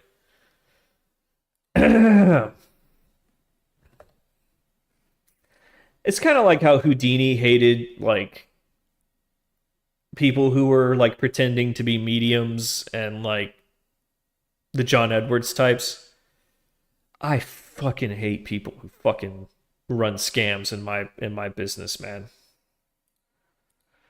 No, I don't want to do the Martin story. You can go read his Wikipedia page.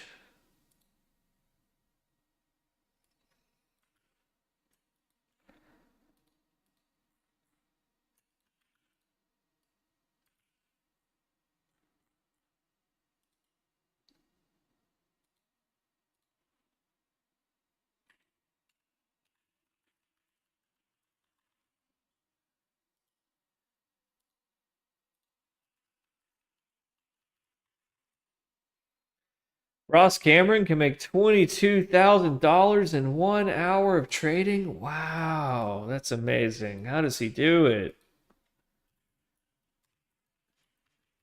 Did he add size to a stock that was currently closed for trading? Because I saw him do that once. That stock was halted for trading, but somehow his trades were executing. It's so miraculous. I tell you, that software he has is something else.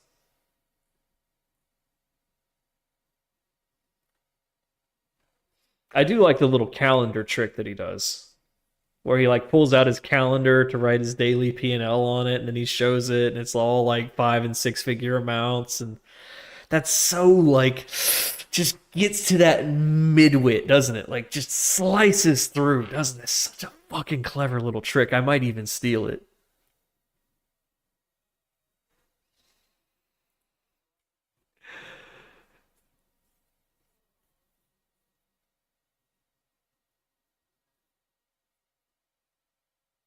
Yeah, he gets a lot of people, man. He's really good at marketing. He just is. I got to give it to him, man. Like I followed his shit for a couple of weeks just to kind of be like, what's the scam here? And then I started watching his trades, and I was like, he's literally making impossible trades. Like he's trading on a simulator. This is all fake. This is all fake. It's like I get it now. He's just looking for stuff that's been halted. I get it.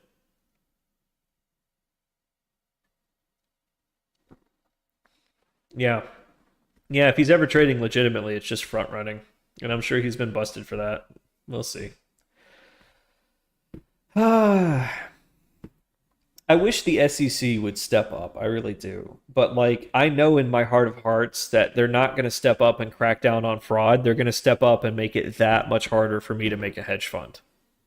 That I'm not to be conspiratorial or anything, but it seems like the priority of the SEC for the last decade or two has been to entrench the top five hedge funds and just make it harder and harder and harder for anybody to compete. But, I'm a little biased. I'm a little biased. I'm not trying to have no hot takes.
Totally don't do that.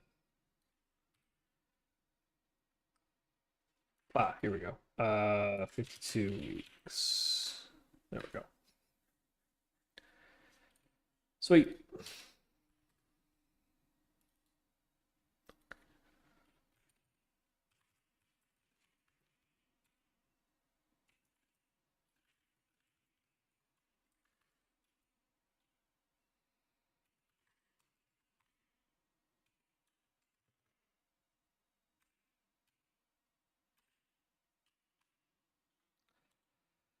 Easy clap.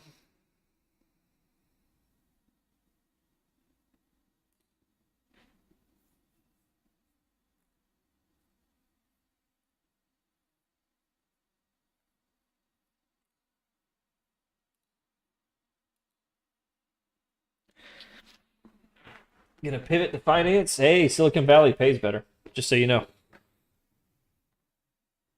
And they don't think of you as the help, which they tend to on Wall Street. I talked to a guy running it was a $6 billion fund at the time, but it had peaked at 26 billion. He was actually kind of at a low point in his career. I didn't know who he was at the time. I figured it out later. But he gave me some career advice. Because at the time, I kind of had an offer on the table from Goldman, but it wasn't a really cool offer. It was kind of like working in their archive, like maintaining software that manages their like data archive, and not even like stock data, like paperwork data, like boring shit. It's like, it's a foot in the door. So at the time, this guy was kind of semi-anonymously mentoring me and a couple of other aspiring hedge fund geeks. He had an alias on Twitter. He got doxxed and eventually like disappeared. But he said that the higher ups will always think of you as a mechanic, and you'll have tremendous difficulty moving around inside the company. It's like if you're a software engineer on Wall Street, you're the help. You're here to implement their glorious vision. If you're a software engineer in Silicon Valley, you're usually the one who's been tasked with coming up with the glorious vision, or you're talking directly to the person with the glorious vision. So there's like a tight feedback loop of, oh, yeah, no, I didn't think of that. Yeah, you're right. Not always, but it's a little closer to it than it is on Wall Street, where some guy thinks he's running like a regimen and he's got a blueprint and that gets passed down, and you're going to do it that way, or we'll find somebody who will. You're the help. You're not the talent, is what I mean to say. Let's put it that way. In Silicon Valley, the engineers are more of the talent than they are on Wall Street. In Wall Street, the traders and the quants and the eggheads are the talent. They're very rarely the software engineers, with very few exceptions. I'd say unless you're in Cubist or Point72, the sort of the smaller, more hardcore quantity shops, yeah.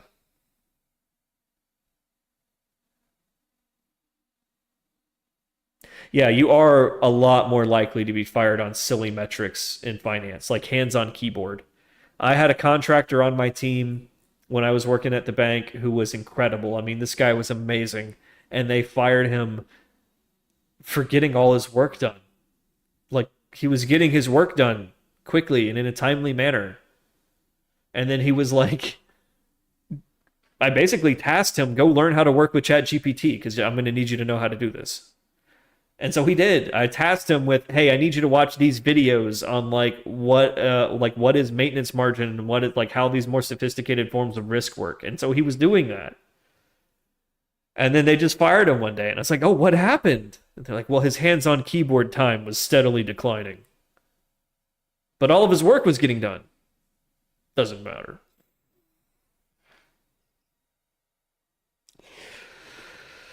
Oh, yeah. That's just how they think of us. You're just the help. Anyhow. I think we're good here. Let's try this.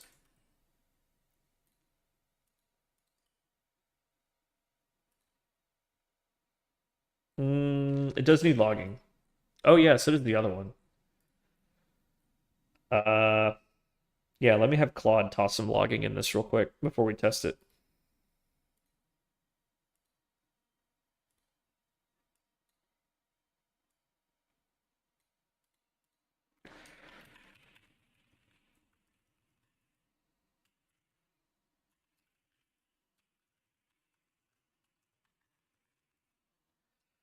All right, do it, Claude.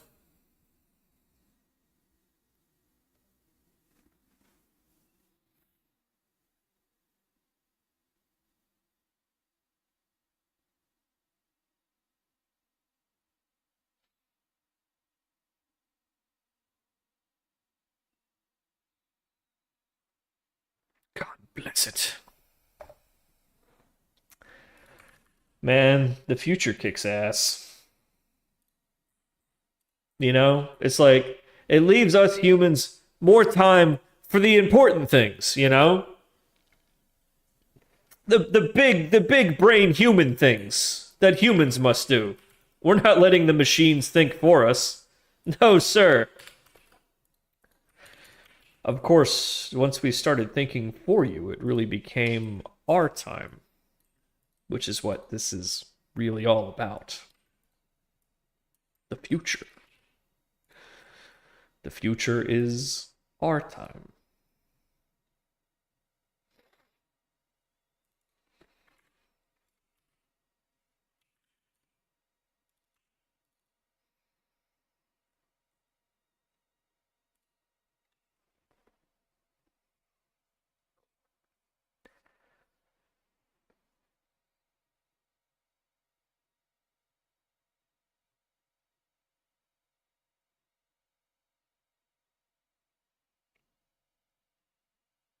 Hmm. Engineers, you say? Yeah. Get that nice arthritis in there. Oh. I tell you, sometimes when I'm going through the casinos, because I live in Vegas and I don't gamble, but everything is in a casino. The hot restaurant, the movie theater, the bowling alley, they're all in the casinos. So every once in a while, when I'm going through one and I see that they've got like the massage chairs out for like the poker players, because if you're a hardcore poker player, you don't leave that table. You leave the table to piss. That's it. They'll bring you food, they'll bring you drink, and they will even bring a masseuse over to like rub out your shoulder tension so that you don't start cramping up after like 15 hours at the poker table. So whenever they're out and about and I just happen to be there, if there's nobody in line or anything, man, I'll go over there a quick $20 and I'll just be like, just get all this. Oh, I tell you. Ugh. Just holding the hand on the mouse all day just destroys it, man.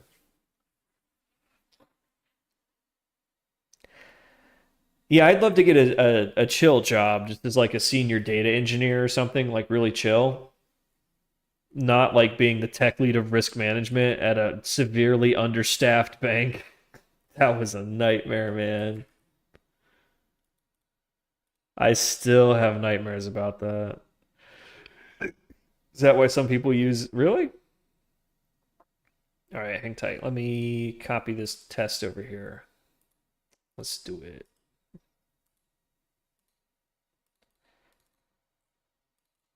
All right, so this is 52-week extremes. So this should signal a lot less than the other one. So we'll run this one over like a month.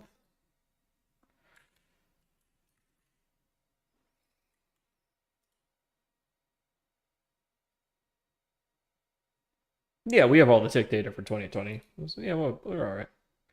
That was before it got bad anyway. Run it through March and it'll just be like low, low, low, low, low. Because of the COVID crash. Get it? Oh, weeks aren't supported? Okay, then do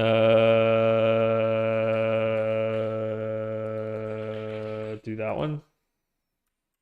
Do the other thing.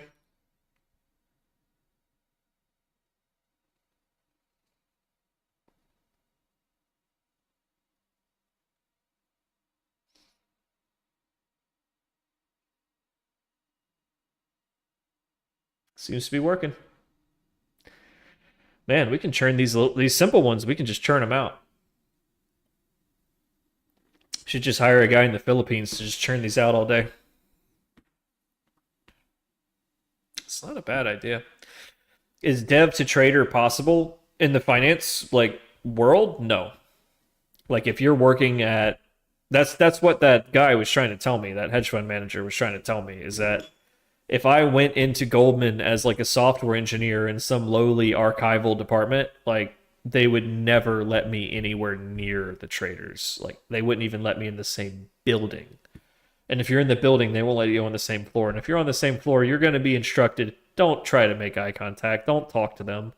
If you upset them, if you disrupt their mood today, you could cost this firm billions of dollars. Like don't look at them, don't talk to them, no eye contact. You look down, you look at the floor, you stop moving. You treat it like a penguin is walking by on a nature preserve. You shut up, you look down, no contact. You let them pass.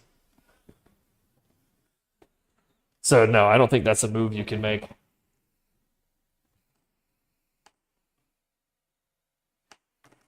Where I was taking advantage of people selling their services. All right, then we'll just train the AI to do it. We'll just tell Claude, all right, we want one for 52-week highs, or we want one for this or that, or here's some examples of ones that we already have. We want one that does this. Yeah, I think if we just give it all the right interfaces, we can come up with a pretty good kit.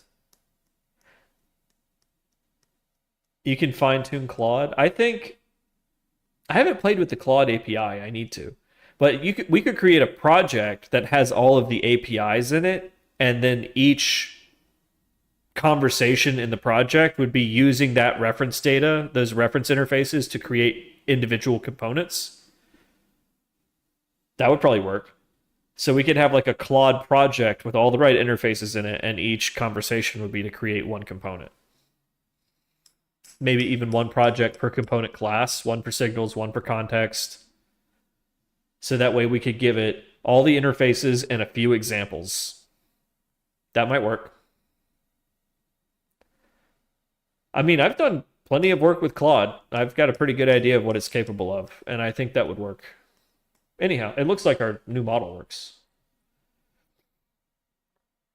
That's awesome.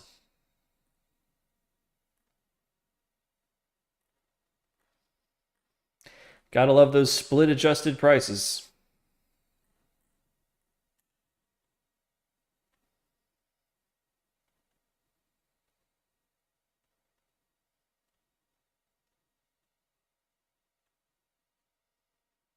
Okay, now let's really test it.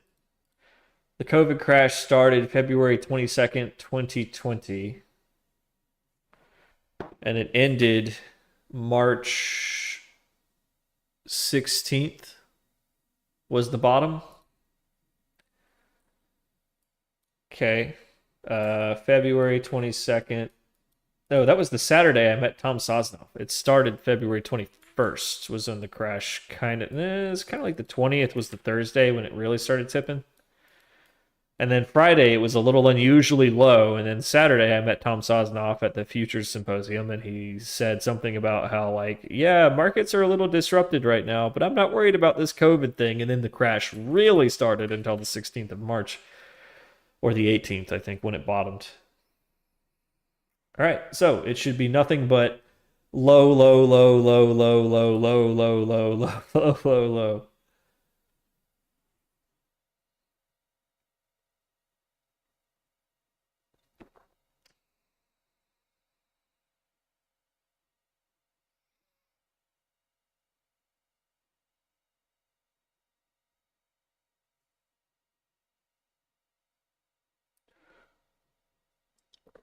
Huh.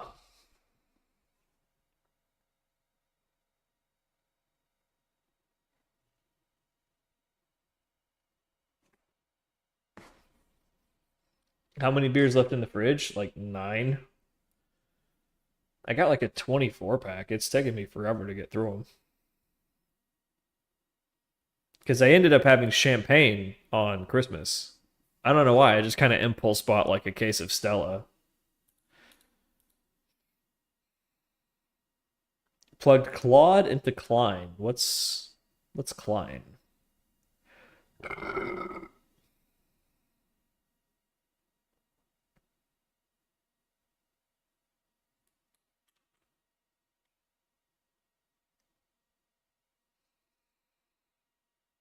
Hey, Jim.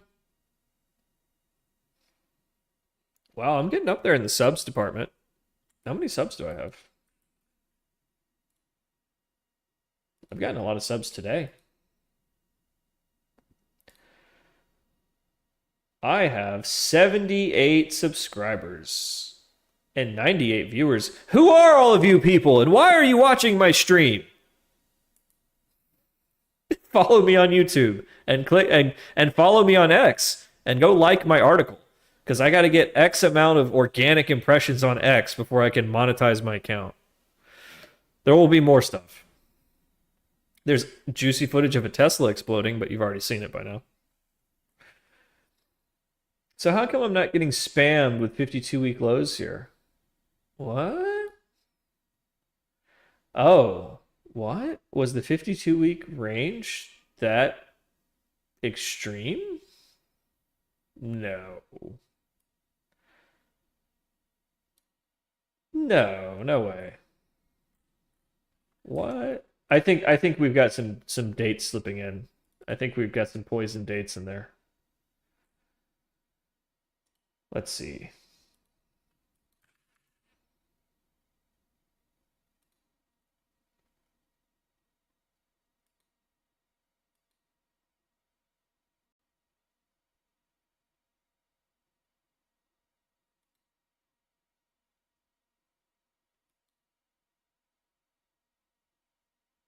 Yeah.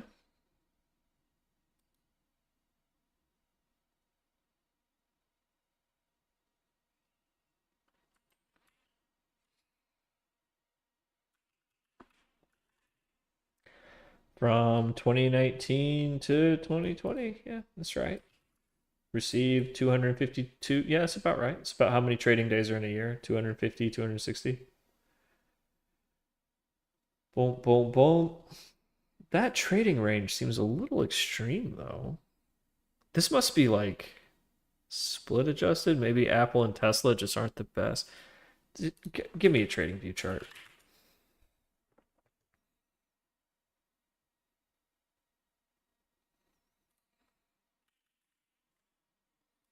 What was your 2020 year like? You didn't go 100% in that year before the crash. No way. From 2019 to 2020, did you go up 100%? Weak. Okay. 2019 to oh, son of a bitch, you did. Apple, you dirty bitch. Man, we all really fucked up not buying Apple that year. Wow. That was back when Kramer was screaming, I want you to own it, not to trade it. He tried to tell us. Why didn't we listen? All right, Feb to Feb. Good God, what a year for NVIDIA. 25 to 60?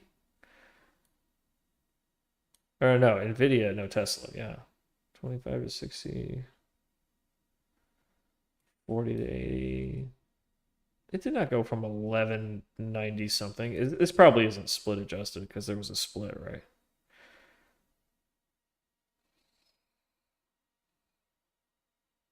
Yeah, Tesla was trading for $20 in February 19. Oh no, but then it had a low. Yeah, the 52-week low was 11 bucks. Okay, so the COVID crash didn't come anywhere near the 52-week lows. I remember it just blowing through all the lows. I guess just not those stocks. I guess they just had some heavy discounts that year. Wow. Okay. Well, it's good to know the code works. Well, let's try that that year then. No, that's way too many signals. Let's just Have these ever penetrated their 52-week lows? Yes, they have. Okay. How about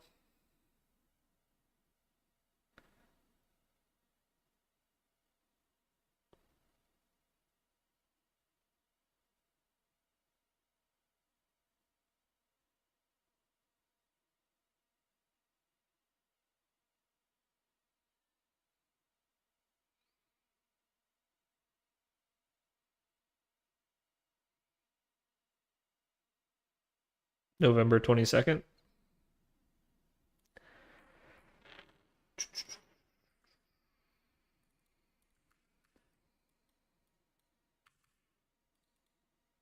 November 22, I mean.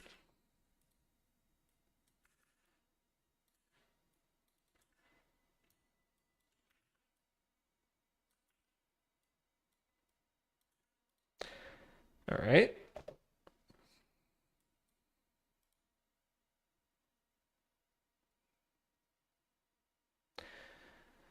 We really do have a lot of data. Hey, there we go. Yeah, we got a lot of data. Are we actually pulling all that from the Polygon REST API? Because it looks like it. Whatever, we pay for it. We should be pulling it from the data lake, but I guess our environment variable for discovery mode isn't flipped on. That's okay. Oh yeah, it's a new project. We haven't set any of the environment variables yet, so it's still using the REST API as if it was in production. Just whatever. It works. All right, well, that's another one. And another one. This will be repository number 50. Yeah, 50. Repository number 50.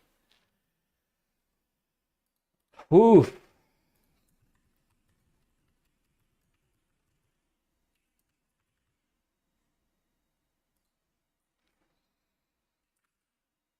Churning them out, baby. Churning them out.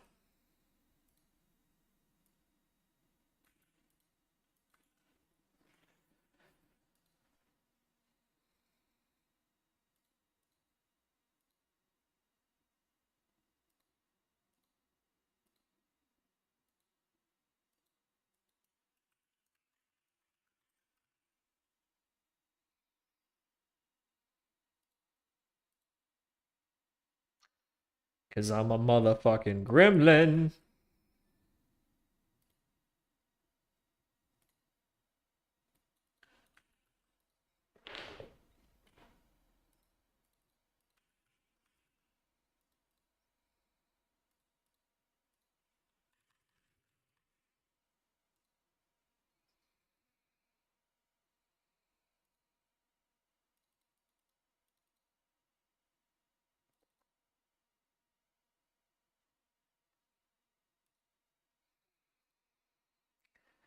Don't interrupt me with this shit. Just push the code, man.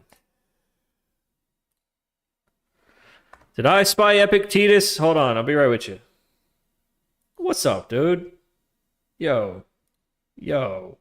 Bananas in chat for Epictetus. Bananas out for this man. I want to see some bananas.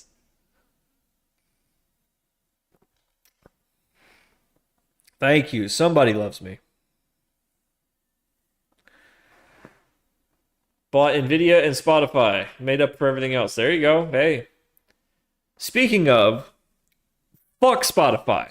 I pay money. Why are there ads on my podcasts?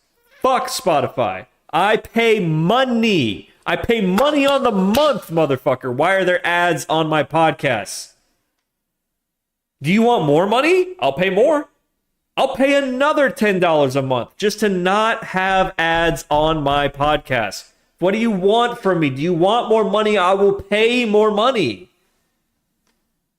No, they inject ads. They inject ads. It's not like Joe Rogan where there's an ad that you can skip. They inject ad into the MP3, so you have to do the 15-second skip thing. And it's like, I am paying for this. They don't do it for the music. They don't do it for the audiobooks. They will soon. Mark my fucking words. As soon as they put 2 and 2 together, there will be ads in those audiobooks. But like, come on, guys. All right, I'm paying you what, $10 a month, $15 a month? I'll pay 30. I'll pay 50. I don't want ads on my fucking podcast because I'm grocery shopping. I'm listening to like 2 New York City retired police detectives talk about a serial murder case, and then I come in and I see the wife is her throat is cut and she's in the floor, and now would be a great time to talk about life insurance. You know, here at Progressive, I pay money for this.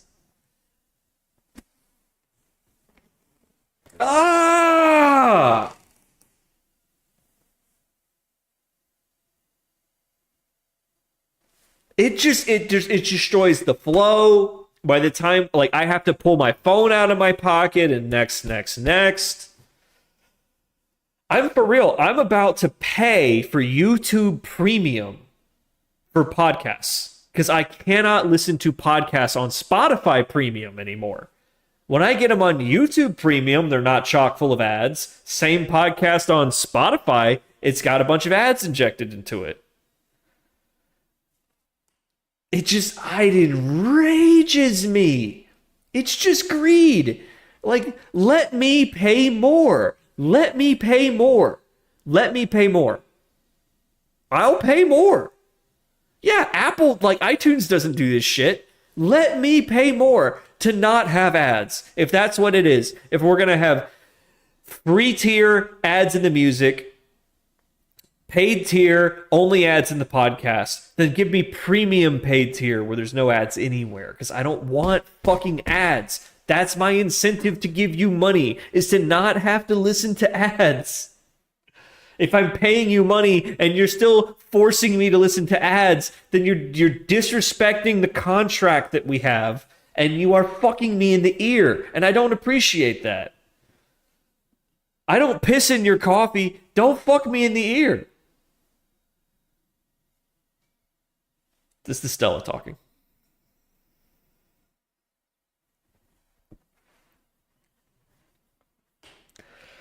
Rage!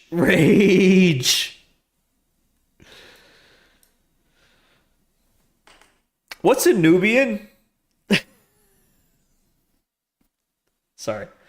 Chris Griffin is laughing somewhere in the corner.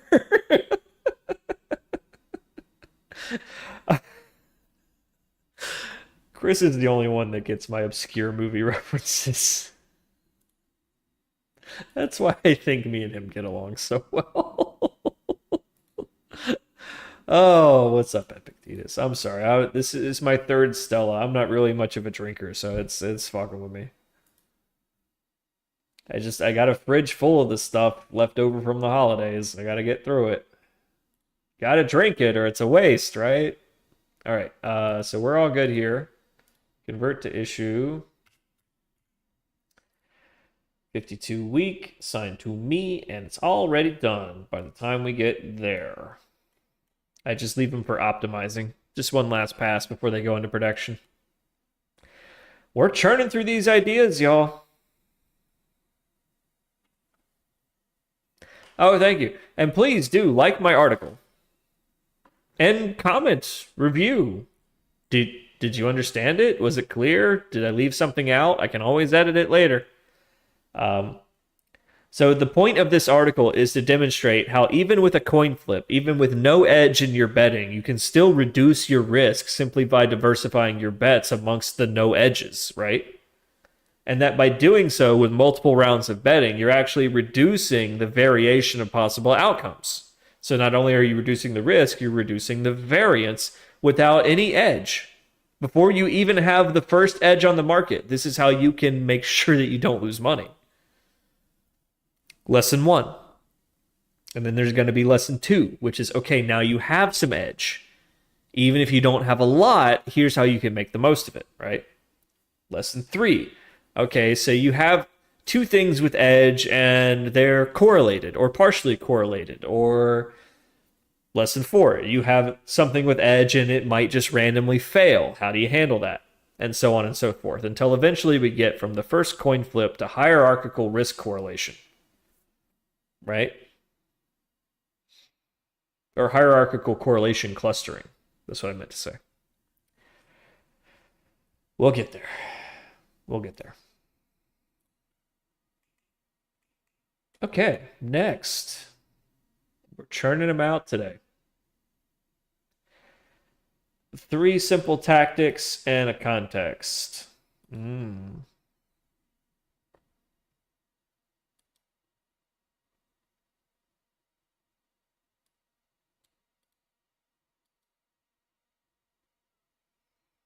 What's the difference? Oh, I guess one trails and one doesn't.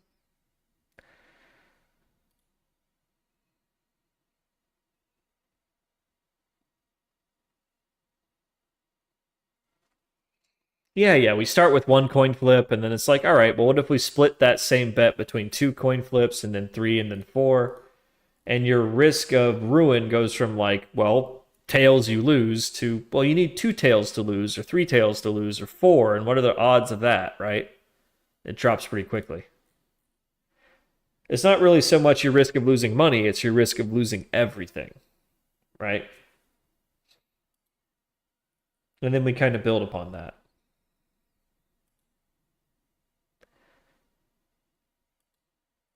You have a 50% chance of losing everything, right? Because it's a coin flip. And I wanted to reference that scene from that movie.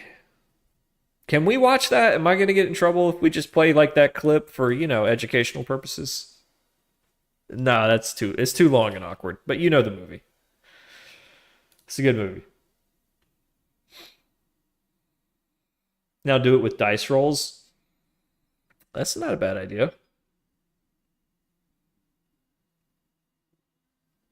Right. So by using multiple coins instead of 1, it's not all or nothing anymore, right? So even though you still only have a 50-50 chance of winning each bet, you're reducing the chance of losing all the bets, right? Which is pretty common sense, right? So that lets even the layman understand diversification. And then, like, how does that look when you do it multiple times? Like, oh, look, like the more coins I have, the tighter it hugs the 0, which is the expected outcome when I don't have any edge. So no matter how much I'm reducing my risk, it's still not expected to make any money. And the more you reduce that variation, the more it hugs the expected outcome, right?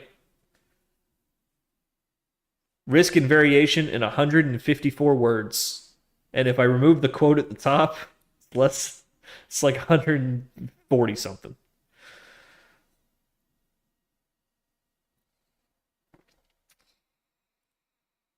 We'll get there. What is Solidity Gas Destroyer? Does it just sit there and like do square roots or something?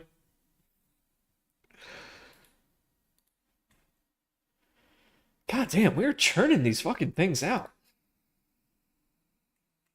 Oh yeah, they all need to be packaged. That's basically what's left. Like even the Eye of the Open still needs a package. The Eye of the Open was pretty cool. That was an idea that we got on stream and took all the way to a finished product in like an hour, 2 hours. We could have done it in 20 minutes, but we were kind of dirking around. So the idea is, and these are milliseconds by the way. This is a couple hundred milliseconds on either side of the opening bell. So when the opening bell rings after the pre-market activity, right, you get this huge burst of trading activity as this is basically the trading volume measured in 100 millisecond samples. You get the burst of trading activity that is the opening auction, which is all of the orders that are set to execute at the open. They go into a matching engine. The matching engine picks the optimum price that executes the most orders, and then boom, your opening price is published for the day. About 50 milliseconds later, not even 50 milliseconds, about 2 or 3 milliseconds later, everybody receives the opening price and puts that into their valuation algorithms. And that spits out a bunch of orders to adjust their positions based on that new information. So you get a wave, and then you get a response to that, and a response to that, and a response to that, following George Soros's principle of reflexivity. I know that you know that you know that I know that you know that I know, and eventually it hits an equilibrium. Bam. Trading activity goes back to normal. But you see, it's actually lower here than it is over here. And that's only like, what, 100, 200 milliseconds? And then it starts picking back up to normal activity, right? For the rest of the trading day. But I built a thing that flags right here, right when it goes back to normal. The thinking being that this is the eye of the storm. The hurricane is directly overhead. It's unusually calm here for a moment before the other side slams into us. Cool, right? Is that useful? I don't know. We'll find out. Didn't take long to code it, and now that's something that our strategies can use to find some edge.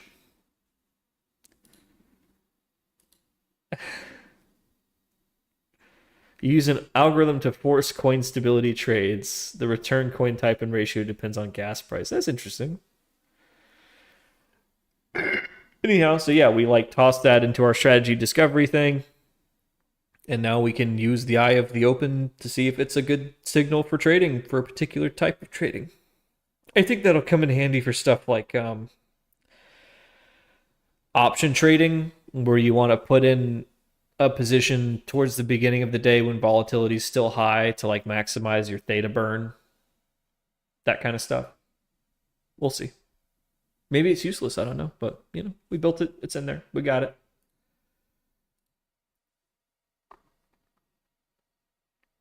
What's next? Tactic, context.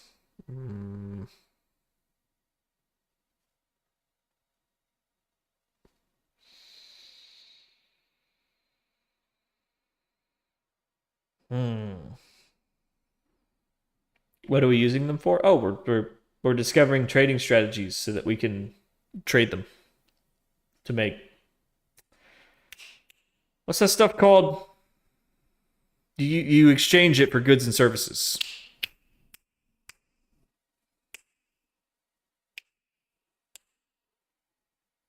Money. Yeah, money. We want to make money. A lot of money. As much as possible.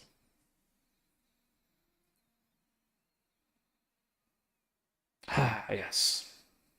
Anyhow, so this network graph is actually a tree graph. It represents a search space of all the possible combinations of contexts for filtering trading opportunities to trade them with particular tactics, and it produces these strategies. They all suck right now, but we're working on that.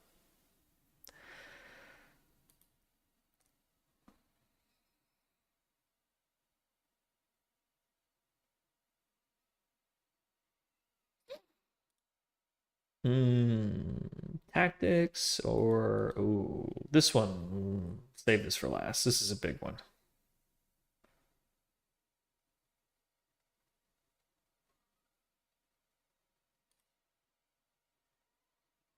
I should highlight that. It's important.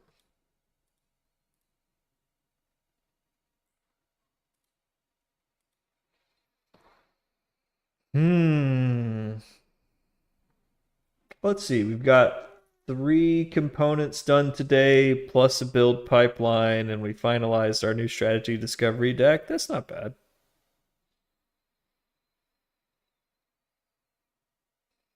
That's not bad at all.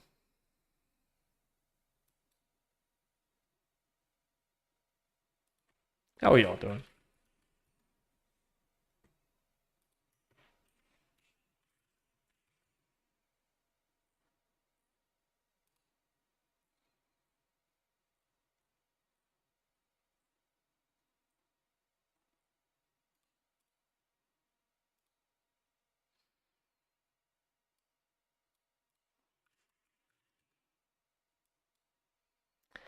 Speak of the devil.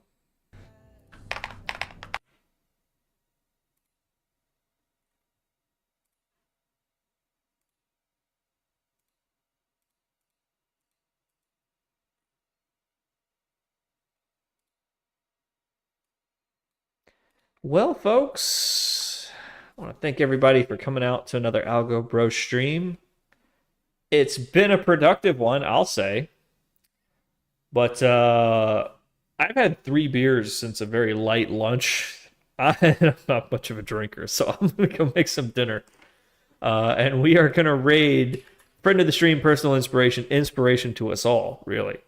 Acorn 1010 to go see what's happening with Funi, which is a fun little website full of free multiplayer games that you can play with your friends and single player games too. So if you're ever looking for something fun to do with your like totally square colleagues on like a Friday night after hours business mixer, it's like the perfect thing. It's called Funi. Check it out. But that's all for me, folks. Tune in tomorrow, same bat time, same bat channel. I'm gonna go make some or heat up some fried chicken. It's gonna be great. See you later.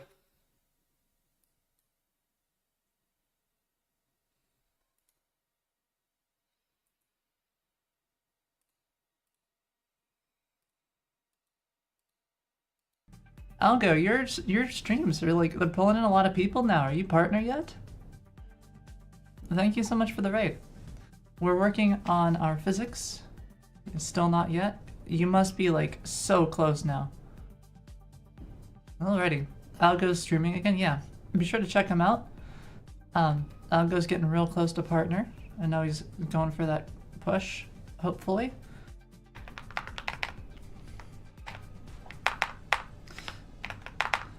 And I believe his trade thing is coming along pretty far too. You stopped doing music and your numbers jumped by 20%. Really? That's interesting.